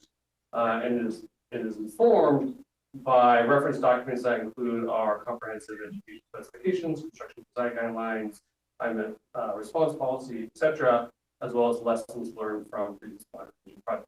And approval of the comprehensive plan is an essential step in all organizations to schematic design. So with that, I'm going to turn it over to Stormy. Presentation. Thank you. I'm Stormy Shanks. I am the new Senior Director in the Office of School Modernization. And just to not waste any more time, I'm going to go ahead and turn it over to our design team that's led by Donna Bezio, Project Manager. Hello, I'm Dawn Bizayo. I'm the Senior Project Manager for the Ida B. Wells Modernization Project. I am not able to share my screen.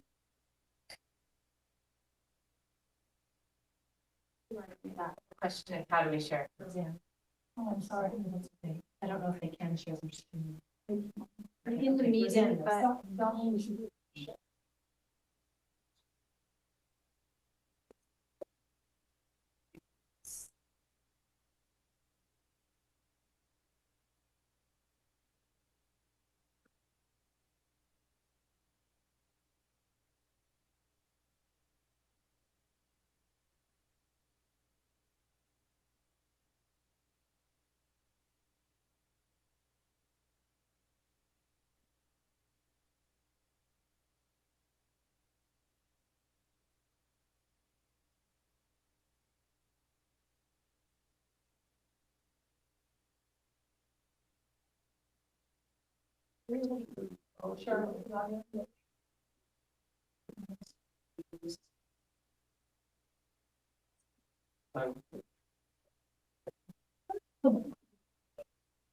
Recording in progress.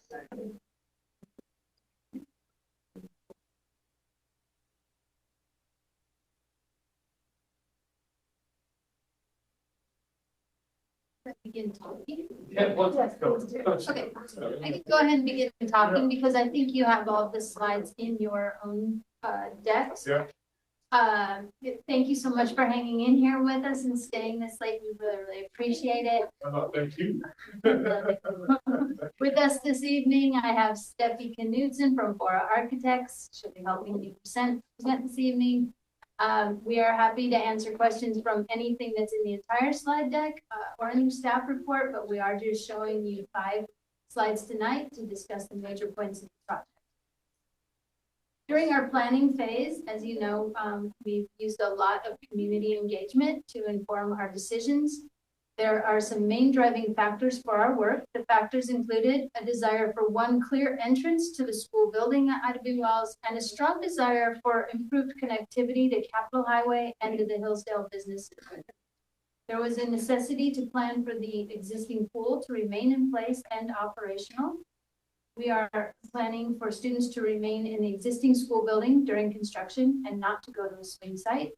We are, of course, meeting the district goals and education specifications and the specific school needs for Ida B. Wells in terms of academic, athletic, and support spaces. And finally, the site itself was a key driver as we considered the steep slopes, the views, solar exposure, and the beauty of the site location and connection to nature.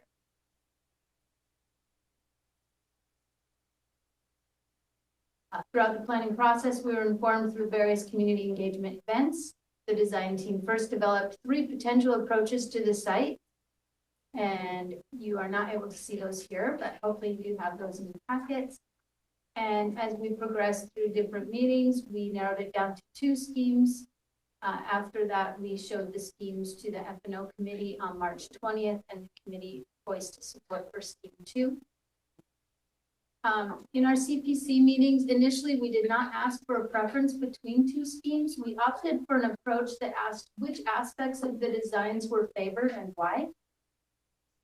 I am sharing the slides. Thank you. Next.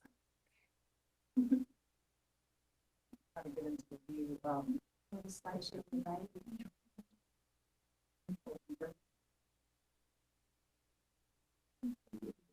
Thank you.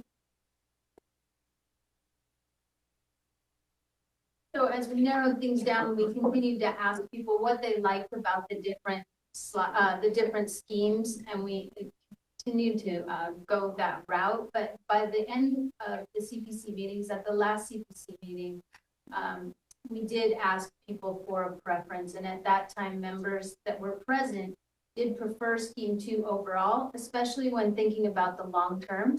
However, there were members in favor of scheme 1, and some people also noted that they like both of the schemes as both deliver an excellent school building. Do you mind outlining kind of what because we've heard from some community members that they value one option or the other. Can you, and even though we can see the 2 side by side, some of the main differences. High level What are the key differences? Yes, the key difference here in scheme one is that the track and field remain in the existing location. And in scheme two, that track and field gets reoriented north-south, which is preferable for the sports that are played on the track. It also opens up that access from Capitol Highway so that we now have a view towards the school and a direct route path, and connects also to a north-south. We feel better in many cases. And that's really the main difference here. Correct. Yeah, that's the main difference between scheme one and scheme two. Other than that, the buildings provide all the same things and meet all the district's goals. One of the emails I received said that scheme one would be cheaper. Yes, that's correct. When we presented to the F&O committee, the scheme one was coming in approximately $6 to $8 million cheaper overall. And some people have felt that that was a pretty minor cost in relation to the total project cost. So okay, if I ask, does school administration have any thoughts on scheme one versus two? That you want to share with them? Well, that's. As long as you're here. Yeah, I'm Principal Aisha Klein, Principal of Ida Wells. Our staff and students, myself, we definitely prefer scheme two. We like the aesthetics of the entrance off of Capitol Highway. We also think if our community is investing so much in the new building, we would like the new track and field as well. Our student athletes, we have almost half of our students at our school participate in athletics, really complain often about the setting sun and the orientation of the track. And if it was able to be reoriented, that would be better for our student athletic program. And also, we don't build a new track and field, that there's going to be a lot of maintenance that needs to happen to the existing track and field. So I'm not go ahead and invest in get a new track and field space along with the new building. That was, honestly, I thought they were both good options, and, you know, I attended some of these meetings, but I was looking at some things from the school. And I know we have received from emails, and I think the Hillsdale Business Association for scheme one, does anybody know why though? And they raised a lot of issues that I thought were cool. Is there anything more to that? Substantive, yeah. No. One of the things that I heard is that if we rebuild the track, or reorient the track, that our athletic programs would be happening off-site for an additional year. So right now we plan on having our athletic programs at Jacksonville School, just a couple miles away from Ida B. Hills High School, and if we reorient the track, will be an additional third year. And our businesses in Hillsdale feel like that might be a hit on their profit making in their business. Yeah. And that can be And you know, we heard the same thing from some parents who admitted, I think they said, well, you know, my kid's going to be there, and so I don't want them to, you know, be off site for that long. But yes, you know, they also sort of, even some of the parents who said that said, I know you all should be right. Absolutely, and scheme two has more of a welcoming entrance into and connection into the Hillsdale business area. So we actually, our business manager here, Erica Caldwell, and I were talking about, we actually do that in the end. It will boost business in Hillsdale between the school and. That was my thought too. Yeah. I mean, even as a former student there, that huge, you know, massive grandstands, like it's just this weird barrier to Yes. which will be changed with this. So. Exactly. On Capitol Highway, all you see is the backside of the grandstand rather than a welcoming entrance that says over here. This will be through access east side of campus. Currently. Right now, when we put together scheme one and scheme two, scheme one showed the access all the way around. Scheme two did not. Part of it was trying, you know, that there was some concerns about safety driving through the site. I think since then we've heard some more concerns about if there isn't an access within the site, it forces people to go through the Reiki parking lot, which is a safety concern. So I think we'll want to spend some time to try and consider, is there a way to safely get a throughway? I mean, certainly for maintenance and district vehicles there and fire, That's a no-brainer. We can do that. It's really about if you pulled into the parking lot from the north and there's no spots there, how do you get to a south parking lot or get around? And I think that that's a solvable problem. So are we approving it without it and we're going to move towards it, or what are we approving? And with this particular issue. Yeah, so what the board approves is the comprehensive plan and what we come back to things like substantive change. And oftentimes we don't come back for approval. If there's changes that don't seem really substantial, we just like to make like definitely be aware of it. So I think this is something that unless there was some specific directive, we would definitely be updated. The goal is to try and make it. Right. So I actually don't do that. So just to be clear, we had some of these conversations as well, and I know the committee looked at, and there were a lot of people who didn't think we needed it. I think the RICE safety issues are important to think about, but I'll just tell you, and we need to. There's a couple different things. I think having the road creates its own set of issues. I think we need to move away from designing for cars in everything we do, and think more about designing for pedestrians and cyclists and all the rest of that. And so I get it. I think change is hard. I think people are used to having that through road around the campus right now. And so they're like, oh my gosh, what's going to happen? We don't. What's going to happen is there will be changes. Some people will go through a RICE parking lot, so maybe we need to stop that. Some people will go through the neighborhoods, and we maybe need to make adjustments there. But I'm not actually there. Okay, I appreciate that. What are you planning? And how well, how about is the group plan? I think to the answer though, route look at 2 doesn't have a road, so. Yeah, if we look at the next slide, we'll have Steffi walk us through scheme 2 and she can further define that. In terms of what we plan for, I mean, I think we obviously will take direction from PPS on what PPS wants. And so trying to understand what the right solution that PPS wants, I think will be the challenge. I think that there are a lot of different design options that we can consider that can try and solve this problem in a shorter term without posing additional problems later. And I think it's one of those issues. There are so many things that are not yet designed on this site that have yet to be designed. You know, we are just about to start real schematic design here. And so I guess the question would be, you know, is that an essential criteria that needs to be understood now? Or is that a criteria, like so many other criteria, that will be further defined? I mean, it certainly is a part of the ed spec to have a connector road, right? And so it is? It is not. No, it is certainly not part of, sorry, it's late. My bedtime is an hour ago. Like, that's all. I mean, a couple of other things maybe to point out about this scheme that is a little bit different than scheme 1 and maybe was part of some advantages is that this scheme is more able to distribute parking on the north and south. Scheme 1 had most of the parking off Vermont and very little parking on the north side where the athletics and the pool were. Also, this scheme has been able to pull the tennis courts away from the residential houses. And this was a lot of conversation. To be clear, there is no pickleball in the ed spec. We're providing for tennis courts according to the ed spec. But because there's pickleball now, it became a lot of discussion. So it's also a couple of other things to know. Something so fun is just tearing communities apart. I know, right? I can't tell you how many conversations we had about it. The existing grandstands will have to have some investments made in them for them to be brought up to code.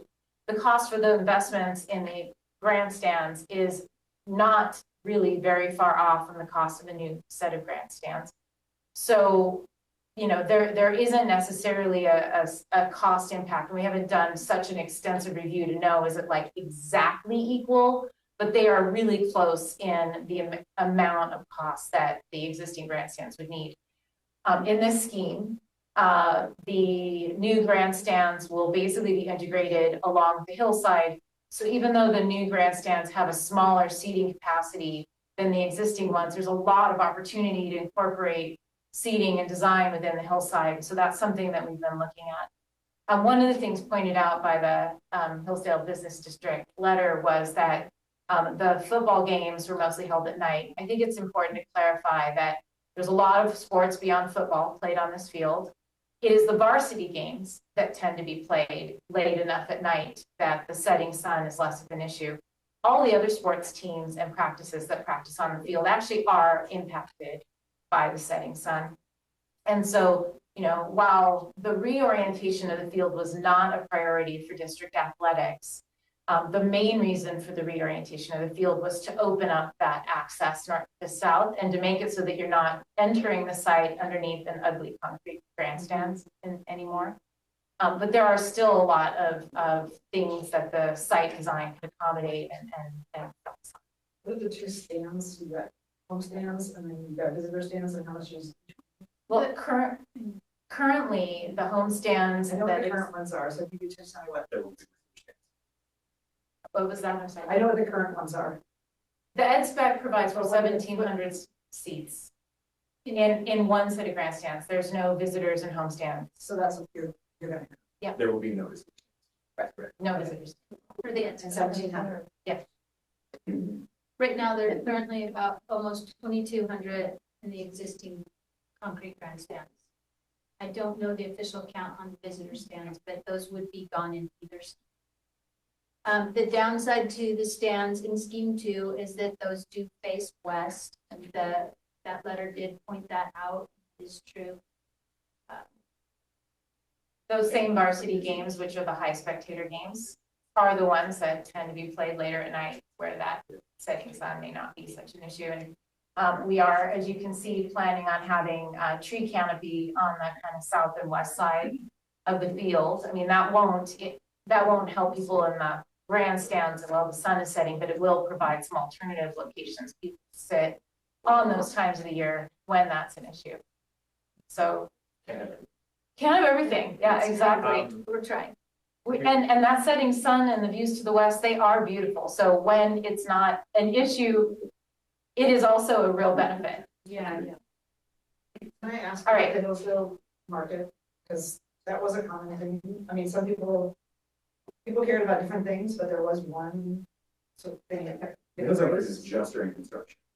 It's an issue. I just wondered, like, do we need to consider that tonight? I think it's an important issue. I think we should do what we can, but just need to be considered tonight. Are we, I guess. Yeah, well. Wasn't necessarily from that. And do you want to tell us what you're going to do with the Hillsdale market? Farmers market? Farmers market, sorry. Yeah, and there was an email that went out like right. So, in short, you know, we understand the importance of the fund, what impact that is possible. As far as how the site and all these are being constructed, it's still to be determined. And so once we have our general contractor, CMG, to get on board, we'll be able to lay that out better. We think it's unlikely that we will be able to go the entire construction period and not impact the market, but we also think there's going to be opportunity for rent. So we're going to look to minimize those impacts. But we don't have that level. We're happy to continue to communicate. All right, any other questions, comments, thoughts? Yeah.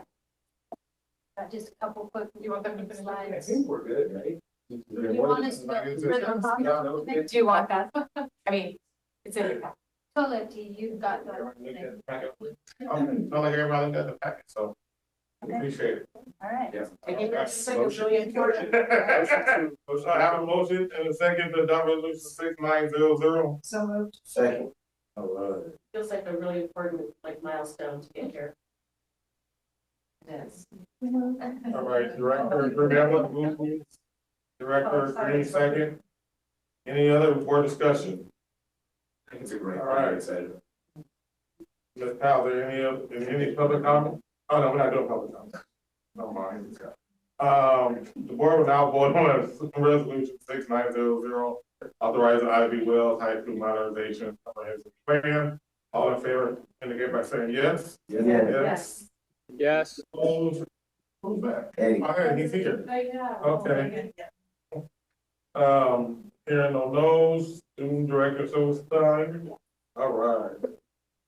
Passes 7-0. Director. Andrew has no box whatsoever. All right, next we're going on to the Cleveland Cleveland Comprehensive Plan. All right, we're gonna talk. Eric, and we are going to move 5 minutes, 5 minutes. Okay. Okay. That's going to turn. I think That's going to 20. All right, Eric and Abby. Okay. Oh, we got some. All right, go ahead. Yeah, we're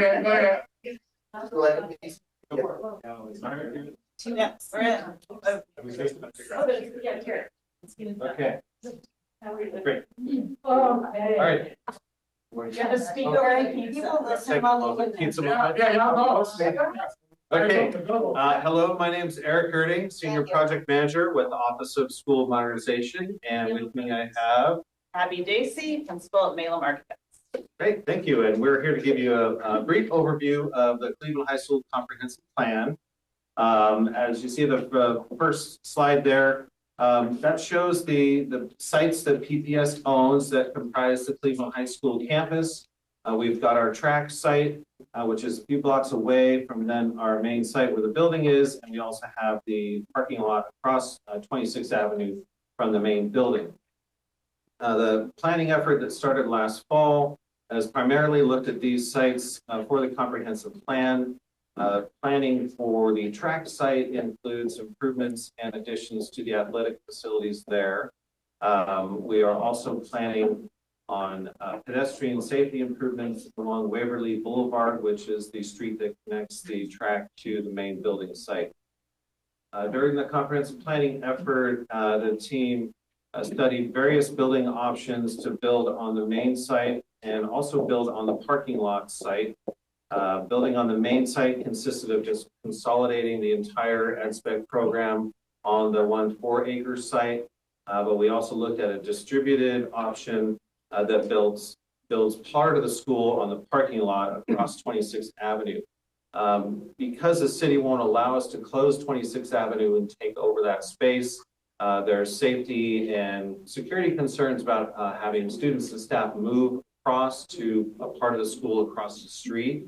So that scheme requires us to incorporate a sky bridge. So there's definitely an additional significant cost to build part of the school on the parking lot site. So therefore the recommended option moving forward is to remove the existing structures on the main site and to build a consolidated Cleveland High School all on that one site and not on the parking lot site as well. As you'll see in the board packet and comprehensive plan, the team is still completing some analysis of the option to build across the street. That's just called out as an additive alternate within the cost, but it is a significant cost, but we still want to make sure that we're really bottoming out on that option and then just move forward on the consolidated site option. If that's what we're ended up doing, but which is the recommended option. And then Abby can talk a little bit about the recommended option moving forward. All right, so if you were paying attention to the previous slide or have spent time around Cleveland, you know that the site is very small and very full. So our biggest challenge was how do we put an even bigger comprehensive high school on a 4-acre site? So this design, just to orient you, you have Southeast Powell Boulevard in the lower portion, 26 on the left side. That little white building is Burgerville. So our approach is to build more densely, build to the edges, so pushing the school to the north and the south side, which allows us to orient the building optimally for solar access and orientation. And then it also creates a secure courtyard in the middle of the building, which is really important for the students in the site. That's something they've never had before. So the classroom bar is to the north, that's the gray building. Smaller scale windows, lets students look out to the north neighborhood, south to the courtyard. And then along Powell, we have the bigger program elements. So the theater, and performing arts are shown in purple, and the gyms are shown in red. So not only are those bigger, more recognizable program elements, but the gym is the closest location to the Waverly connection, which is the connection to the track. How many stories?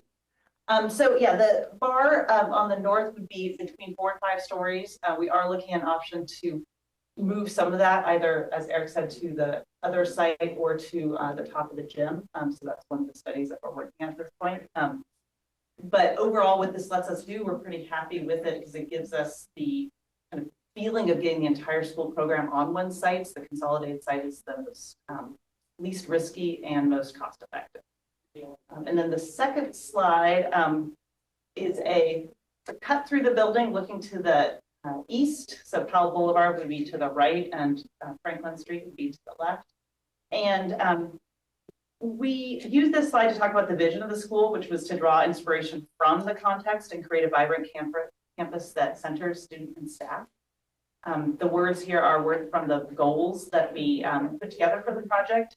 And you know, at this early stage, it's not yet a design, but it's a gesture of how the building will go together to create welcoming spaces, establish that heart to the campus, and allow us to really showcase academics and activities, both within the school and outside the school.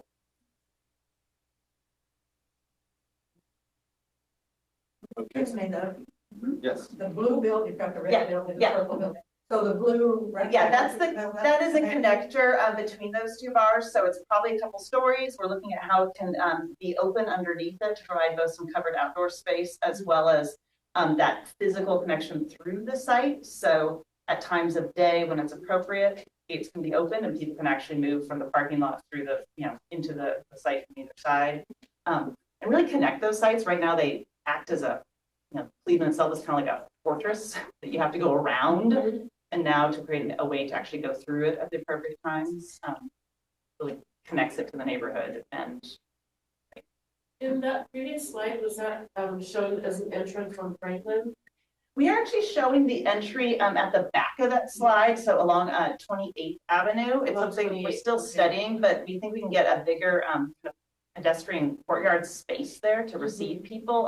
The entry right now on 26 is not great. Students come tumbling out of the school and kind of into the street as traffic comes down.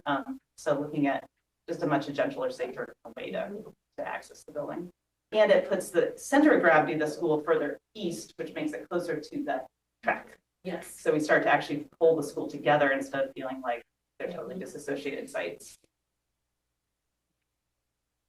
I just, when I was reading through it, obviously you think about it because we do job to make sure that the gym, the performing arts, or the ones facing Powell, and then so we have to worry about that one.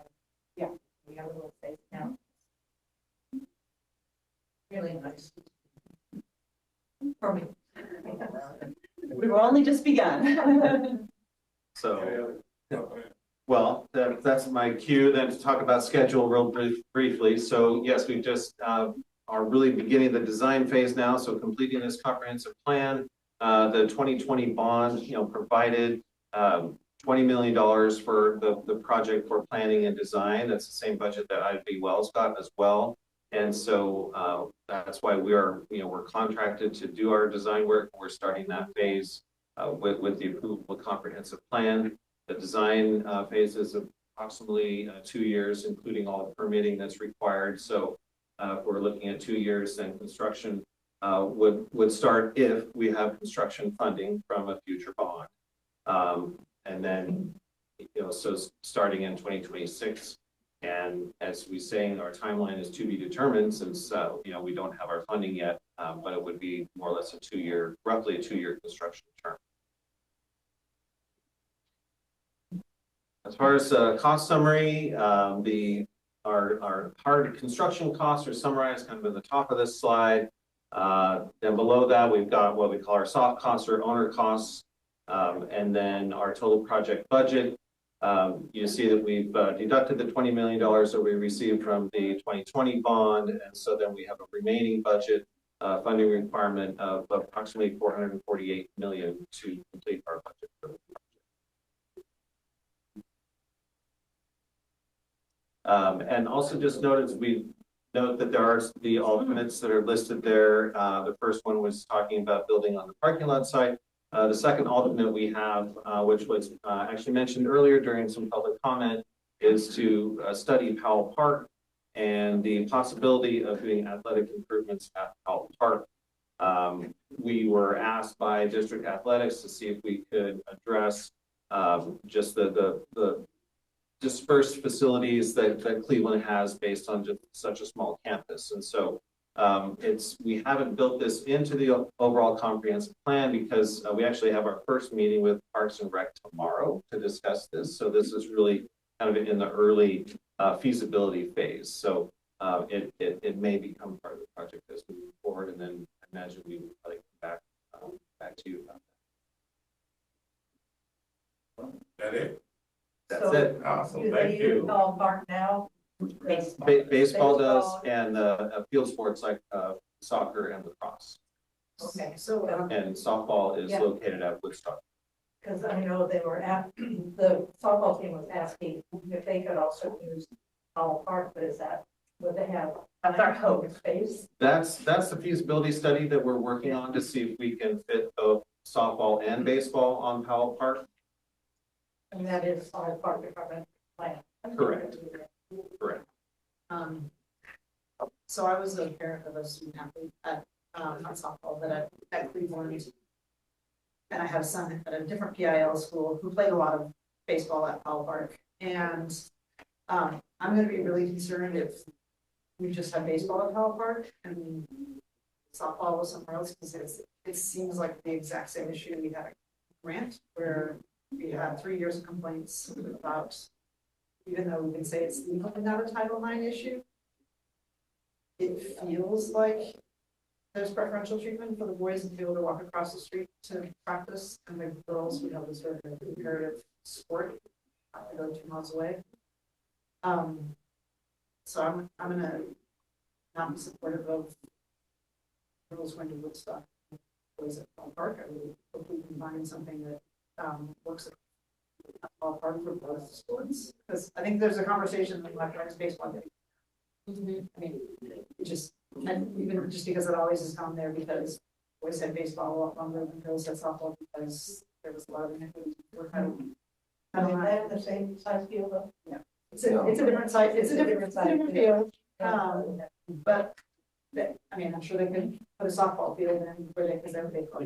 Yes. The mound. Yeah. Baseball has mounds. But like I say, if only one sport could go there, I think there should be a question about whether, like, does baseball gotta go there, or does softball gonna go there and the boys go somewhere else? I'm not suggesting that at all, but I'm just saying we shouldn't, because that's what has happened forever, because boys gotta play sports before girls do, so they got the best field.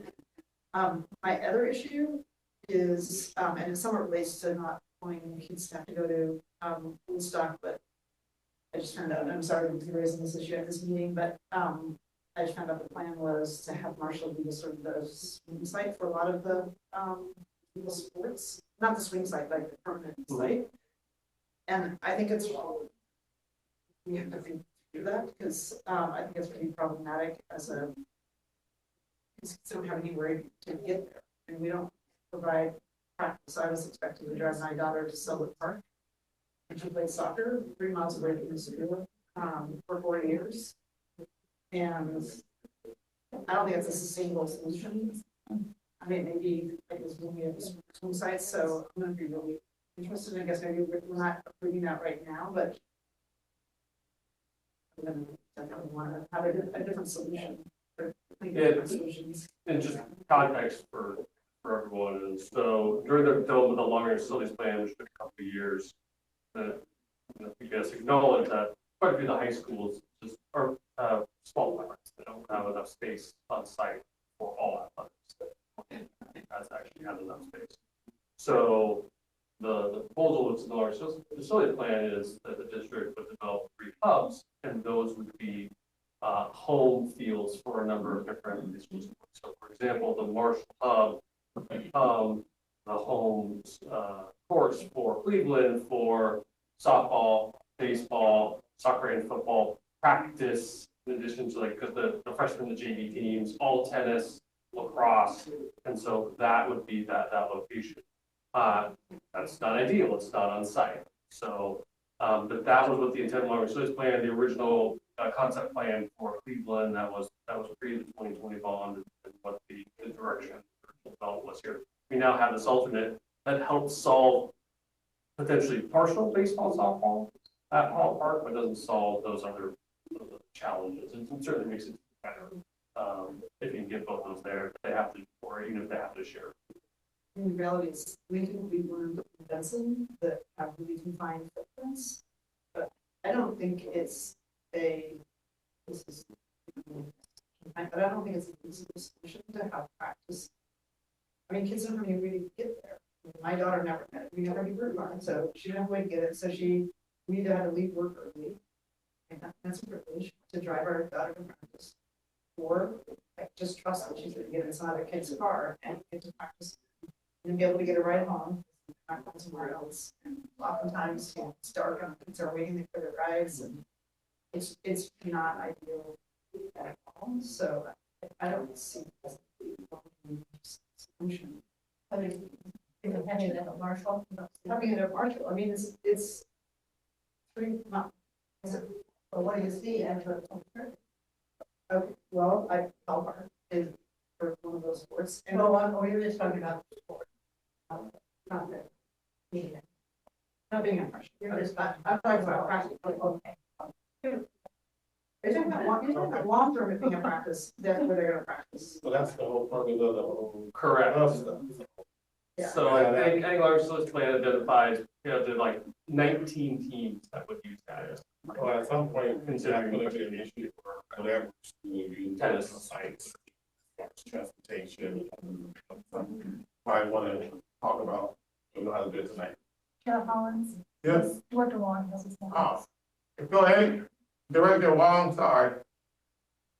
Yeah, I don't know. It's probably already been mentioned. I'm having a hard time hearing, but yeah, I just want to second Director Brim Edwards' concern about the Title IX equity. I know it's not necessarily legally required, but I think we do need to consider time and time distance to travel as part of, the equity lens and access for both girls and boys sports.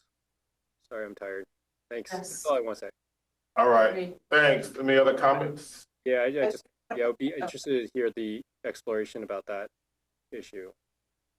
Page 12 of the comprehensive plan shows the softball field and baseball field on Powell Park. So that's the hope, is to improve Powell Park. That's what we're voting for. Yes. Wait, call the. All right. I'm getting distracted by all that it's an alternate. All right. That's on that one. Any other questions, thoughts? Board members? All right, do we have a motion to adopt resolution, hold on, to adopt resolution 6901? Motion now? Yeah. Motion. Second. Second. I got it. All right. We have a motion and second to authorize Cleveland High School Modernization Comprehensive Plan.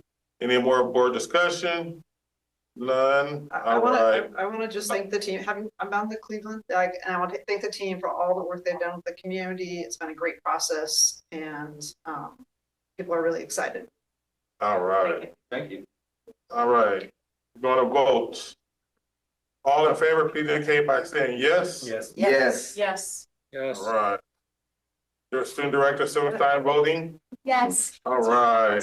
Resolution 6901 is approved by a vote of 7-0. With the student director, Silverstein, voting yes. All right. We have no public comments. All right. Let's hear from our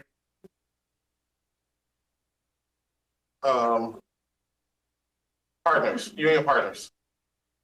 The unit, yeah. Yeah, I got it. We'll do that. Yeah. I got it. I don't have my papers over there. I have to leave.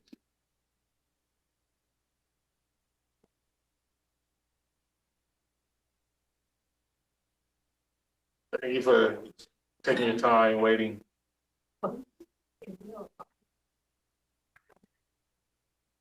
Hi. Hello. Hi.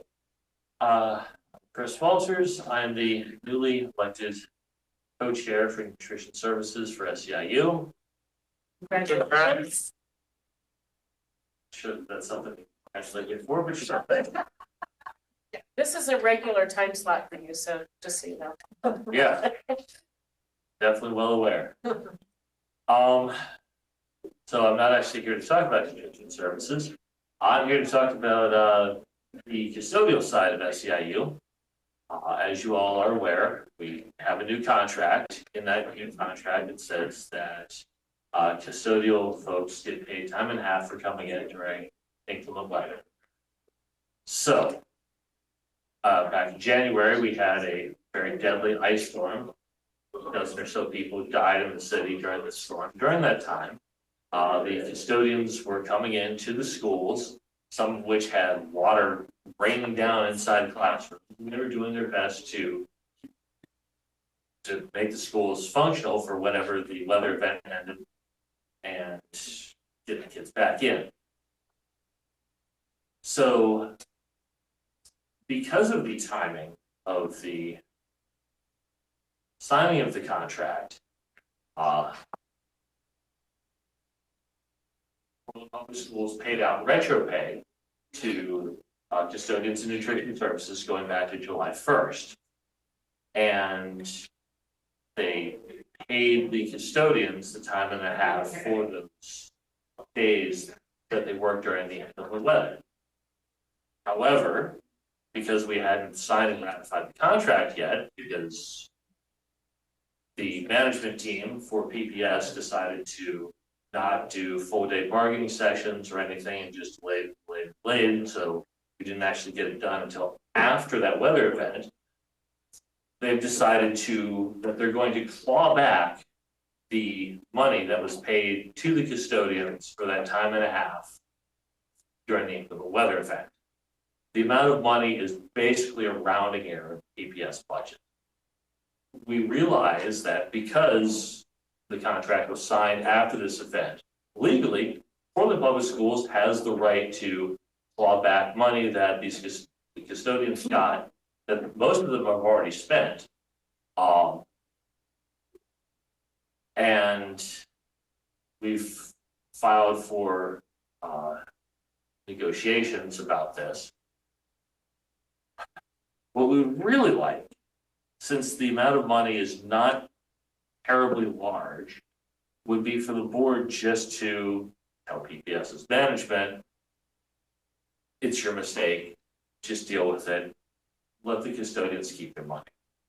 That would be great, because I mean, most of them risk their lives to keep the schools going, and PPS is now trying to claw back a couple $100 from each of these folks, money again that most of them have already spent.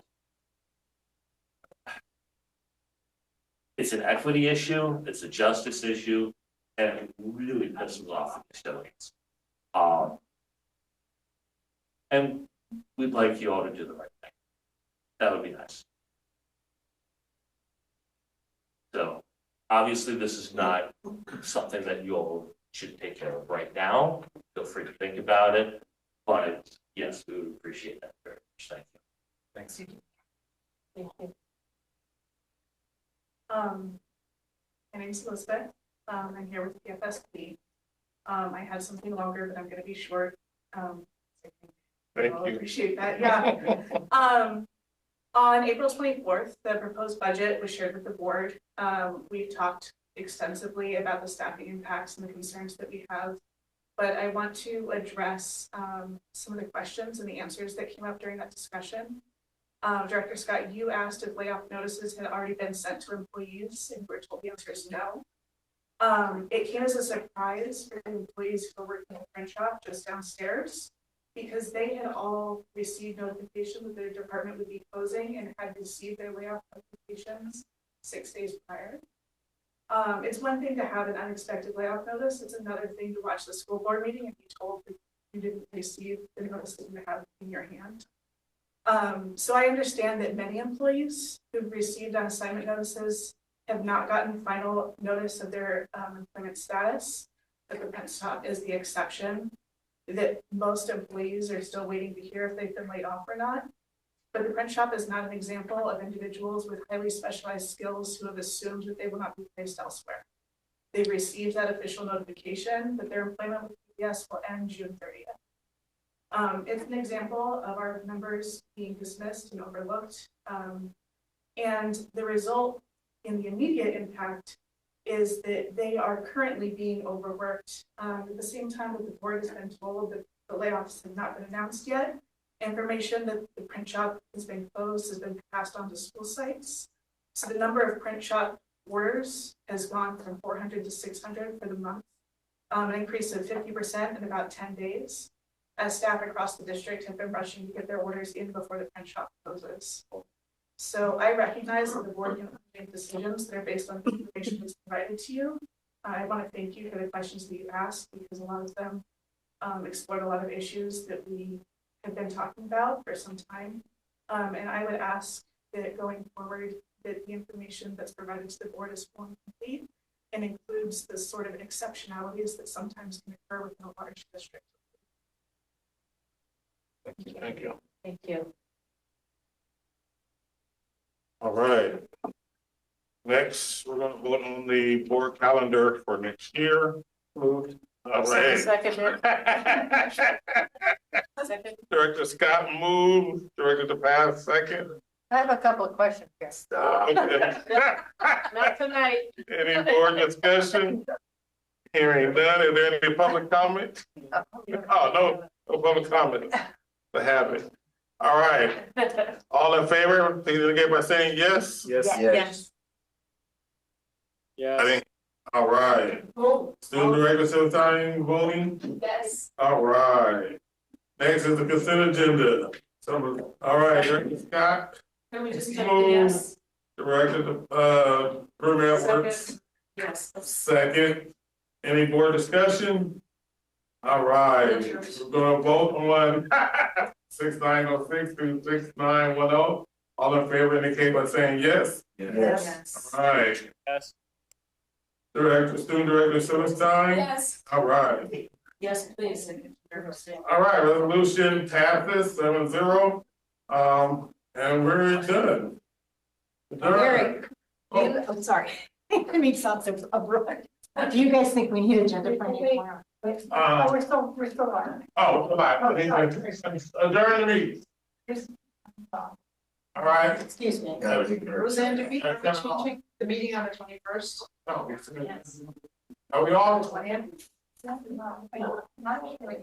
Meeting adjourned. Okay. Meeting adjourned.